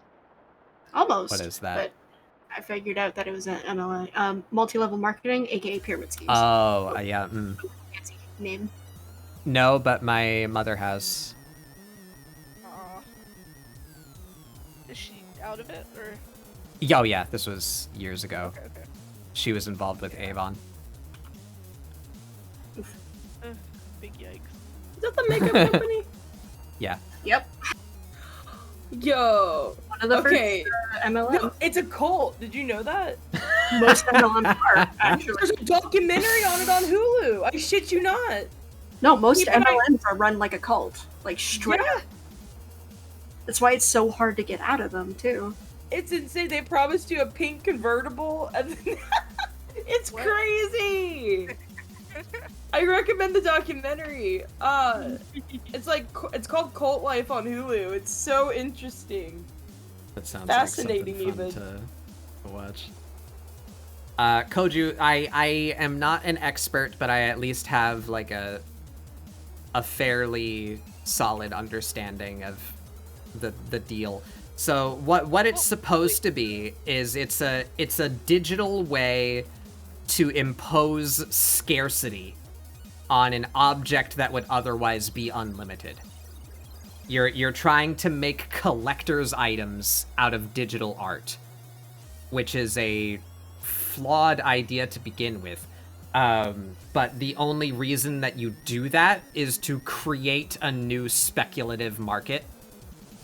And those are most useful for money laundering. With NFTs, I always joke that a lot of people say that they want digital art to be treated as seriously as fine art. This isn't what we meant. No, exactly. It's just money laundering, and that's what a lot of so it's taking the fine art like Sotheby's like auction system and applying it to digital art.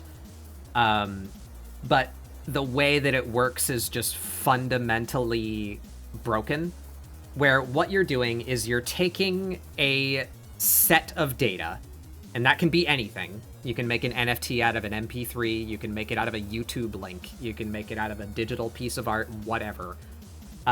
You're taking essentially a URL, and you're running it through a blockchain that hashes an absurd amount of data to be tied to your minting, they call it, so that it's verifiable and unreproducible. So you have a receipt that represents this digital item, that is one of a kind, right? So that you can take that item and assign a value to it based on scarcity. But the thing is, there's absolutely nothing stopping anyone from taking the same piece of media that you did and minting it again. So, or, you know, the hilarious, you know, the joke that I'm sure any layman who has been exposed to NFTs has experienced of the, like, LOL, right-click save as, you know, like, there's no actual value associated with this. It's just an engine that is burning untold amounts of carbon because the environmental side of it is a lot of power plants have these data centers in them that you can rent. So you are renting your ability to mint NFTs from a power company. And that power company at that power plant is not a nuclear facility. They're burning coal.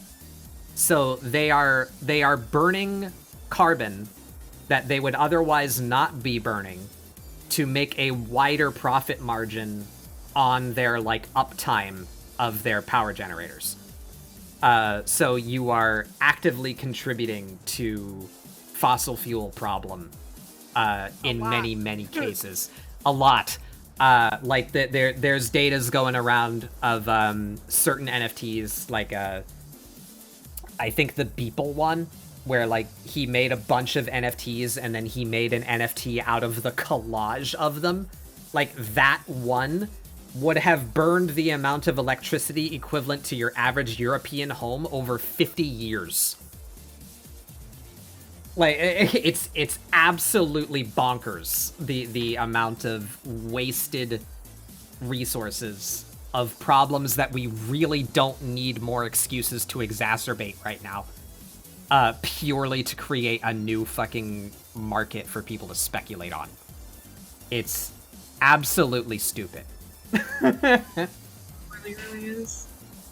And there is a defense of, like, oh, well, that's a specific kind of blockchain minting. We're moving away from that, so it's way more efficient. So, cool, I guess, less carbon emissions, but they're still there, and all of the other aforementioned problems are still there, too. The rampant art theft, the complete just nonsense of the value system that it's based on. It, like, there's just no good. There's no good about it. There's nothing. There's nothing there. Yeah. Seth Green couldn't make his NFT cartoon because somebody ripped it off. Yeah. Stupid idiot. That's what you get.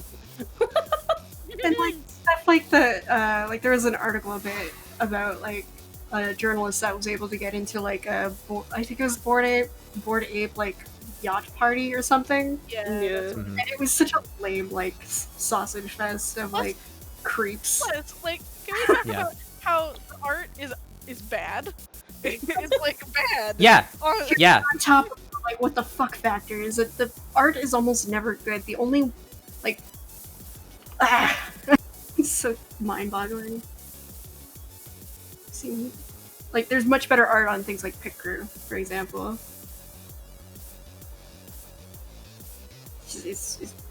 But yeah, so the unfortunate thing is that all of that information is obviously not wanted to be known by people who are invested in these things, and a lot of said people have a lot of money and therefore power to, you know, spread their agenda around. So people like your dad, you know, that are like, oh, I heard about this NFT thing, and it's supposedly a way for digital artists to be respected and make a lot of money. You know, that's the narrative, right? So your dad's not a bad person. You know, it's just they don't understand what it actually is, and that nothing useful can come from it. The people that are gonna become billionaires from NFTs have already done so. It's not gonna be you. Yeah. like the really, really early artists that got into it, that like did the thing and then bought out of it like right away. Honestly, I can't fault them. It's hard to make really good money on art, especially digital. Like there was one case of one guy who just had a part of his problem as an artist is that his shit got stolen all the fucking time. So really early on, he was able to make a lot of this stuff NFTs, and he did the thing. He was able to pay college tuition for his kids, and then he was out. Yeah. Like, yeah, I can't fault that. However, the way it is now, there's no excuse. Absolutely no excuse to start getting into them. It's a little bit of the same argument of like starting smoking tobacco today. Like there's a section of people that got into it when it was cool and when it was trendy and before everyone understood that it's shitty, and they're stuck there now, or at least with a very high bar to jump over to get out, right? Whereas if you started doing it today, like, it's already very widely known and easily accessible information that is absolutely destructive to you and everyone around you, and you probably shouldn't do it. So, you know, it's the same kind of mood of like, it's out there, everyone knows that it's bad, so there's not really a big excuse for pity or sympathy if you choose now to engage in it.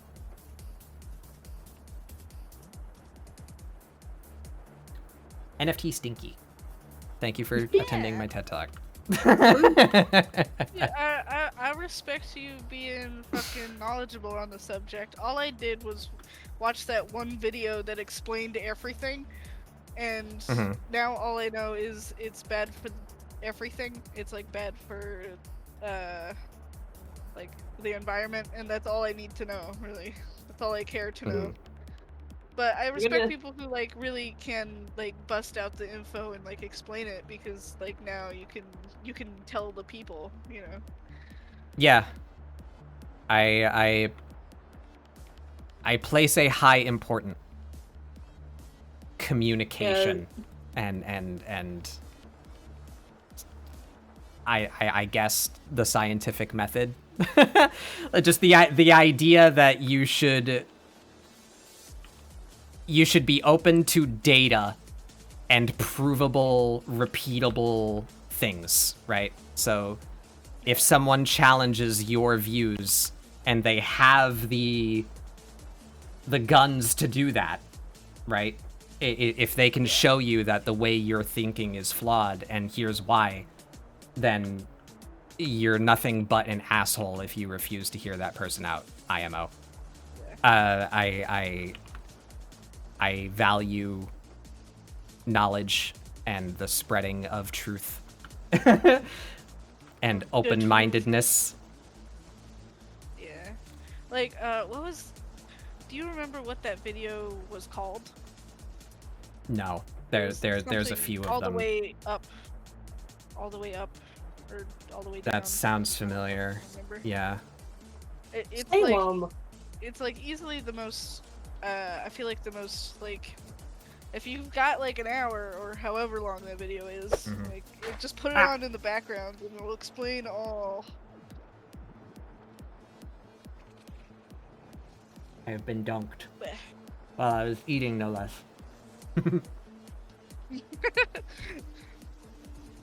They pounced on the opportunity.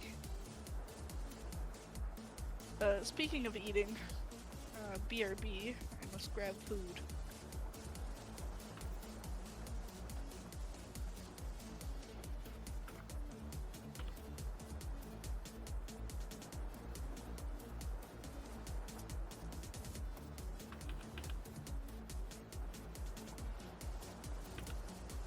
I am very fond of this buff rabbit warrior, and I'm gonna use it as a D&D character, I think. Yeah, strong lady. Oh, yeah.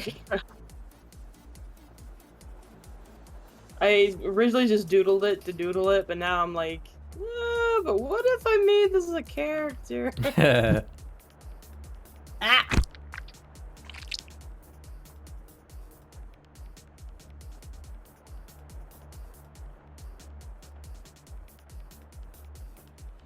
Now I can be ghostly. Whoa.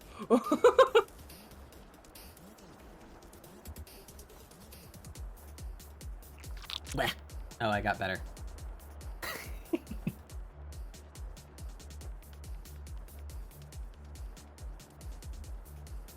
That was cathartic in my current situation. I'm glad.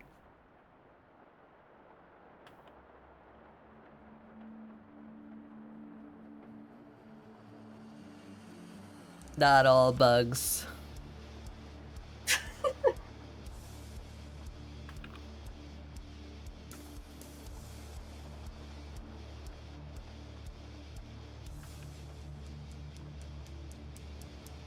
Oof.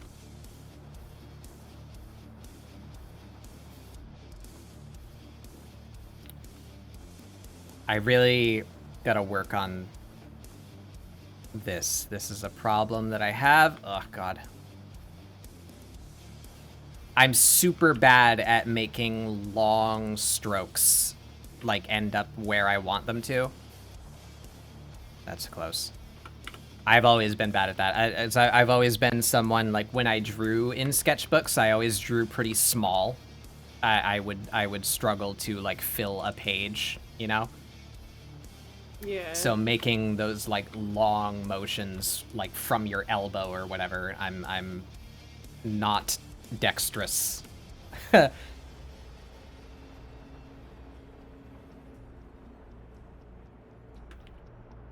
Yeah, I always had the issue of drawing too big. I still have that problem.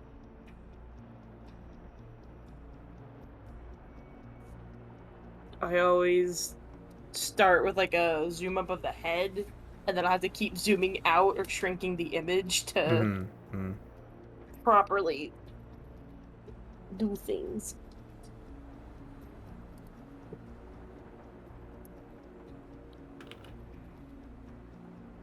Damn it.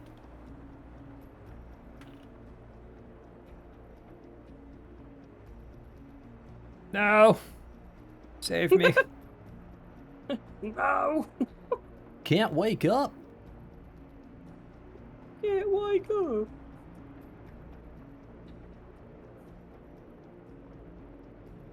I have the issue of scratching my lines. I make it too sketchy. I kind of like that, personally. I like that. There's a reason why my inking pen has this texture to it. So I like messier lines, personally. But yeah, I understand if you're not going for that. It's a difficult thing to get out of.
I take a lot of inspiration from manga artists, so the scratchy lines come off as using them as... the scratchy lines come from using them as reference. Yeah, pointing at Amber Ram up there. I would call that a more manga-esque style. It's not quite manga, but just the idea that everything is binary. Like, it's black or it's not there. I really like the look of that. Soph is really good at that kind of style as well.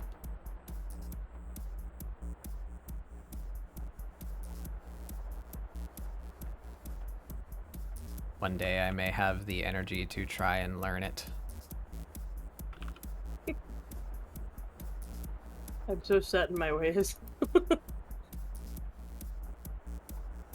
I do a lot of sketching for, like, the sketch layer. Or, like, when I'm shading, I'll sometimes scratch out the shading. Mm-hmm.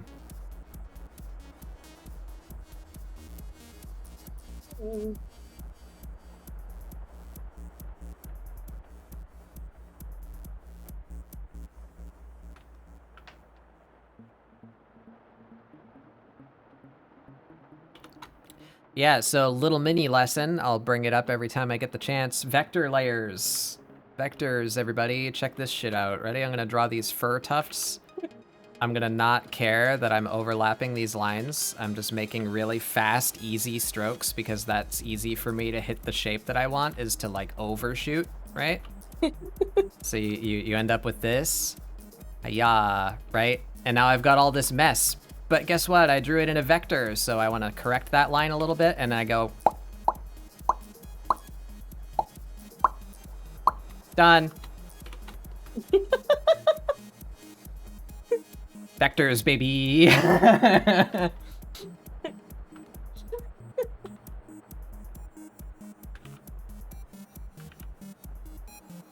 Nice.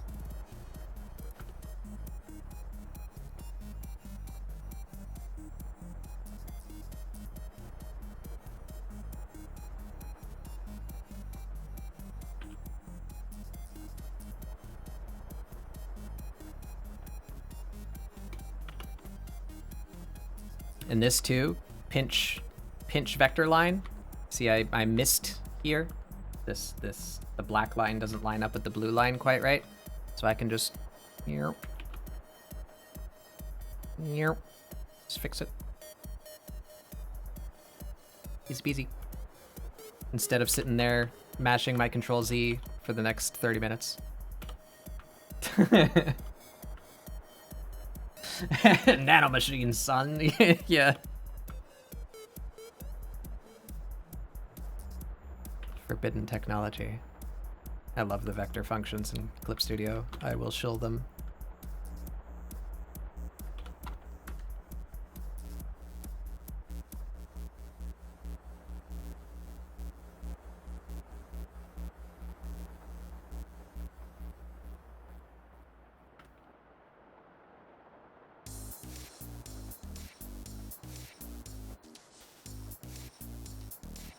Oh no, I don't really like King Konga's theme in this remix. Gotta get my old one back.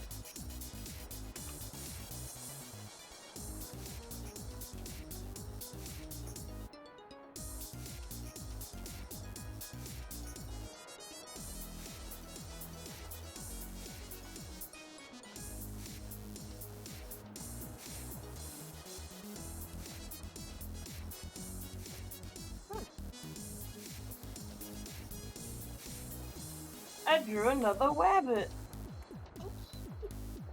Bunny. Bunny.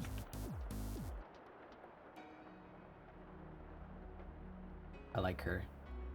She's sassy. So sassy. I like her hair. Thank you.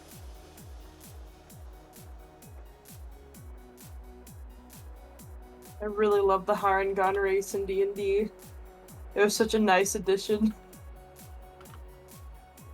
Yeah, I just wish we had more information on them, honestly. Yes. And the fact that they can range from any size is really fun. Like, they can be the size of a real rabbit, or up to 7 feet tall. Yeah. I love that. The image of, like, the dwarf bunny. Have you seen that? There's like, it's like just me and my 5 times my size girlfriend. He's just like hanging out. I love that meme. Giant white rabbit. It's flat. Yeah. I hope that's what they were going for. Like, because it's such a... it's so cute that you can have, like, just a little guy. Or just a really big guy. Yeah.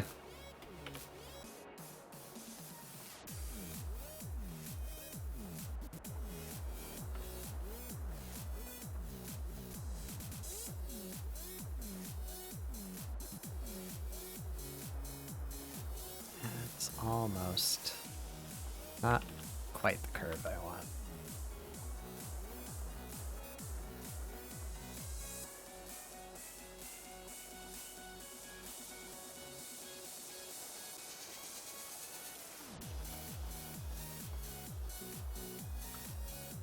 There we go.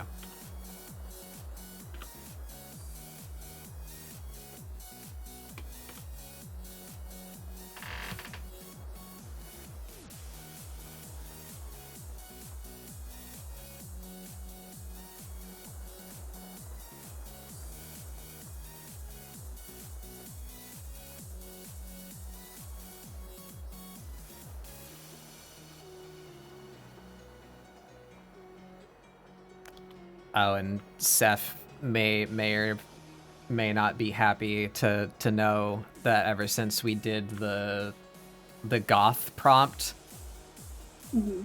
I love this eyeshadow. More eyeshadow. I look for excuses to do it now because it's really fun to do and I really like how it looks. You don't need an excuse. Just do it. I do it too much on everything. Everything got the sassy hooded eye. It's a good vibe. There's just something about it.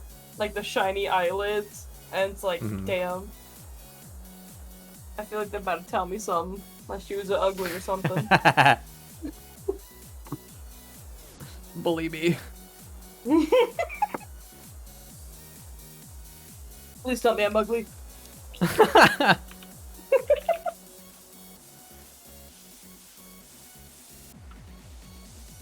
Oh, my food's almost here.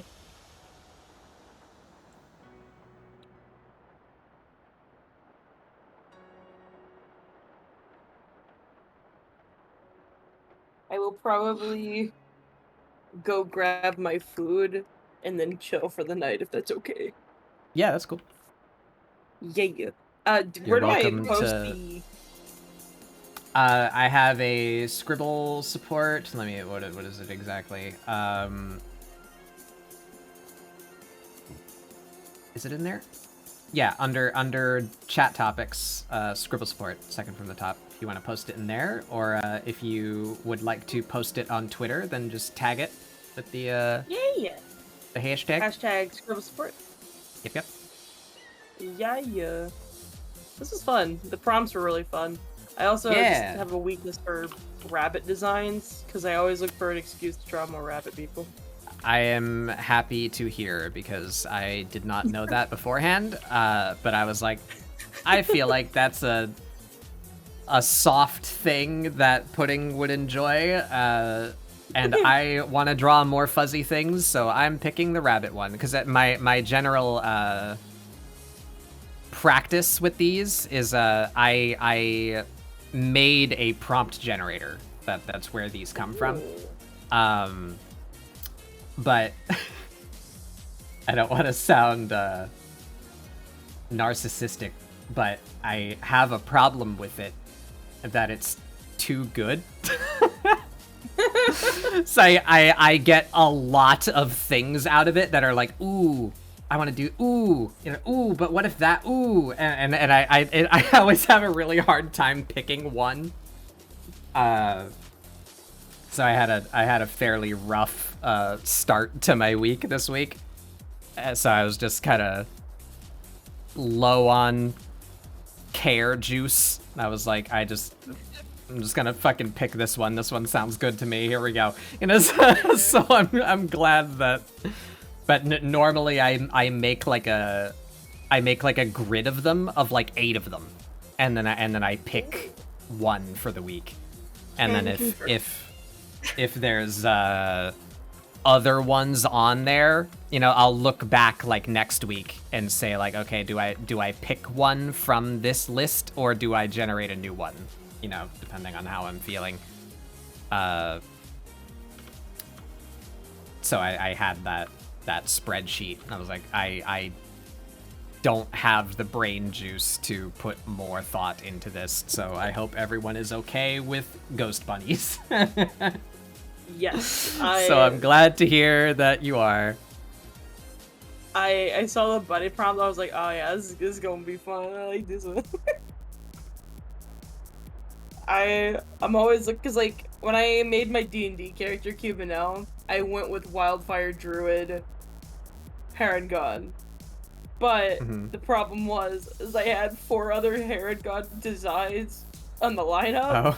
That wasn't just a druid, so I had an artificer, I had a warlock, I had a rogue, and then I settled on the druid because it's like, oh yeah, I don't have 5 other druids, except that I do. So bunnies are fun. Yeah. Bunny. Okay. I shall go get my food, and thank you for having me. This was a lot of fun. I enjoyed this a lot. As I've been saying, I don't think I've said it to you guys, but my policy is if you can see the channel, then you're allowed in it. You know, I manage the roles, so if you feel like you want to just hang after you're done eating or whatever, you're welcome to drop in, or if you want to just chill for the rest of the night, that's fine too. But yeah, you are welcome back, because I have given you permission to enter this space. So utilize it if you desire. I'm excited. So I was just looking at the past prompts and the past art pieces. These are cool. Yeah.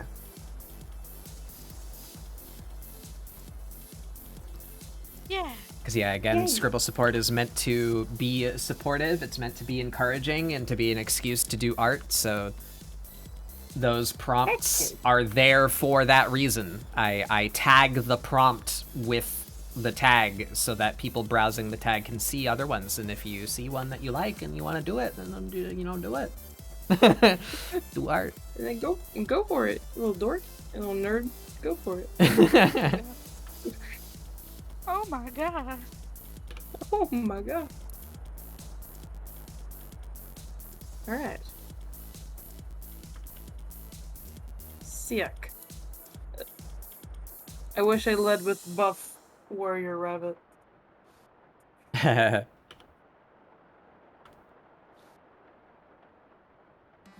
Alright, my food is here. Thank you for having me again. I really appreciate it. Yeah, thank you for coming. It was nice to hang with you and Seth and Amber. Hi. Yeah. Yay. I'm glad you had fun, and you are welcome back at some point if you ever want to get with me about when you're available. And I look forward to, what is it, next Tuesday? Yes. What's next Tuesday? Tuesday is gonna be the collab with Peep, Mitch, Batbug, and I, where we do where we make OCs together, and then when Peep puts them in the scenarios, we have to doodle it out, the scenario, or what they're doing in that scenario. Heck yeah. Oh, that's interesting. Like I hadn't heard that much detail about it. Yes. I was just signing up for prompt with Pudding and Friends. That sounds fun. So, Peep is always in charge. Like, last time, she gave us a prompt of like just gave us like a character design prompt, so we designed characters based off of that, and then we took those characters and we named them, or we have chat name them. If you can't think of one, the chat will name it for you. I'm awful at naming my characters. When in doubt, pick a food. Everything's named after food. But she'll also pick scenarios like where they go to the birthday party or a beach episode or something like that. That sounds fun. Oh yeah, that sounds like a really fun stream. Yeah, I'm excited. We haven't done one in like a year. I've never really met Mitch before, so that'll be fun. Wait, really? Yeah. What? I just assume everybody knows each other. I don't know. Just assume. I know of Mitch, and I think we've been in the same room as each other before, but I've not really interacted with him.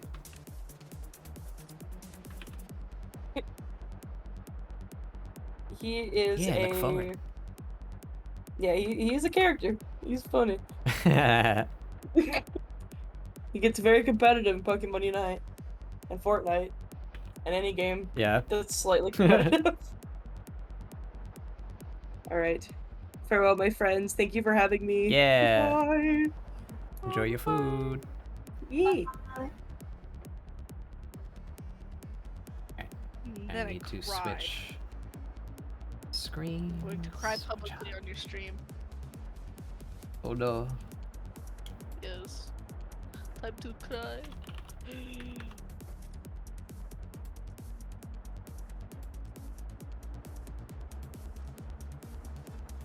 Alright, see you later, Koju.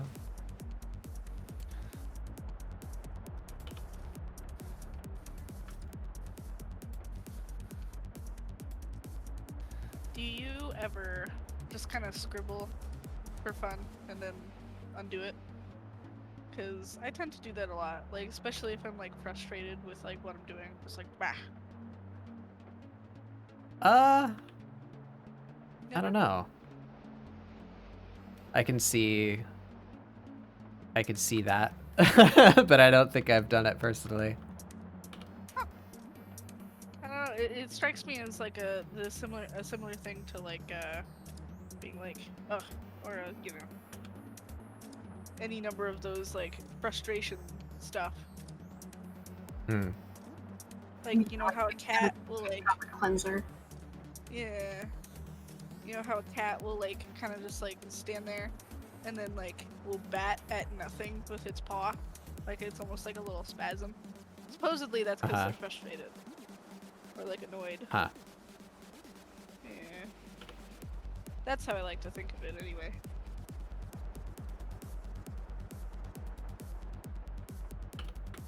A little frustration.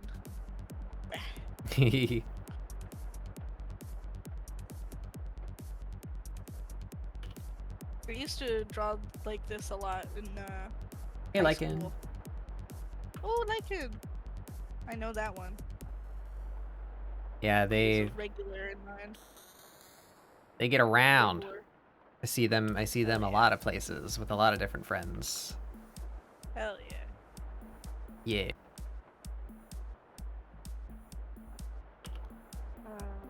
I played Heroes of the Storm with him once. Oh yeah. Yeah, that was a good time. I have it immortalized on my YouTube channel. I'm still a newbie when it comes to, I would say, streaming in general. I only started in January, and I consider myself still like new. I just had my 1-year anniversary in June, and I still consider myself new. Yeah, when does that go away? I don't know. Hey, But, Thorn! How's it going? It's been a bit since I've seen you around. How's it going? What are you up to? Monster Hunter, nice. Welcome, Thorn. Welcome, everybody. I am Batbug Doodles. We do mostly doodles here. Today, I've been dunked. Today is my weekly art show called ScribbleSupport, where we do art prompts with friends. So if you're looking for a community to do digital art with, I encourage you and welcome you to give this one a shot.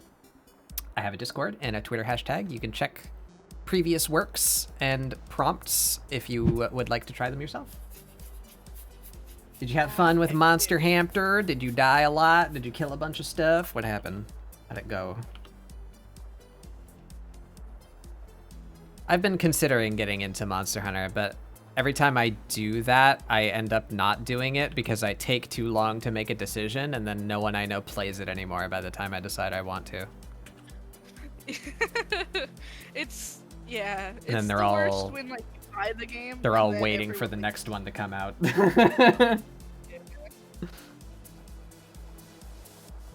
Rise does look like fun though. I played World, and I enjoyed it for a while. I really wasn't happy with the end game though, but I gathered that got fixed with the DLC, but I never went back to it. That's fair. That's the first one you jumped right into? Cool, I hope you're having fun. It looks like fun, and I know I have a lot of friends who play it. And welcome, Blue Phoenix. I remember you from the other day. I forget where. I think it was on Moon's stream, actually. Superior color.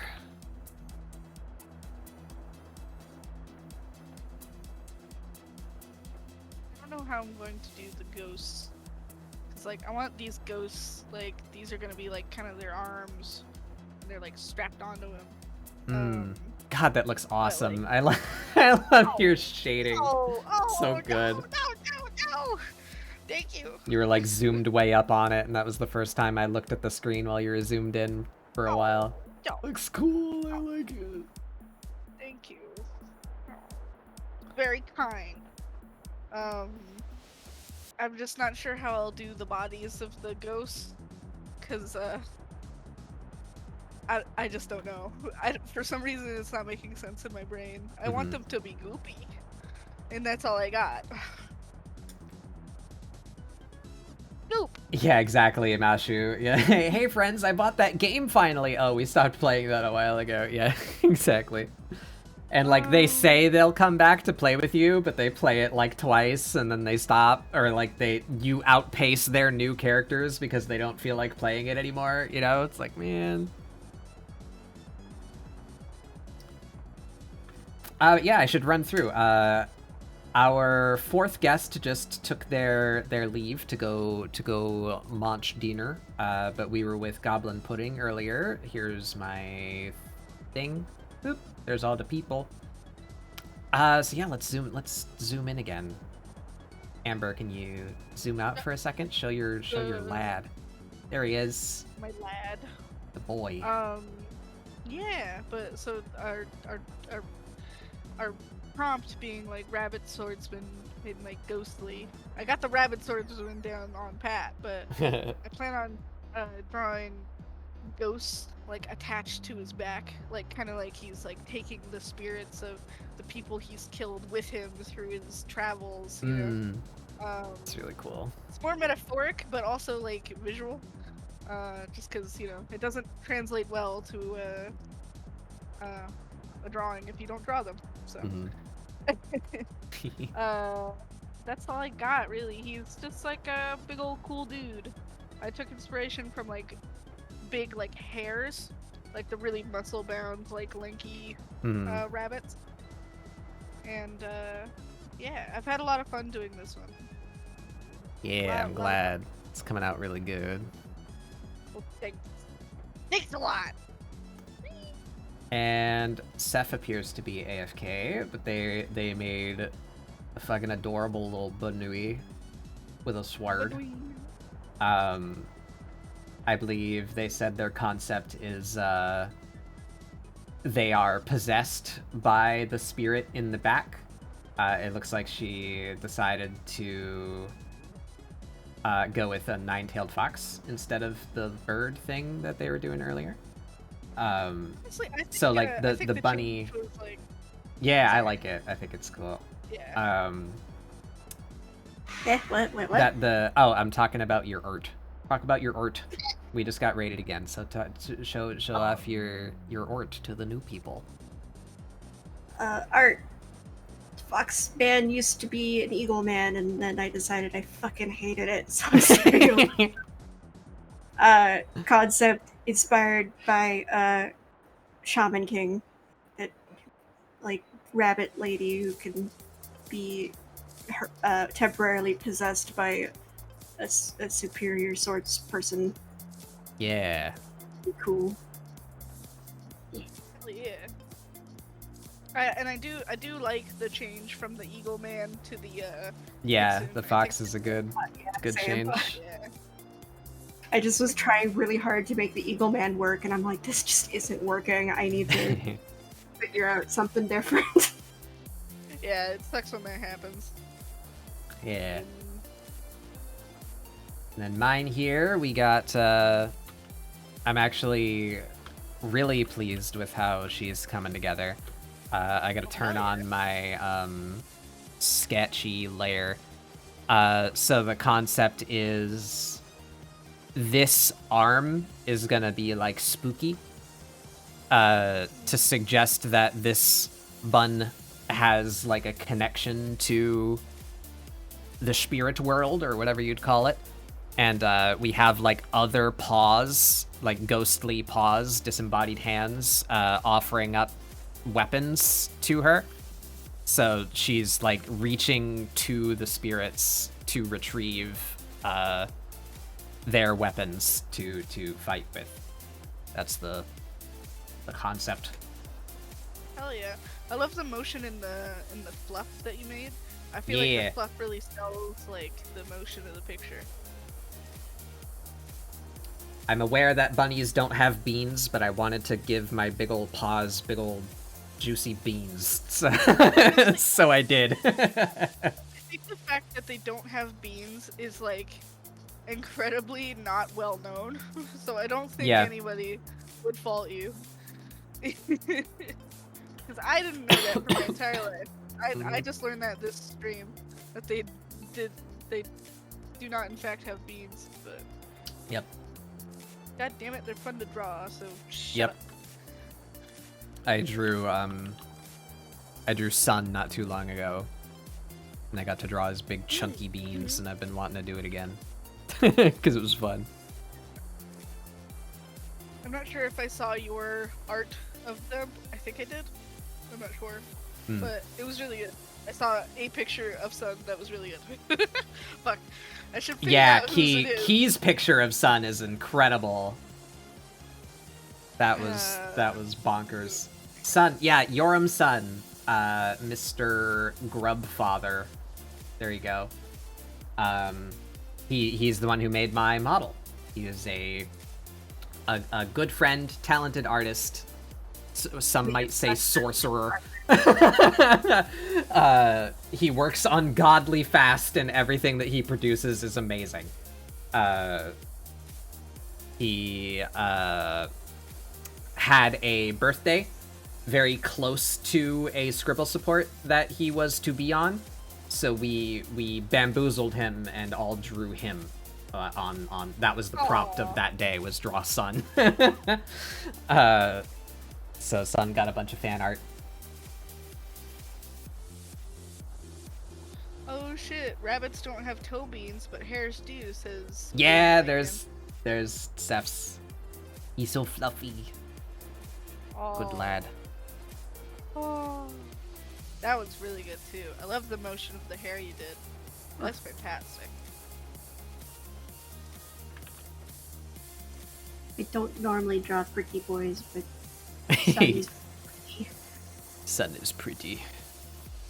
Pretty.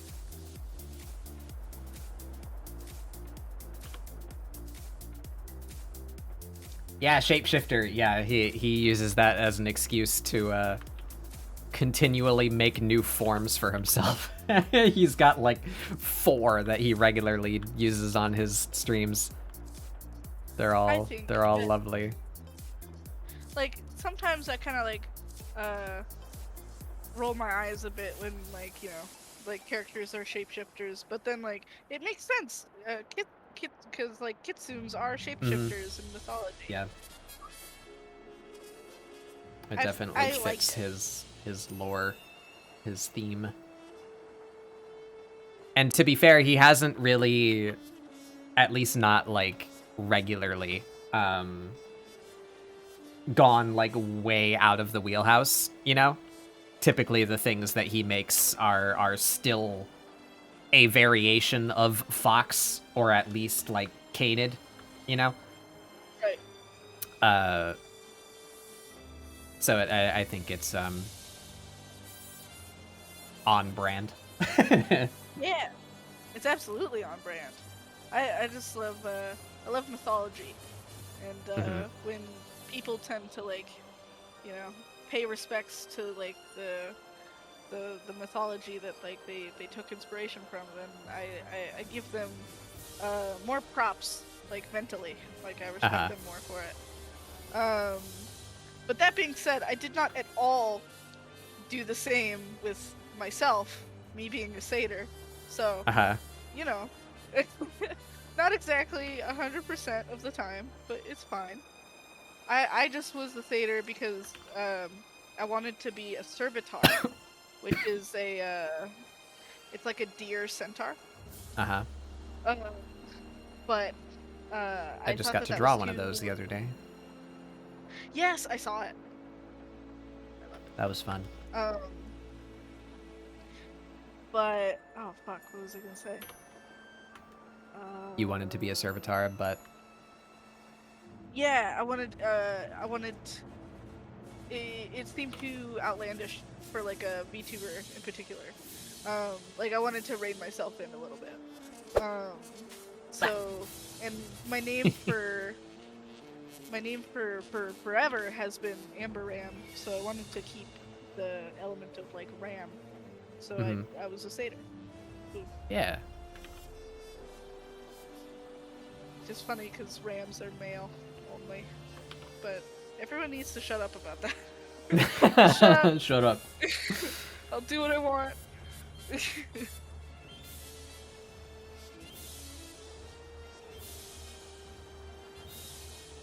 does everyone know I'm secretly a man the whole time. Whoa. Whoa. You hate what? Sorry?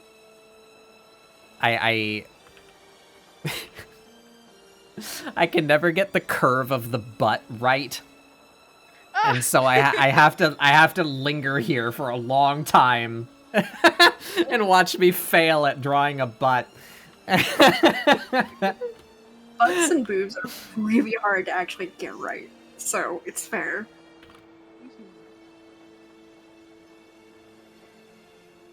Do she got the booty? She do.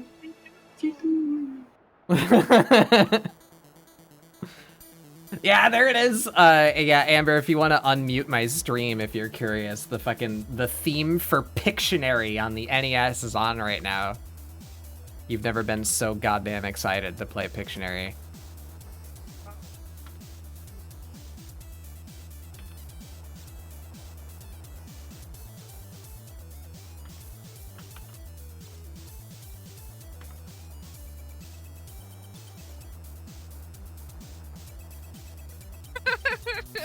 It is fantastic. Holy shit.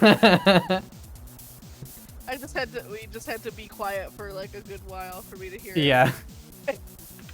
That's great. Wow. Why does it go so hard? It's only Pictionary on the NES, no less. But goddamn. I feel that way about Cynthia's theme. Like from Pokemon. From Pokemon? Mm. Yeah. I don't think I can pull it out of my brain, but yeah, there's a lot of really big tracks in Pokemon. This is a kid's game, guys. You don't have to go hard. Oh, I'm going hard. I really like the I think it's just like the generic gym leader theme. Because I don't know if they have specific music for them in Sword and Shield.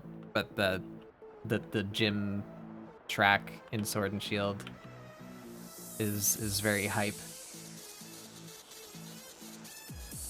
Gym track. I'll have to look that up. I don't remember it off the top of my head as well. I wish Pokemon, I was asked once, like, what I thought of, like, the new games, like Scarlet and, what's in Butt, the other one? Violet. There we go. And I don't know, I feel like it's not, I haven't bought a Pokemon game since Black and White, because they've always kind of been the same to me. Yeah. And I feel like Scarlet and Violet doesn't quite do enough for me to be excited about it. Yeah. But you know, maybe playing with friends will be a lot funner than I'm giving it credit for. Yeah, honestly, that is the only reason why I gave it the time of day. Was that they seem to be focusing on a co-op experience, and I have a friend that like offered to include me like in a like regular play session of it. So I was like, yeah, I will do that. Was that Steez or? Yeah, Steez. Ah, yes. I see. I remember things. Aha. So yeah. So yeah. So yeah. Yes. So yeah. Hey, Kuro. So yeah. Kuro.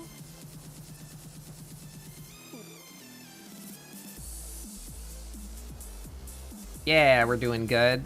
I'm having a fun time. We got good guests, and I'm actually pleased with my art. That's not always the case, so that's pretty pog. Yeah. Pog as hell.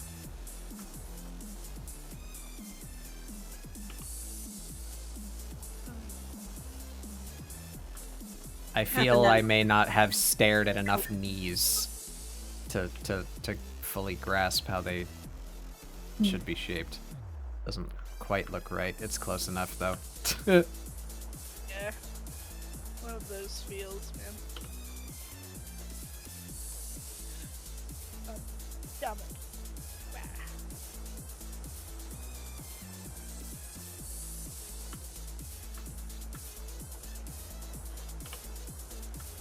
So shading, that's fine.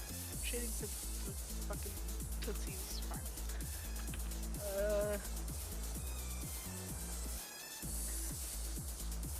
Oops.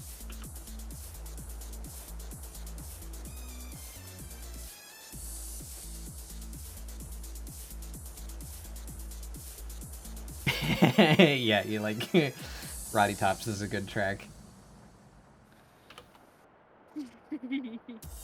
Shantae's got good music. Hey, more Shantae. Pog. Pogging. Oh my god, I'm pogging. Poggers. Poggers. Have you ever seen a YouTube channel called Urban Rescue Ranch? No. Okay. What's that? Yeah. It's just like this guy in Texas who's like making a rescue facility for animals. And like That's cool. he is very well steeped in like internet culture. So he like Oh, yeah? tries to appeal to he tries to appeal to the kids. And so like he says like a lot of funny shit like mentioning like Among Us and Roblox and Minecraft and all that. Oh. But he named his dog Poggers. Oh. And stuff. It's very fun. He strikes me as somebody with crazy ADHD, but you know, it's fine. What does poggers mean? That's a good question. I don't think I can fully explain it either, but I am aware that it is a meme that originated on Twitch. And as is usually the case when that is something's origin story, it may have something to do with the screen name of the person. But yeah, that face, the like ooh, that that face is the Pog face. So Poggers is just kind of like an adjective to describe that emotion. It's so sad. They replaced it on Twitch because the person because the guy is a dingus. Yeah. Yeah. So now it's the Komodo dragon face. Dingus.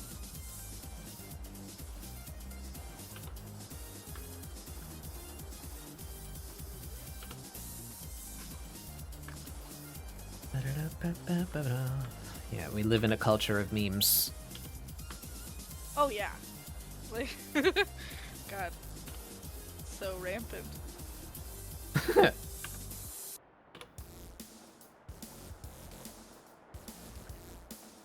I'm done with the shading. I do want to try to, I want to do the ghosts, but I don't know how to do the ghosts.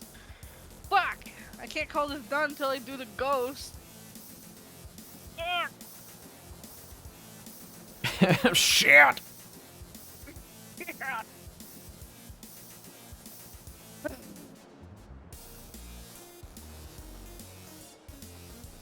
That's better.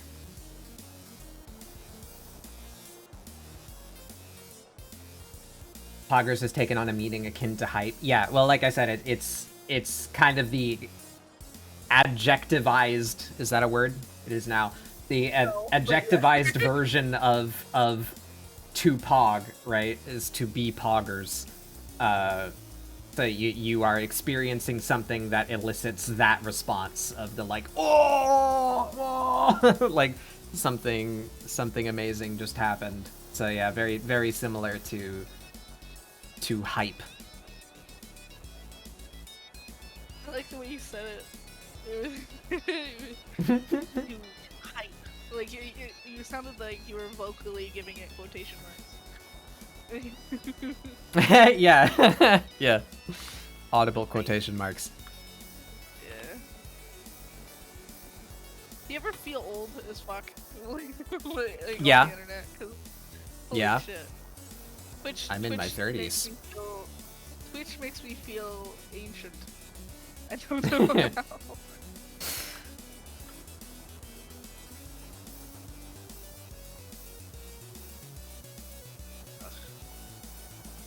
How do I do the ghost? Tell me! Tell me, please!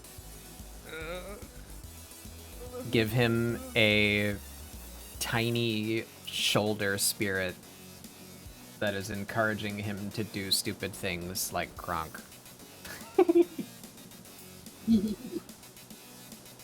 Kronk, best boy. There it is. It's beautiful. Yeah, there you go. There he is. That's Gregory. He just hangs out. I have the heart, but I love him. Do you ever undermine the awesomeness of your picture, like by keeping something like this? God. Like I want to take my art more seriously than that, but at the same time, it's really funny. But what if a funny little guy? What if a little dude, just a silly little man? Gregory. I don't know. The Gregory is just like the most like unassuming like regular name that I could think of off the top of my head. I know. Undermines like the awesomeness of something more than giving it a crazy normal name. Mundane name, yeah. Yeah.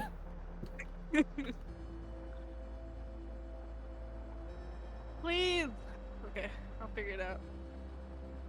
Oh my god, I got this. Can I give her toe claws too? I probably should.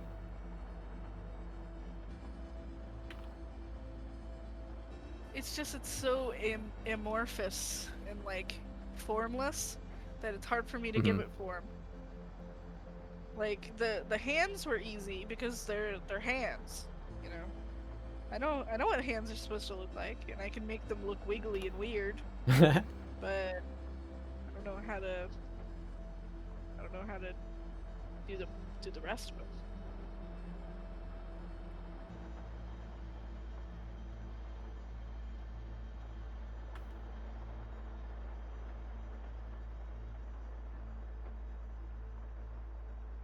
Outer Wilds gives me feelings.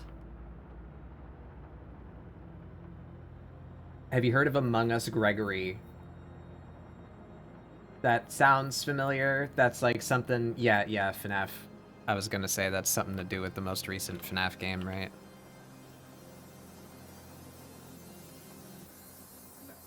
Gregory. I guess that's the, like, protagonist's name in that game.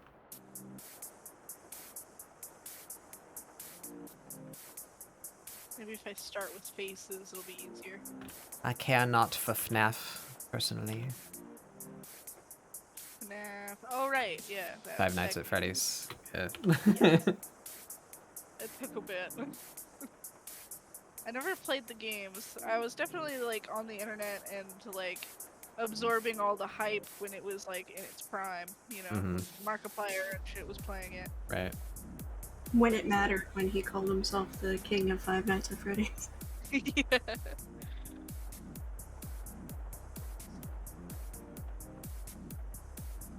I was there when that was uploaded. I was there when the FNAF was written.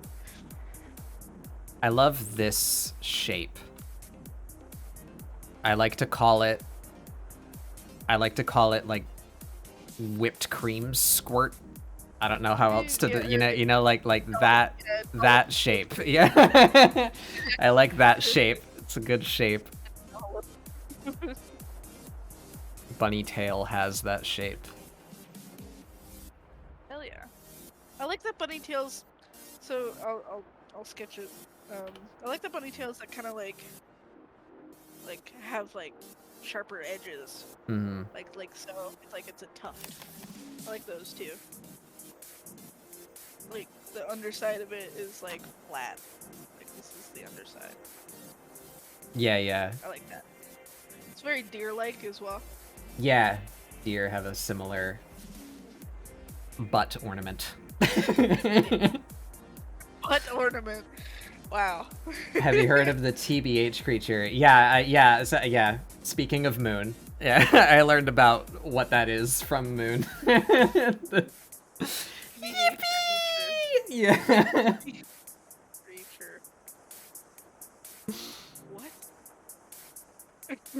I don't know. If you look it up, you've probably seen it. It's. I actually haven't. Really? Oh. I haven't, yeah. So, apparently, it is a self-identifying, like autism mascot, I guess would be the word. Oh, really? Yeah. Huh. So or I guess not.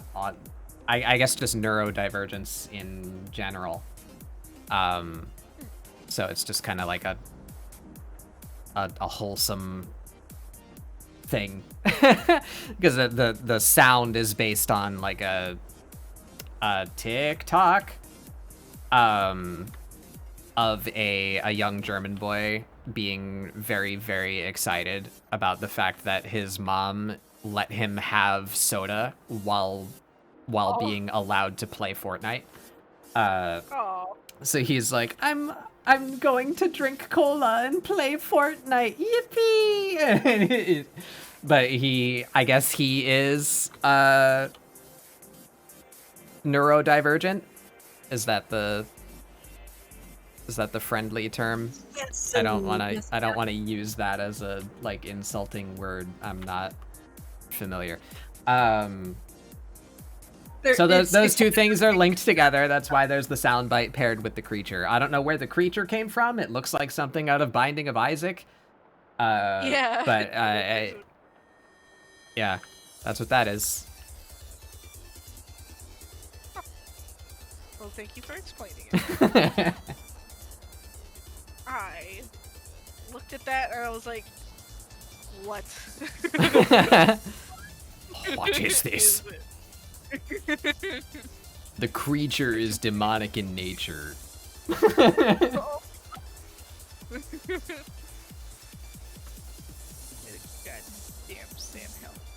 Good night, everyone. All right, see you later, Blue Phoenix. Thank you for stopping by. Bye-bye. Goodbye, everybody. Yeah, I am in the same time zone, but I am nocturnal, so I will be awake for a while yet. Yeah. Felt that life. Yeah, see you next time.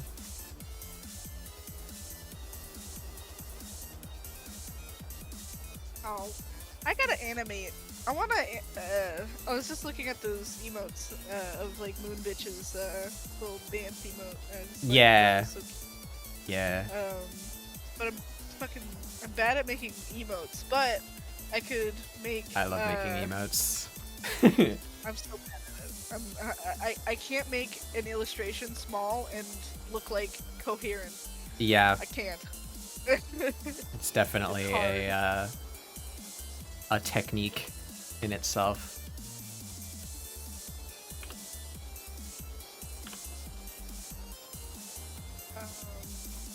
But I realized I could animate for like alerts, like yeah, like Apollos and stuff. Yeah. So I was like, maybe I should do that. Oh, I'm gonna be so busy. Oh. I am simultaneously looking forward to it and not. And very much not. we'll see which one prevails. I just got done building a template for an animated emote over the break that I took on Thursday. You wanna see? You wanna see? I'll open it up. So I have a lick emote, right? And it's based on the like early 2000s DeviantArt lick sticker. Yes! Yeah, I have had people express interest in purchasing one from me. But I put like 80 hours into that emote because that's one of the first things that I animated, and I still don't have like a technique when it comes to animation, so that's raw hand animation. Like that's 38 frames of just frame by frame raw. It took me a long time. Where am I looking? I posted it in my chat. Oh, yes. So, I was like, I could do that for you, but I would have to charge you a lot of money because it's gonna take me like 2 weeks. So I've been trying to find techniques and processes by which I can more rapidly reproduce things like that. So that I can charge a fair price to people who want to commission them from me. Yeah. So I have another lick. It's not as dynamic, but because it's not as dynamic, it doesn't involve as much wild and constant change in perspective. So it's easier to... So you probably know because you have experience with Photoshop. Clip Studio also has the capability of importing file objects as layers. So I animated file objects so that I can open that file and put a different face there, you know, to like insert your character onto this template. So that it's much more time efficient and feasible. Projects. templates. Here we are. This. So I have a different screen lick that I have animated. So there.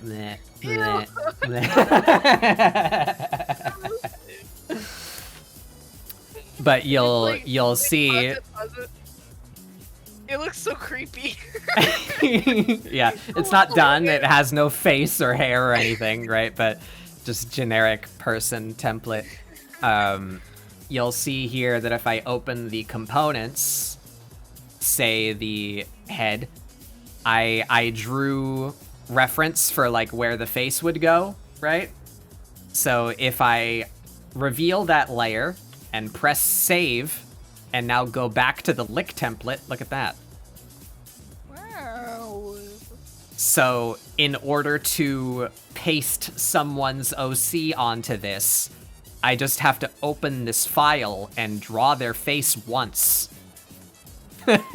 and then they're in this animation. And likewise, the arms are a separate piece and the body is a separate piece of, you know, whatever they're wearing or number of fingers that they have or whatever, you know. It's way easier to modularly modify. For sure. So that it doesn't take me 2 weeks to produce you an emote. Hell yeah. Well, that's heckin' cool. And I did that also with the Helltaker dance. You know, the little, like, chibi, like, wobble back and forth. I don't know if I have a sub to Sky right now, but I made it for Sky.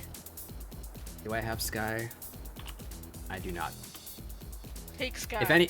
If anyone has a sub to Skyheart Streams, yeah, there you go. Steph's got it. There you go. Those little guys. That was the first thing that I did with this new mentality. So I had done that animation before, but then I did it again out of multiple parts. So that it's easier to put people's characters in there. Hell yeah. Can I ask for your masterful artist feedback, both of y'all? Yeah. I don't know what to do with the background. I don't want to do a background, but I don't know what to do to make the background presentable. White background there. So I have what I call the Yoram-san special. Because I learned it by watching him, and he does it often. Where he will have like a simple color or gradient. So let's say I'll just do something here with my character. Boom. Thank you. And then you do something to like frame the character. So maybe say like here. Like a decorative square. Yeah, and then you whoops.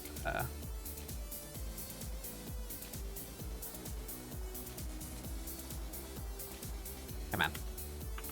What have you done? Then you take a smaller one. There.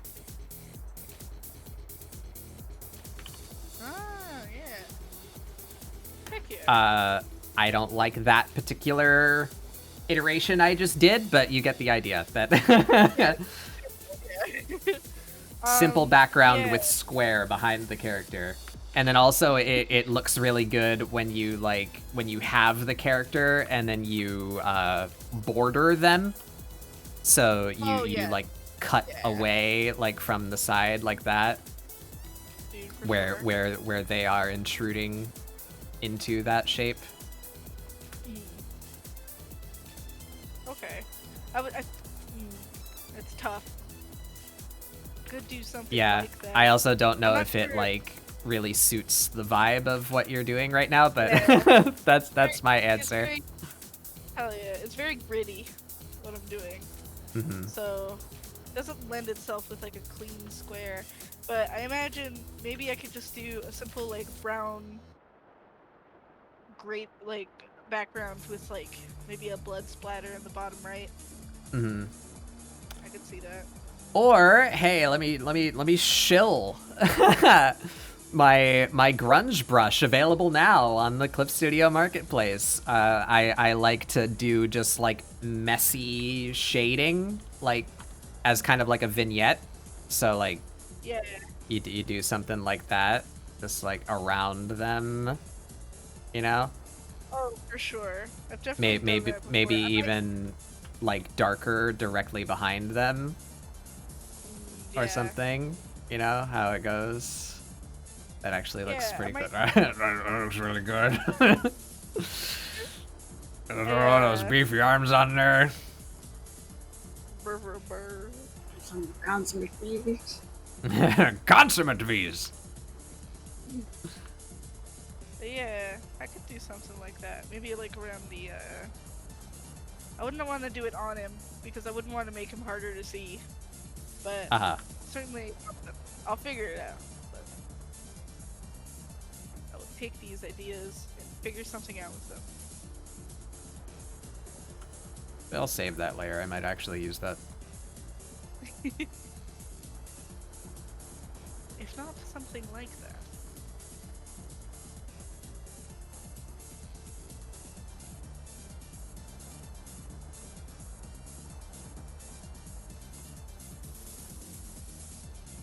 Excuse me, my goodness.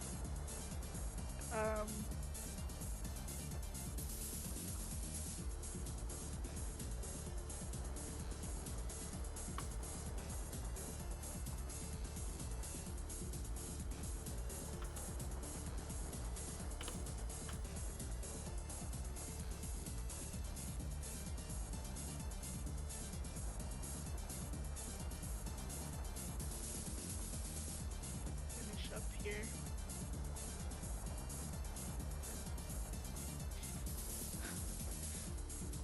You know, as much as I would like to finish this on stream, I think I have to go. That's okay. Something came up, and I cannot be happy with myself until I figure out if it's if all's good, you know. So I am going to take my leave now, but this was a lot of fun, and thanks a bunch for. Thanks for coming. I really appreciate the offer. It's very kind of you. But anywho, I away. Good luck to you all. Have a good day. Yeah. Bye. See you later.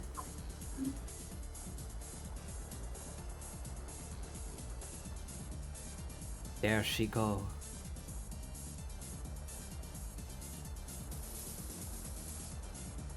Just a bat and a goblin. You're not Bayray.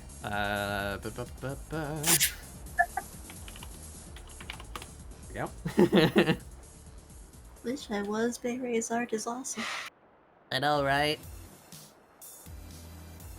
I hope they're lurking. I know, right? Spontaneous compliments.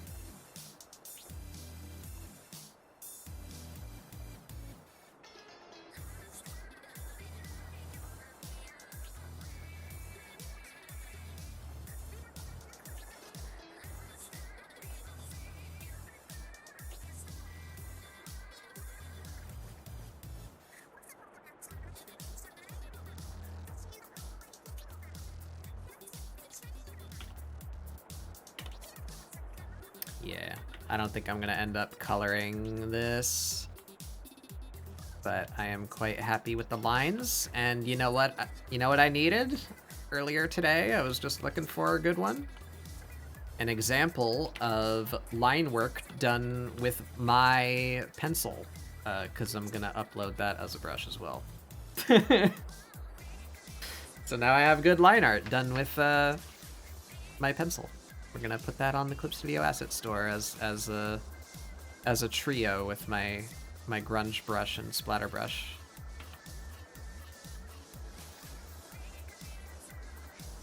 Nice.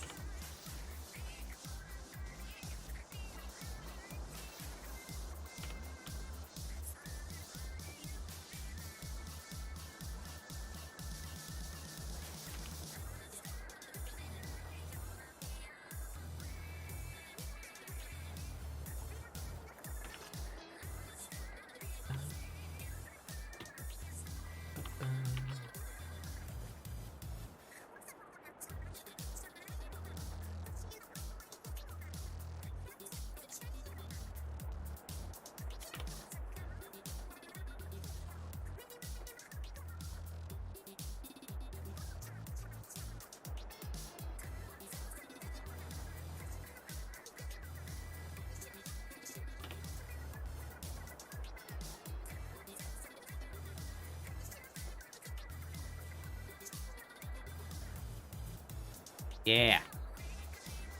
Big old power. Big old powers. Big old powers. I don't think I'll ever outgrow that as a as an element that I like to give my characters. Maybe it's paws, maybe it's claws, maybe it's just big old lanky spooky fingers, but I love the giant hand.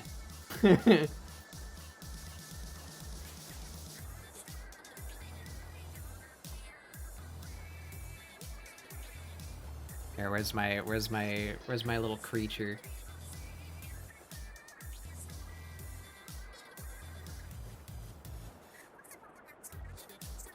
Shit, I forgot what scribble that was.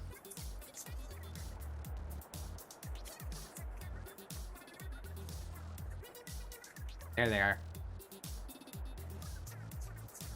La Creatura. I'm still really happy with this design too. They're fun. My actual piece with them.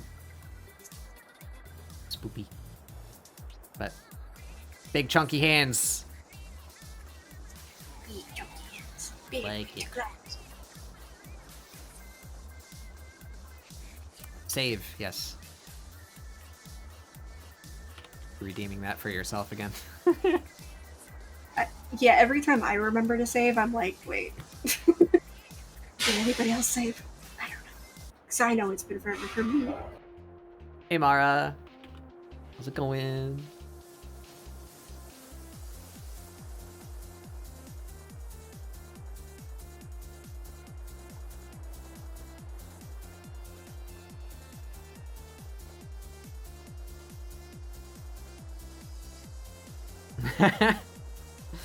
Sine wave Jupiter.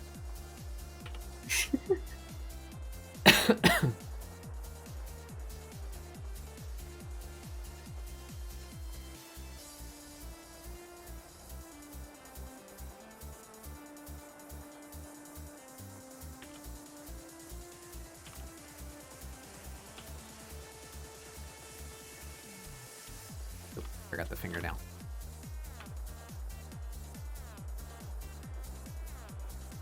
I'm drawing with my eraser again.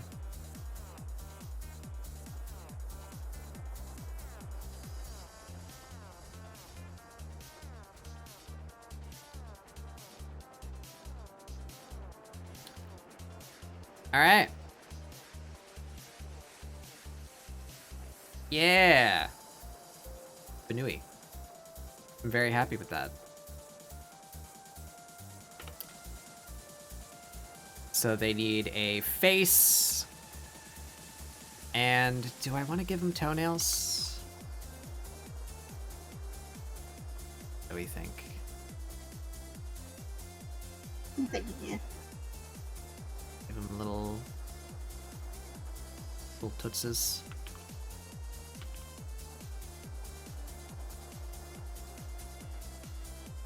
Is it true?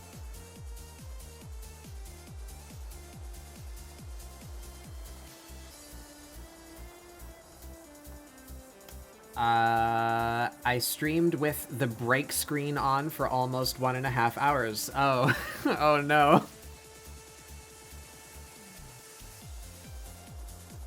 Thank fuck, my second monitor and HDMI splitter coming together today. Yeah, oh man, I can't imagine streaming with one monitor.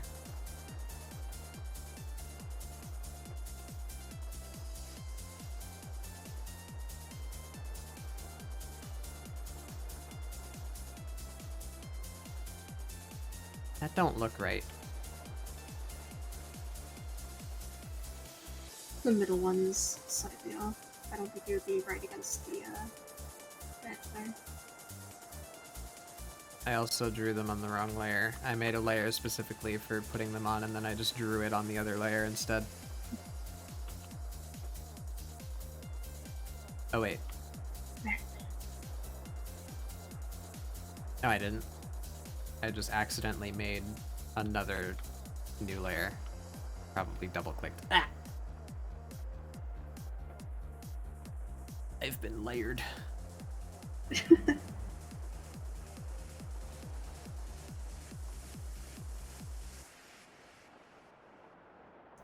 Capybara, yeah.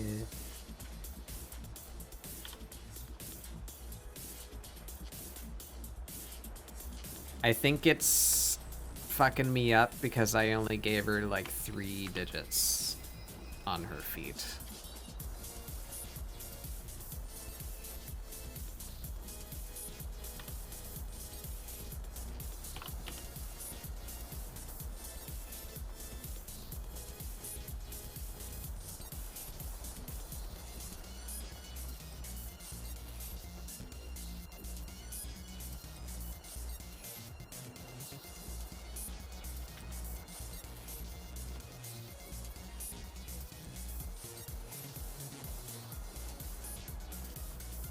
Yeah.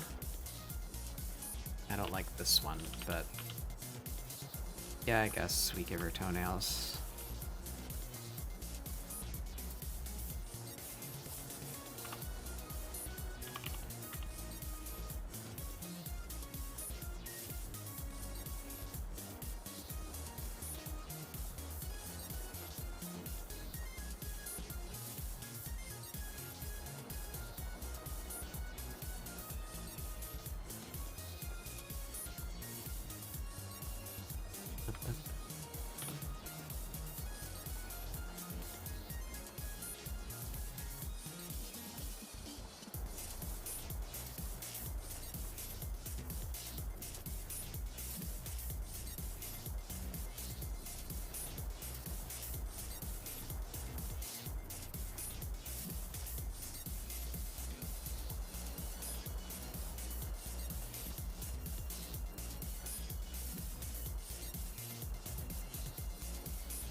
Something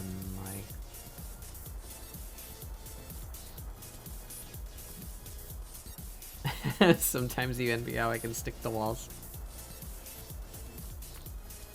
Hey, Pig, how's it going?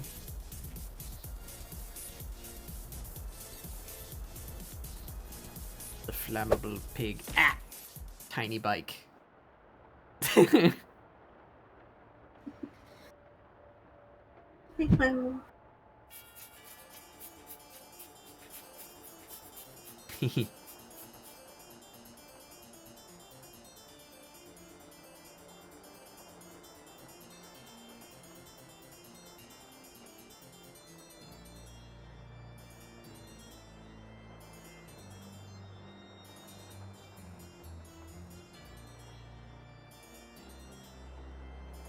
Yeah, we give her little toe claws. Wow.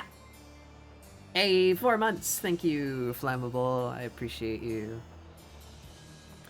Doodlin's going well. 2 of the guests have taken their leave. I now just noticed that her right arm has mysteriously disappeared.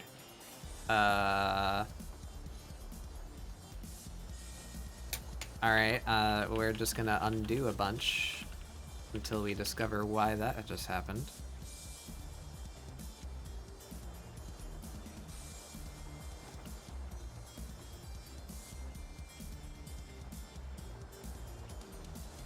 Oh, was it that layer? Hold on.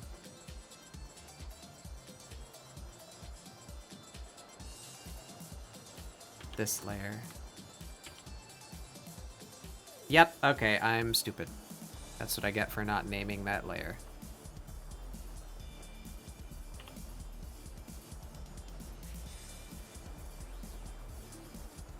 So now we take back the toenails.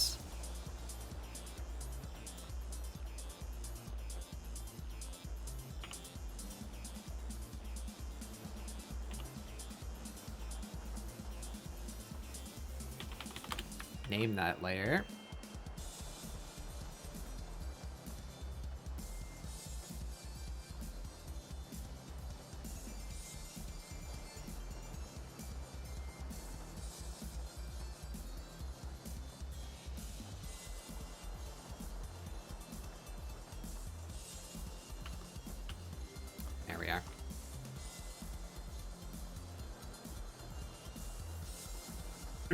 Been so long since I've been in chat. Work's got me on five days a week now. Oof. Well, that's what the VODs and Discords are for, right? You can still hang out. If not live.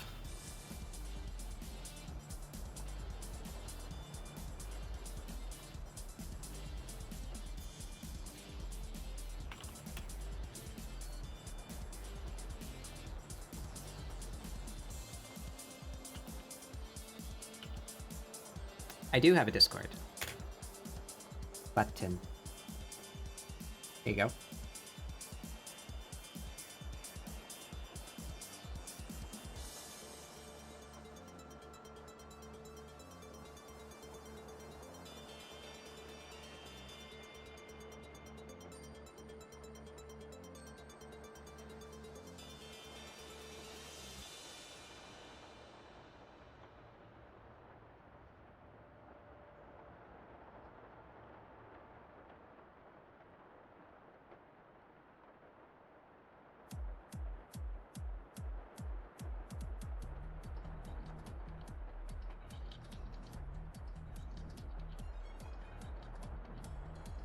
Yeah, that's still fairly recent. I think a week or two ago, I decided to open up my Discord. I've had one technically for a while because that's where all the ScribbleSupports take place, is in my Discord.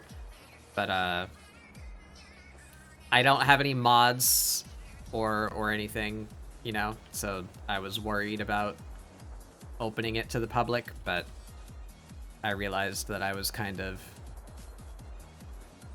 worrying about nothing for a streamer my size, you know? I'm not gonna get like a wild and sudden influx of people.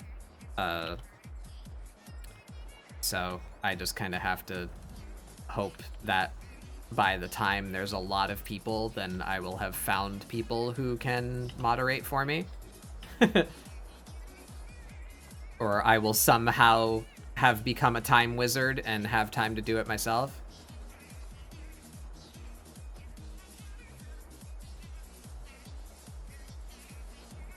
So I wanted a place for a community to build and gather, and a place that is not the hellscape known as twitter.com for people to participate in ScribbleSupport. So I opened the Discord.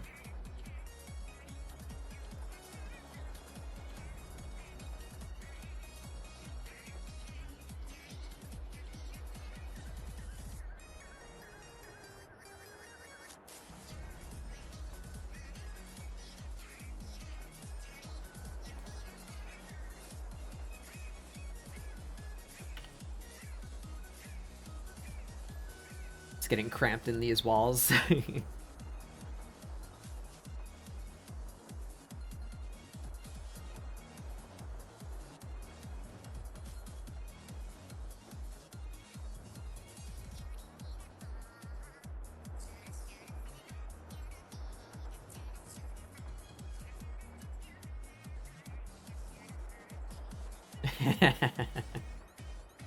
Glad to have you. Installation's just free cotton candy. Spicy cotton candy. Makes my throat itch.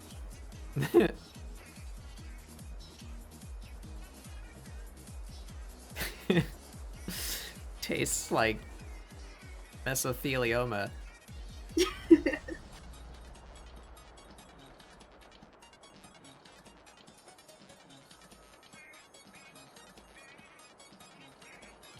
Oh, Seth using 3D assets. Whoa. Yeah, I've given up trying to free.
Browse. I browse.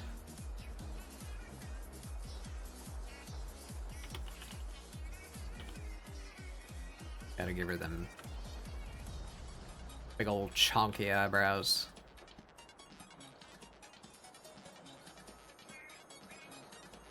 That's definitely a artist-defining trait, I feel.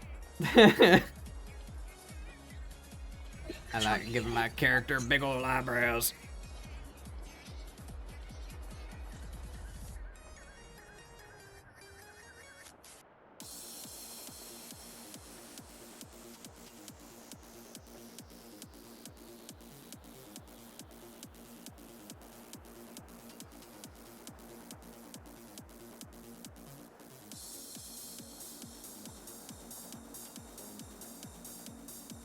I still need to draw the ghost hands and the weapons. Whoa.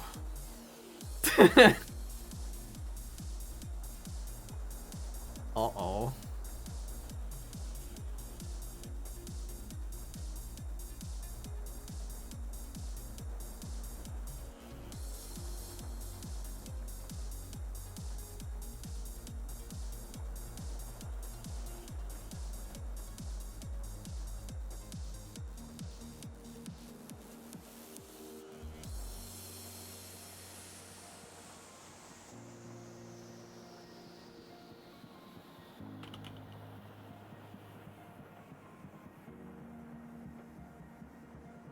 Am I going to interpret these eyes?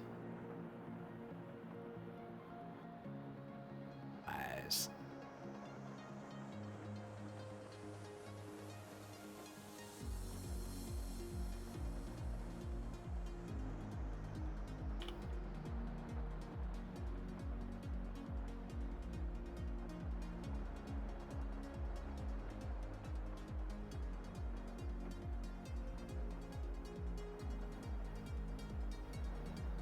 I think we play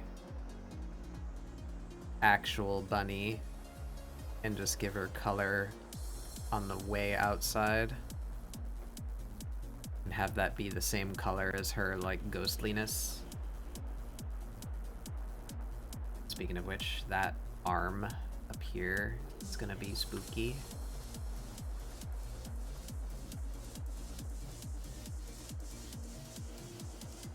Iris. Pupils. Yeah, I'm glad you guys are enjoying the new soundtrack.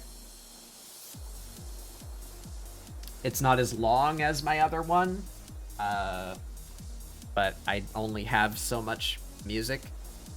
I was getting tired of the other lineup.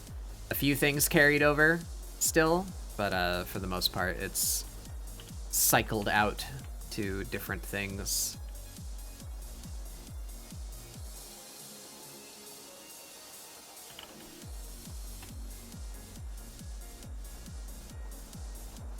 Come on, can I just steal? Should I? We'll see how it looks.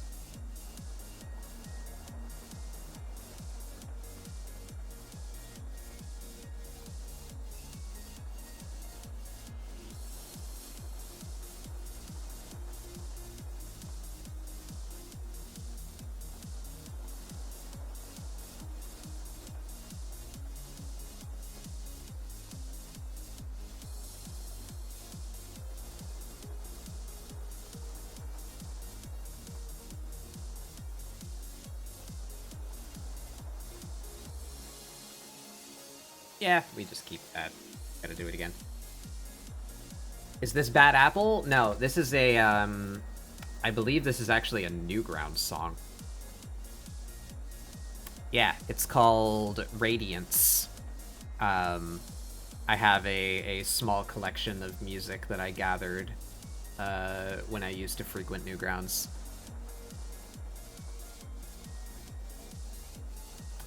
Some good ones.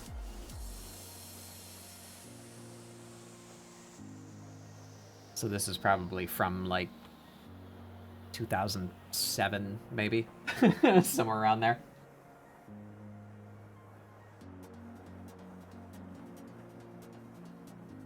Yeah, it does, because it's just a repository for people to post to. So there's some talented people that have thrown their stuff on Newgrounds.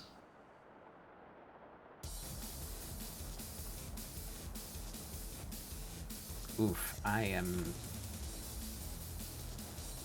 not a big fan of this one. I'm gonna write that down and replace it with a different version. So the cool thing about Necrodancer is there's like 5 different versions of the soundtrack. That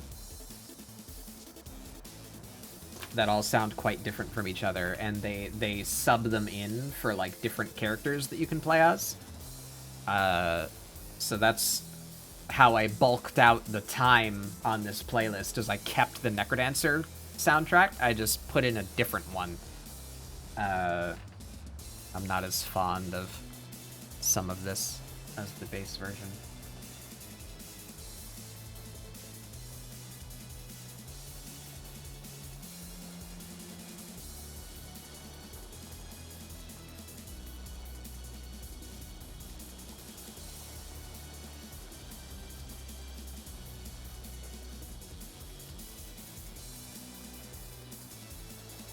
Alright, so I gotta do lines for the hands and the swords.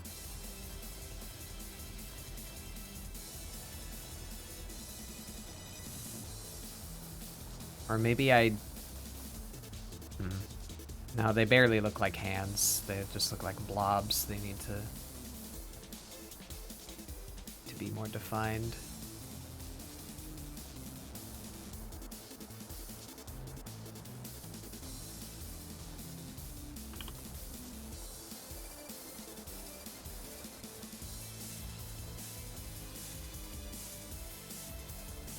Oof. Laggy operation. There we go. Yeah, good night, Kuro. Thank you for coming by. Appreciate the lurk.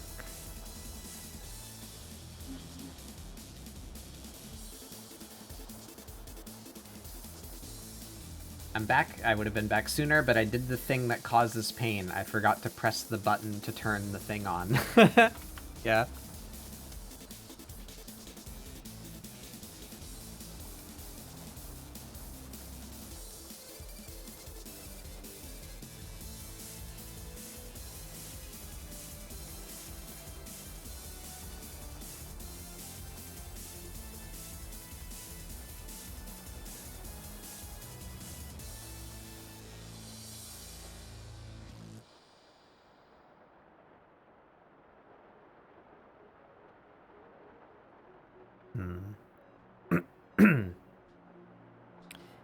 You know what? Maybe we do this. Make the lines on this arm black. And then we just kind of...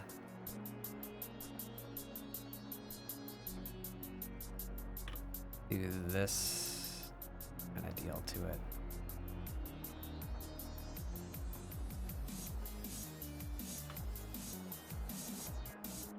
Yeah.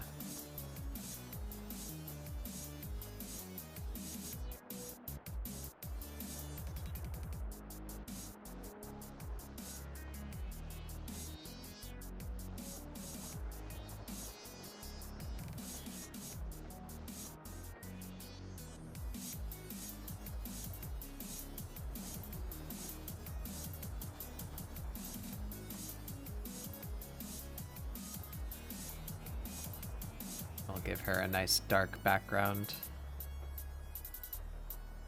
Oh, maybe not. Maybe, just a good old neutral gray. That works.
Hey, Buttbug, hey, Seth, those are some cool, cute bunny folk you got there. Hey, Comedy. Oh, thank you, Comedy. I have new meds for my migraines, and it's those disgusting dissolve on your tongue type. They taste like how a fucking antiseptic wipe smells. Oh, no. I hope they make your head feel better.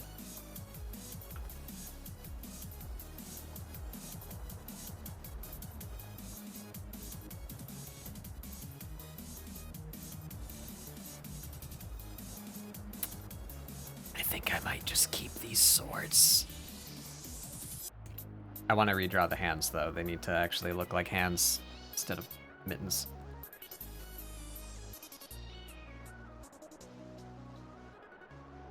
But we're gonna keep the sword.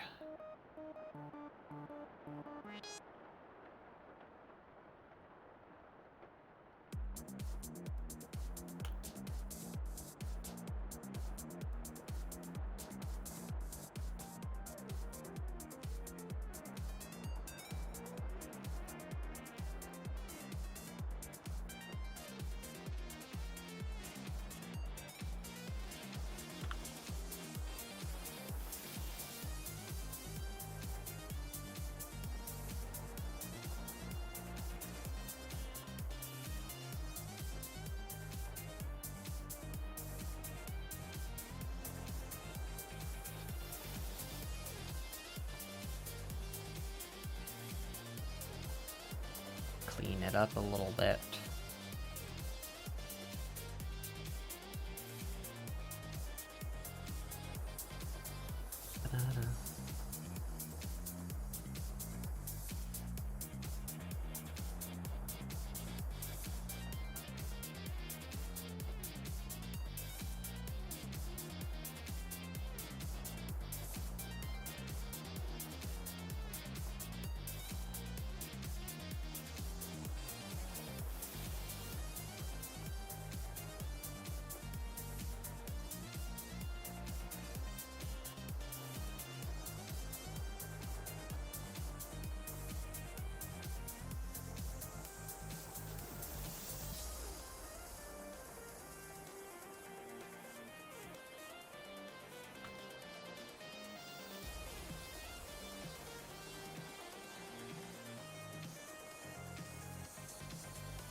See what kind of effect we can cook up here.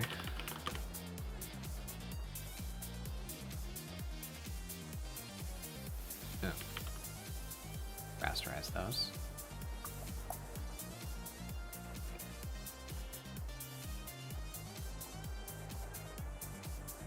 Nothing better than taking off work clothes after a long day. Yeah.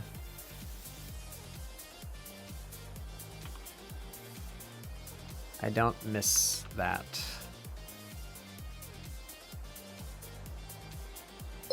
The ultimate dream is that I never have to go back to it. Ah, what? Random bits, go. Thank you, Strand.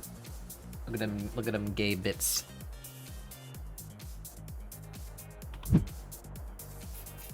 Ah. Ooh, slurp too. Yes, it's been a while since I've drank.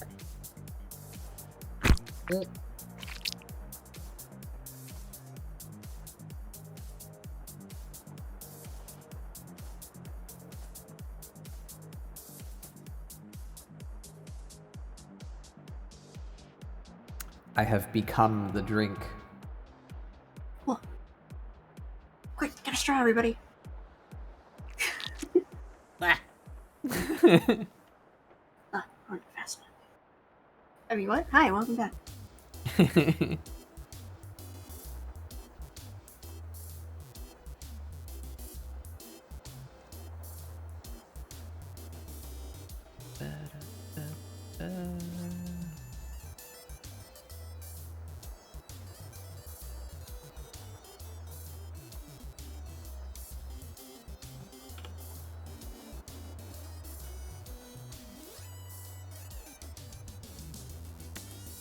I need you to scooch your bun butt rightwardly. That way. There we go. A lot more room for this sword. It should be bigger.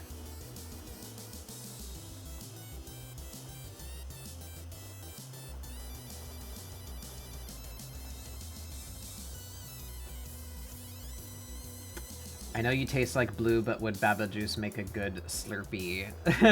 Real questions. I don't know. We'll have to sneak into Seth's Slurpee maker.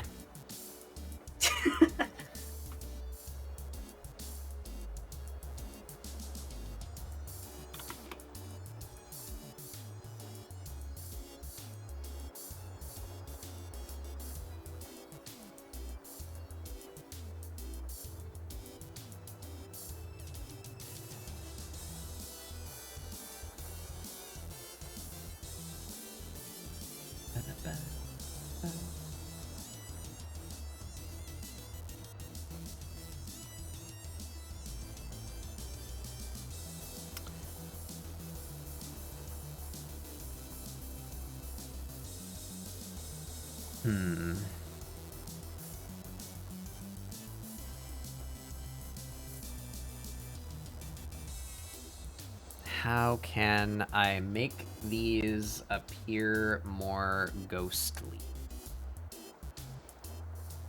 But not too ghostly.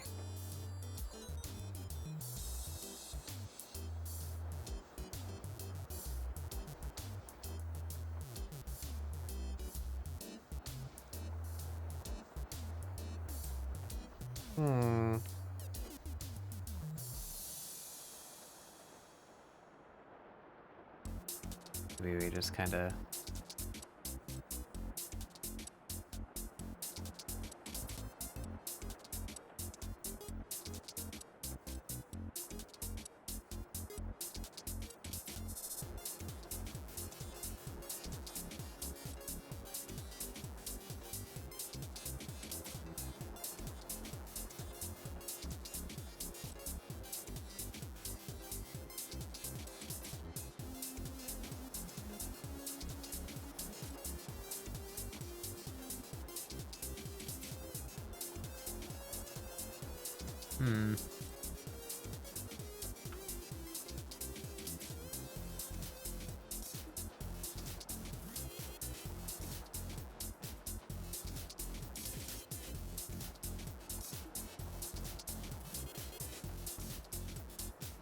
Spooky. Swoopy swoop. That work? Maybe? Maybe we go over this with a darker color and like...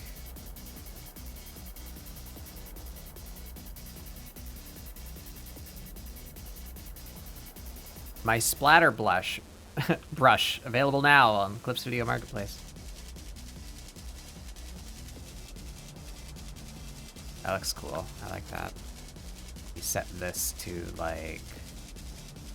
Yeah. Go in with a soft eraser to kind of pull it down. Cool. But unevenly.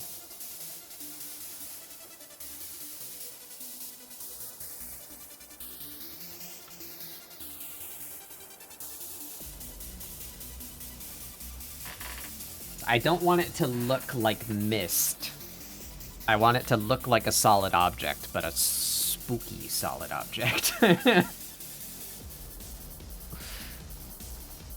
I get that.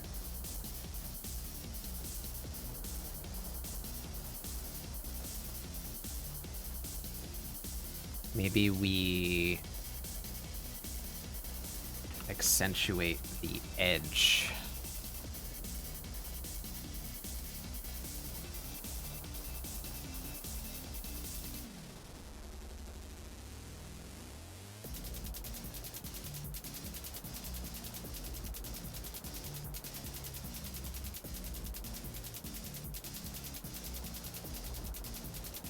Yeah, that's cool. I think that works.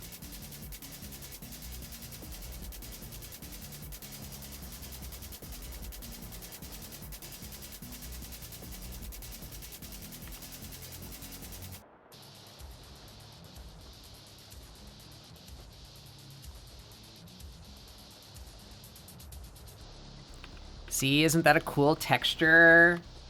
Look at my cool texture that I made. Look at it go. Wow. Put a lot of work into these frickin' brushes that they made me jump through hoops for.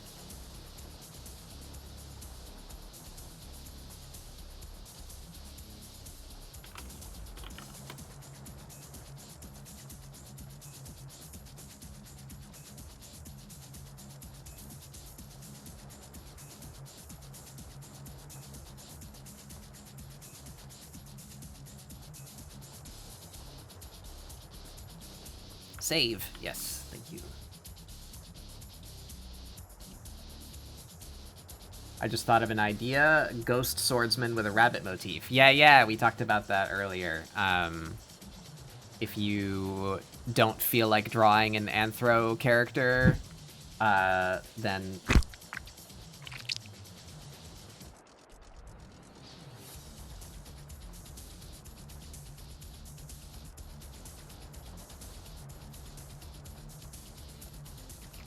Rude. Then feel free to interpret as you like. Whatever elements you do or do not want to include.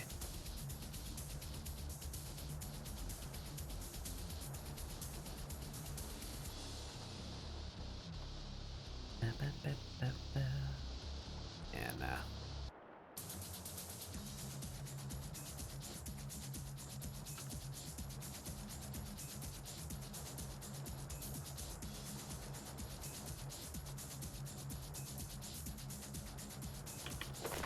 wow.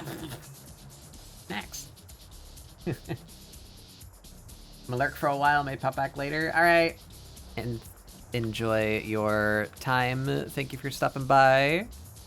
Good to see you again, Flammable. How's that UB piece going?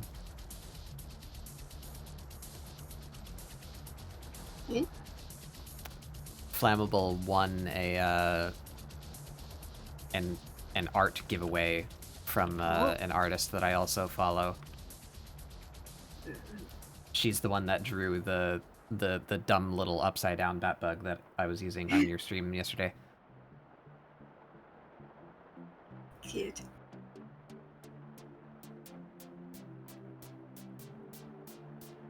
She got a sketch done and it looks super cute. Hell yeah. I'm excited to see it when it's done, if you feel like sharing it.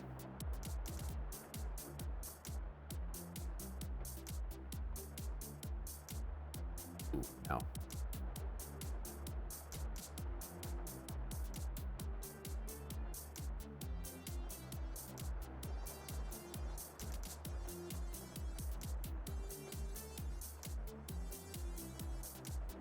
There we go. That's good spookiness.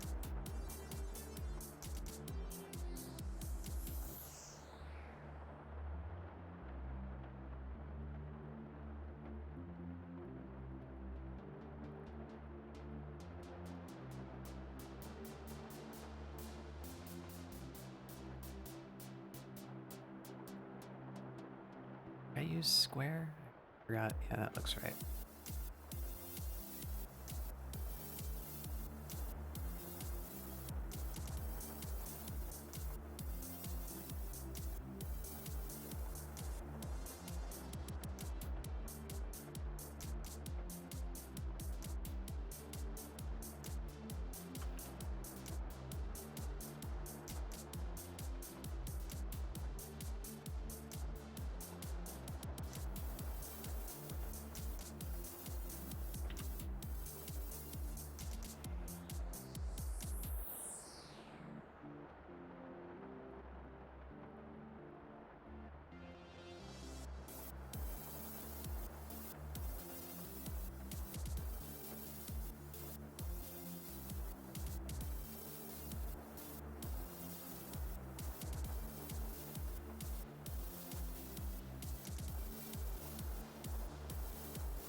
that. That's so cute. Oh yeah, do. Please do. Alright, it's from the sound of it, you may have already. I will look. Second. Let's see.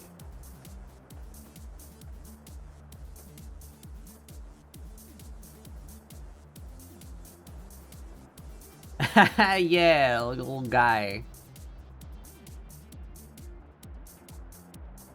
I like it. I think I have dude. Stand. Oh, that looks cool. I like it.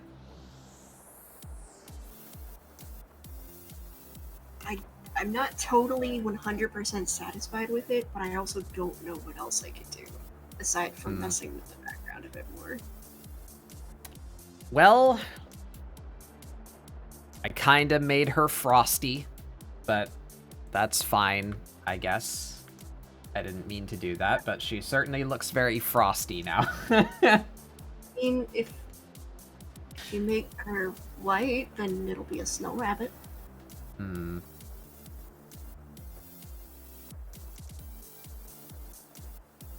Native rainbow. What does that look like? What if I did... If I did that? What if I did that? And then did this?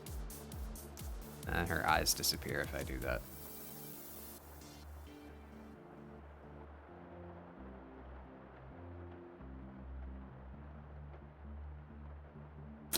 What if the spooky weren't blue? What if it were like green or purple or something? Could do that, yeah. Colors.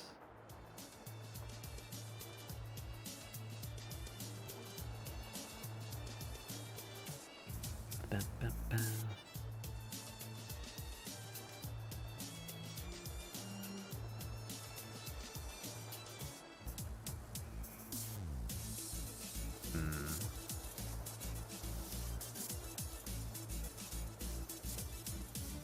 It's too dark. Bisexual spooky? Ooh, yeah. I don't like how invisible the fog became, but if I apply these colors more specifically...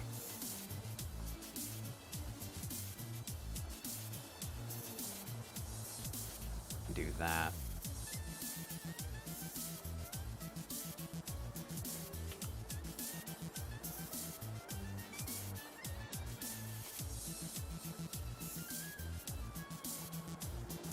Like that.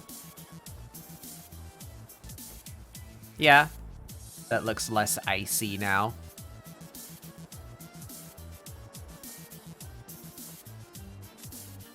I could make her eyes pink.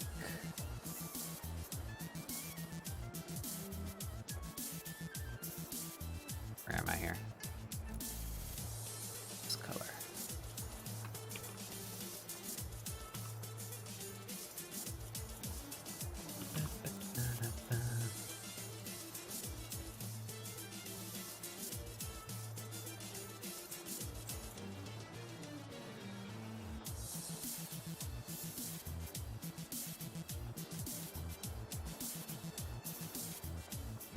Better yet.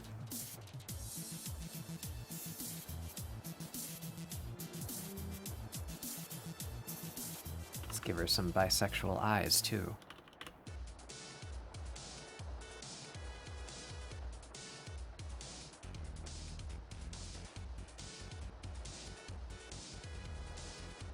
Yeah, there we go. I like it.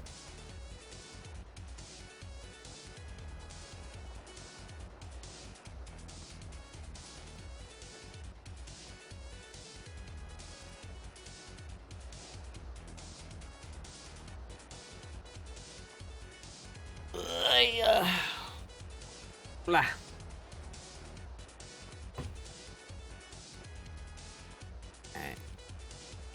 Gotta be heading toward wrapping up here.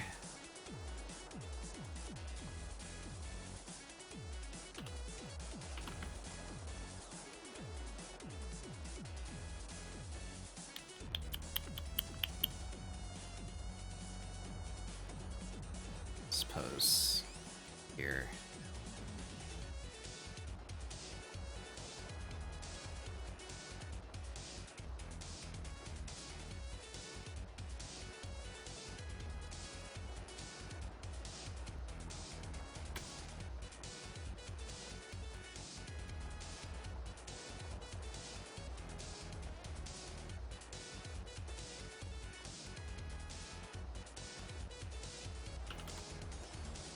I don't want to color this character because I don't want to be here for another 3 hours. But I want to make it appear as though she is solid. So we will cheat. A little bit of cheating. Maybe I do actually do it for the whole thing. Let's do it to this.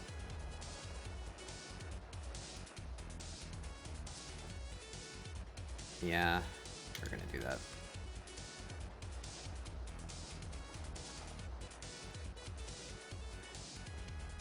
So what am I doing?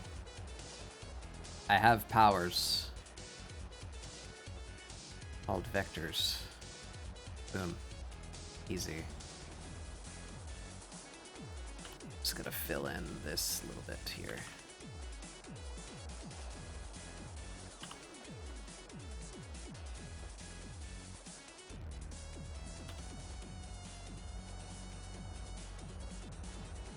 Things just randomly crashed. Sorry. Huh? Things just randomly crashed. Sorry. Oh, I see. My computer's looking on the edge right now. Hmm.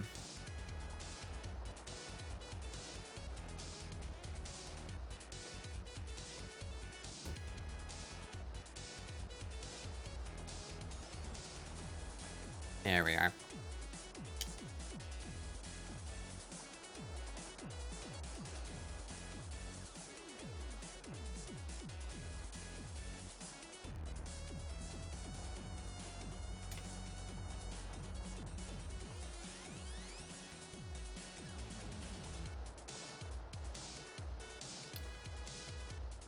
Fix that real quick. There we are.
I can't write. Save me.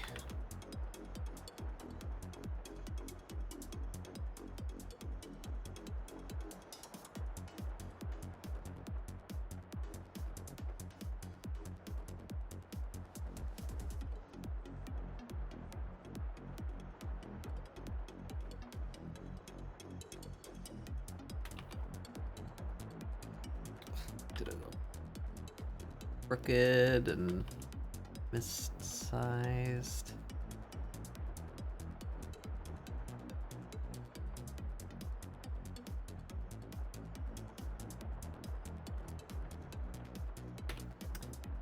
You know, I thought I'd be able to turn the fan off the past few nights, but while the air is cool, the house is not. Yeah.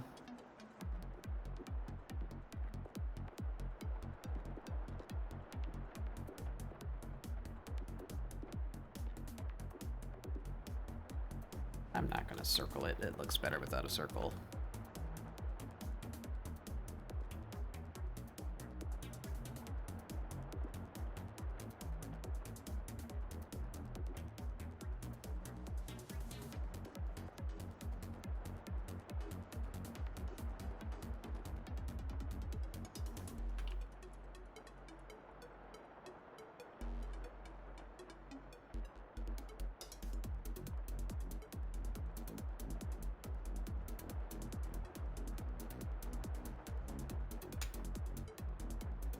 I may have changed my mind. I think this would look nice if it were rendered, but I'm getting kind of annoyed by the fact that only one of her hands is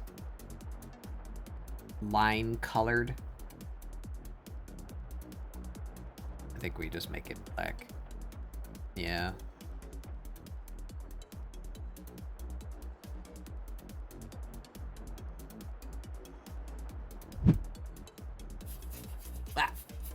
Hey, Nor.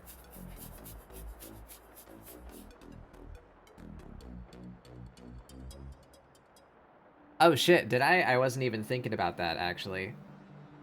I may have crossed 1,000 followers. No, I am exactly on 1,000 followers. That's pretty neat. Yeah. Wait. There it is. There we go. Yeah, thank you all. Congratulations. $1 big dollar. Yeah, I want to do something. I have no idea what, and I have no idea when. But I've been thinking about it, at least vaguely. I've been very busy. I have commissions to tend to and such, but Tipsy, thank you. There I go.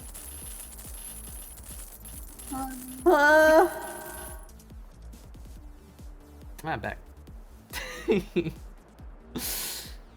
Oh, they're still falling. Hey, guy. Yeah, I would love to do something. Maybe I could figure out a goofy movie to watch or something and have, like, my first Discord community thing. That might be fun. I don't know. I'm bad at planning events around myself.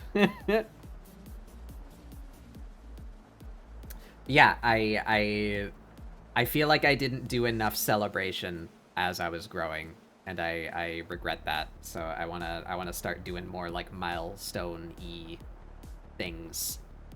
And 1,000 is definitely a nice milestone. Just over a year. That's a pretty good rate, I think. Yeah, I don't know what I'm gonna do, but I will do something, and I'll let you guys know. Maybe we could do some community games, you know, good old Jackbox and Crab Game and Gartic Phone. Bet I could get some friends for Gartic Phone. That'd be fun. Yeah.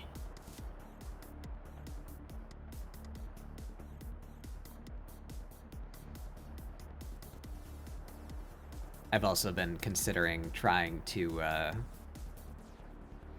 do that on a more regular basis. I have had a large amount of fun going and hanging out with Gary, as he's been doing like regular community days on Saturdays. And I like that. I kind of want to do something like that too, maybe. I don't know. I also am very busy. Not that I don't want to make time for you guys, but I got work and existing related things to that fill my schedule.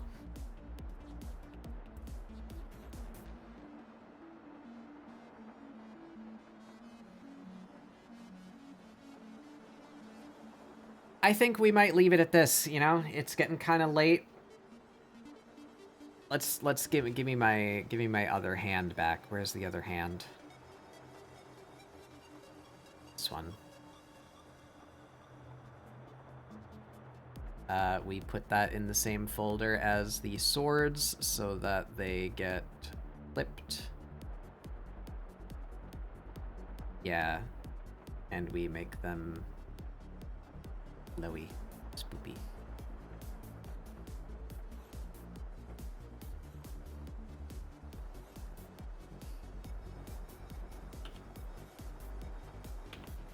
Maybe we give just a little bit more definition to this set. Make them more overtly paw-shaped than mitten-shaped. That might be easier to just... this one's...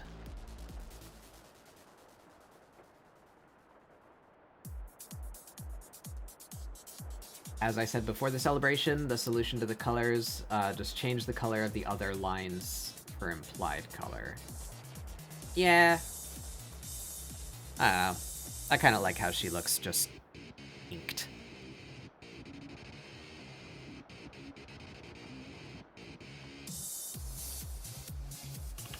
We had some...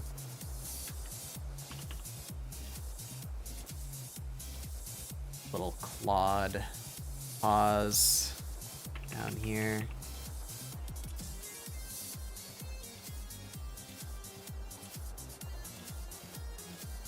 That's not at all actually where that claw would be.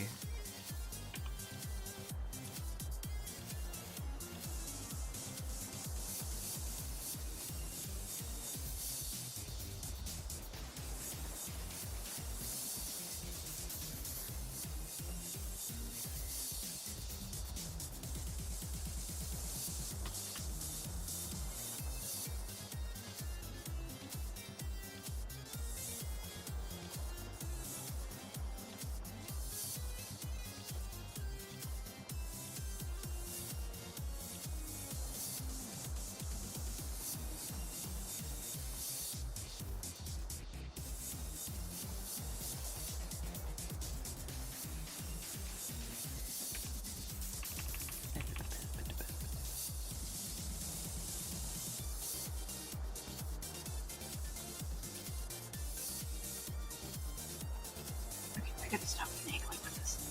It's fine. Yeah, I think it looks really good. That's super cool with all the effects on it. Spooky guy. Every time I think I'm gonna do something simple. You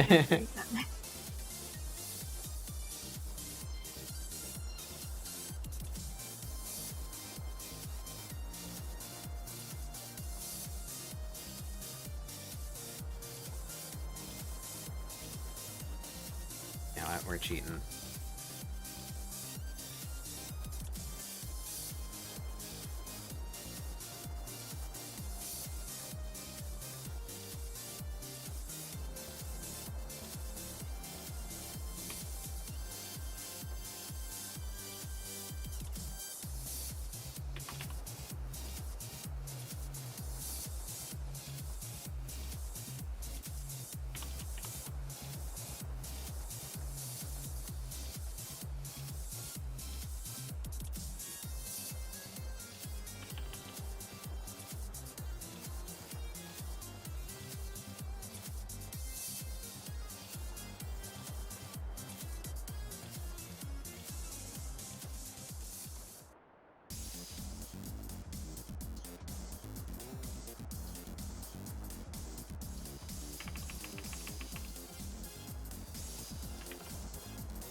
say maybe some of this.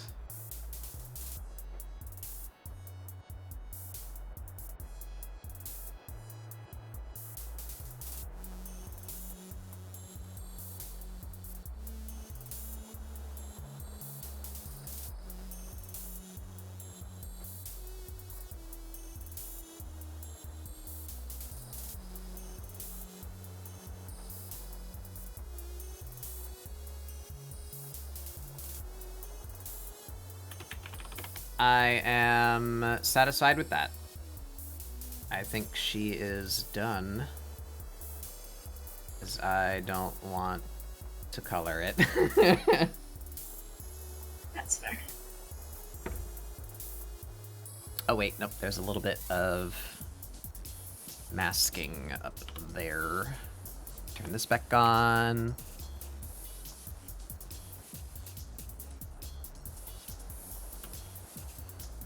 One thing I've not figured out how to do well in Clip Studio is manipulate a mask that already exists.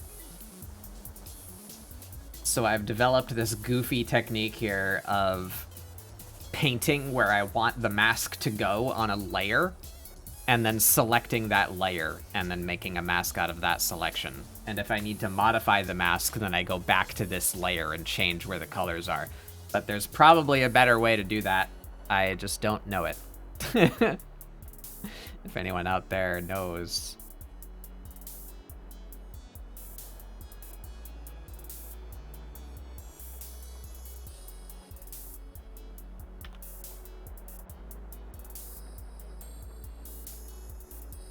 Let's see here.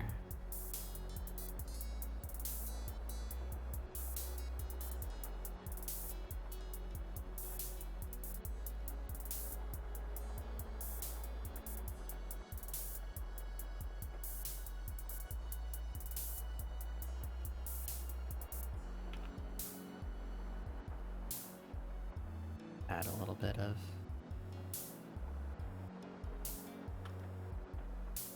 spoopy, a little spoopery.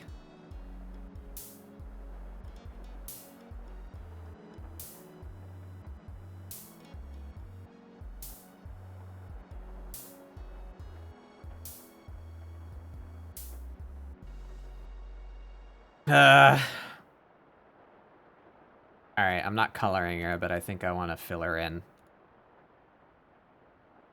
We can do that really fast. Because vectors! Woo, vectors.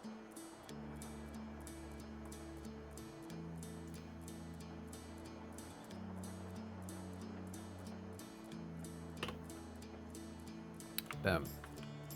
Oh, she's very pink. Vectors compel you. Do we make her a color, or do we just make her like the flat background color so that she stands out from the effects? I don't like I was putting like a hazy, you know, like spoopery effect in the background, and it showed through her, so it made it more apparent that, you know, she's just lines. And I don't like it, so try to do something with her. Could just give a subtle gradient, darker at the bottom and lighter at the top. But like have the color difference not be that apparent, just enough to give it like a little bit of dimension.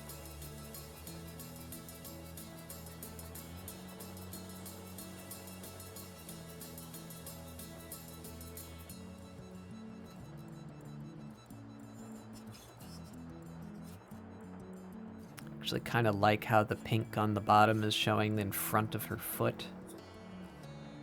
So maybe I just... somewhere around like there. That works for me.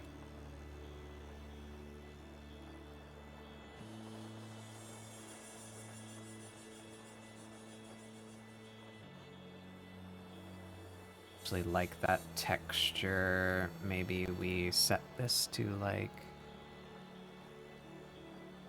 yeah, contrast.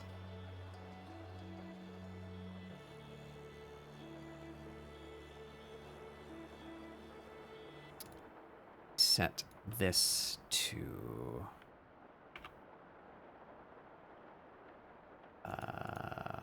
you. No?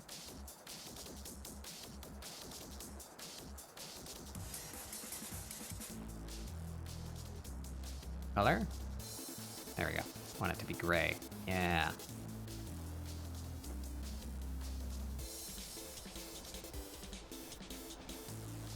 Actually, I kind of like it warmer. You know what? Here, we can do this.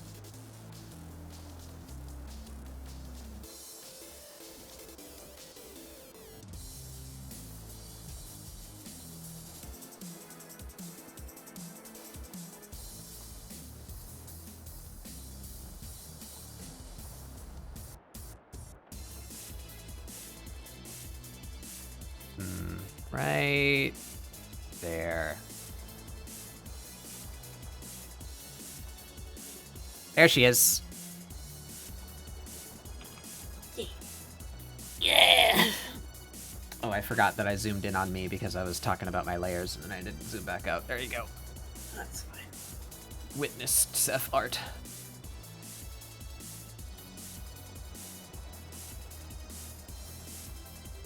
Oh, that hand needs to go in front of the sword.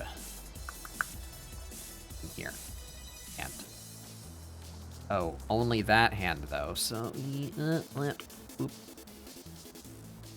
Pop. There we are.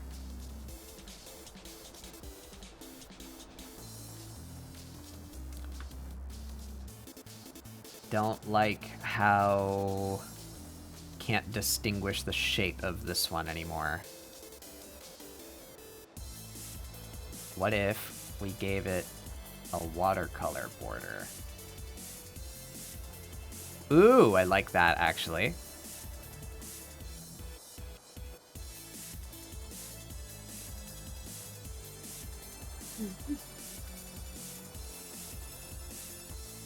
Yeah, we just want to define it a little bit more from the paw that is handing it to her. Yeah, yeah, yeah.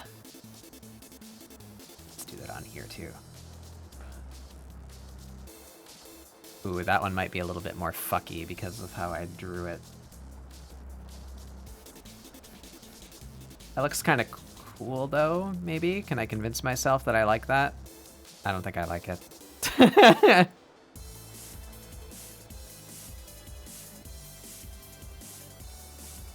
Astrophel bun. It's the Astrophel chat, so... And we're doing bunnies. Space-ass bun. Space bun.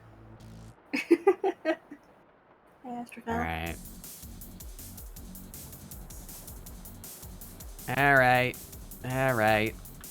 Let's clean it up a little, because I want that spookery to come through more. Ooh, that's a cool effect. Of... Oh, yeah. Erasing the haze that's stopping this from lining up with the blade. Mm-hmm. Ooh, it's cool. I like it.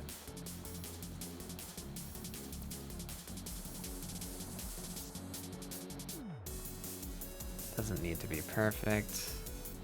In fact, I think it serves it better if it's not.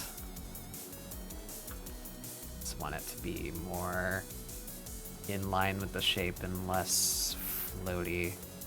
There we are.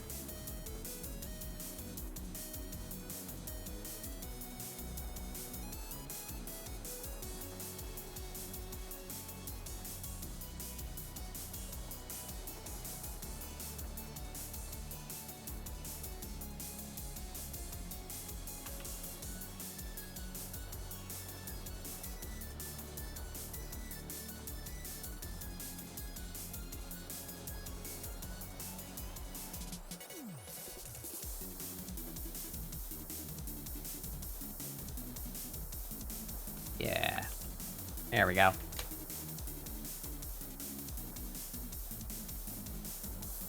Alright. I think I'm done.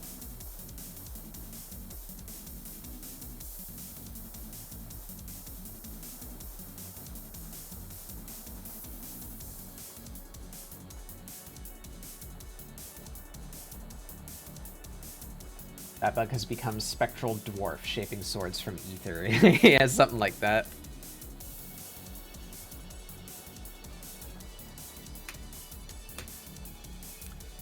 I like it. I'm happy with that. We save that as a ping. There you go. Alrighty.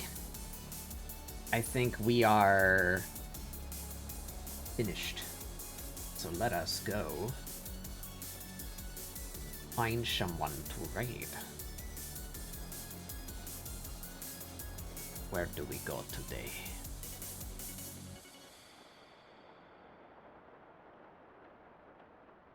I like to stay on topic if I can, especially during Scribble supports. I want to send you guys to another artist. Oh, it's Westy's birthday? Ooh, alright.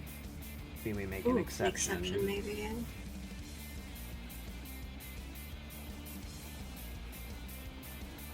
What's he doing right now? Oh god, he's been live for almost 12 hours. Is Westy going to live for much longer? How long is he going for?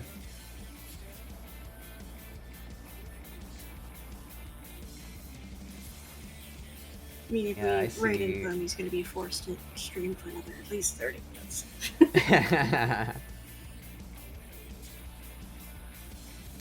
They are playing Crab Game. There are things happening to Westy on stream right now.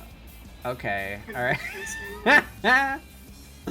I see multiple sets of Gary eyebrows on people. Alright, yeah, let's go. We're gonna go say hey to Westy for his birthday. I was not aware that it was Westy's birthday, so hell yeah, let's go drop in on him. I haven't interacted with Westy very much, but from what I have done, he seems like a cool and chill dude. I like him. And if he's a good friend of Gary's, then that's the ultimate moral compass as far as I'm concerned. Gary is a filter by which cool people pass. So we're gonna go say hey, happy birthday to Westy. Can we vary the raid message for that, maybe? What can we say?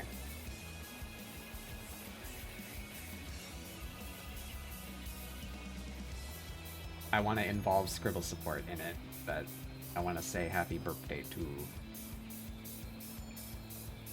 Can we just be boring? Scribble supporters saying happy birthday. Yeah, something like that.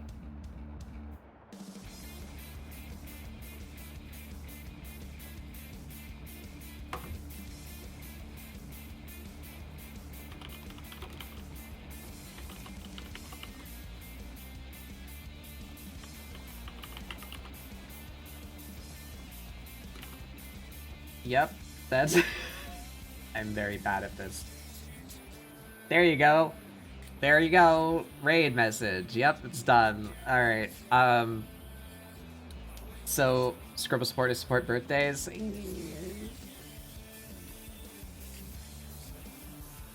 I don't know.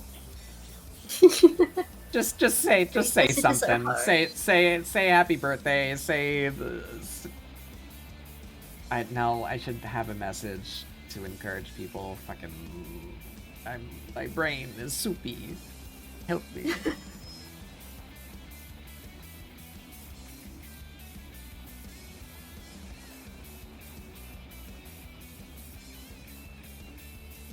I don't know. Best I've got is have a supportive birthday. That's cute. All right, yeah, we'll do that.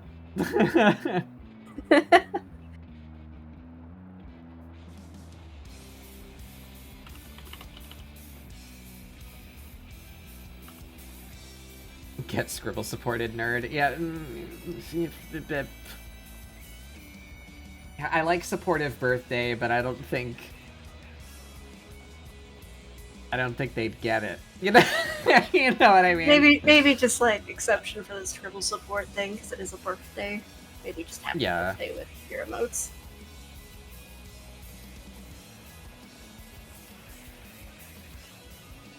Yeah, fuck it. Let's just say happy birthday, Westy.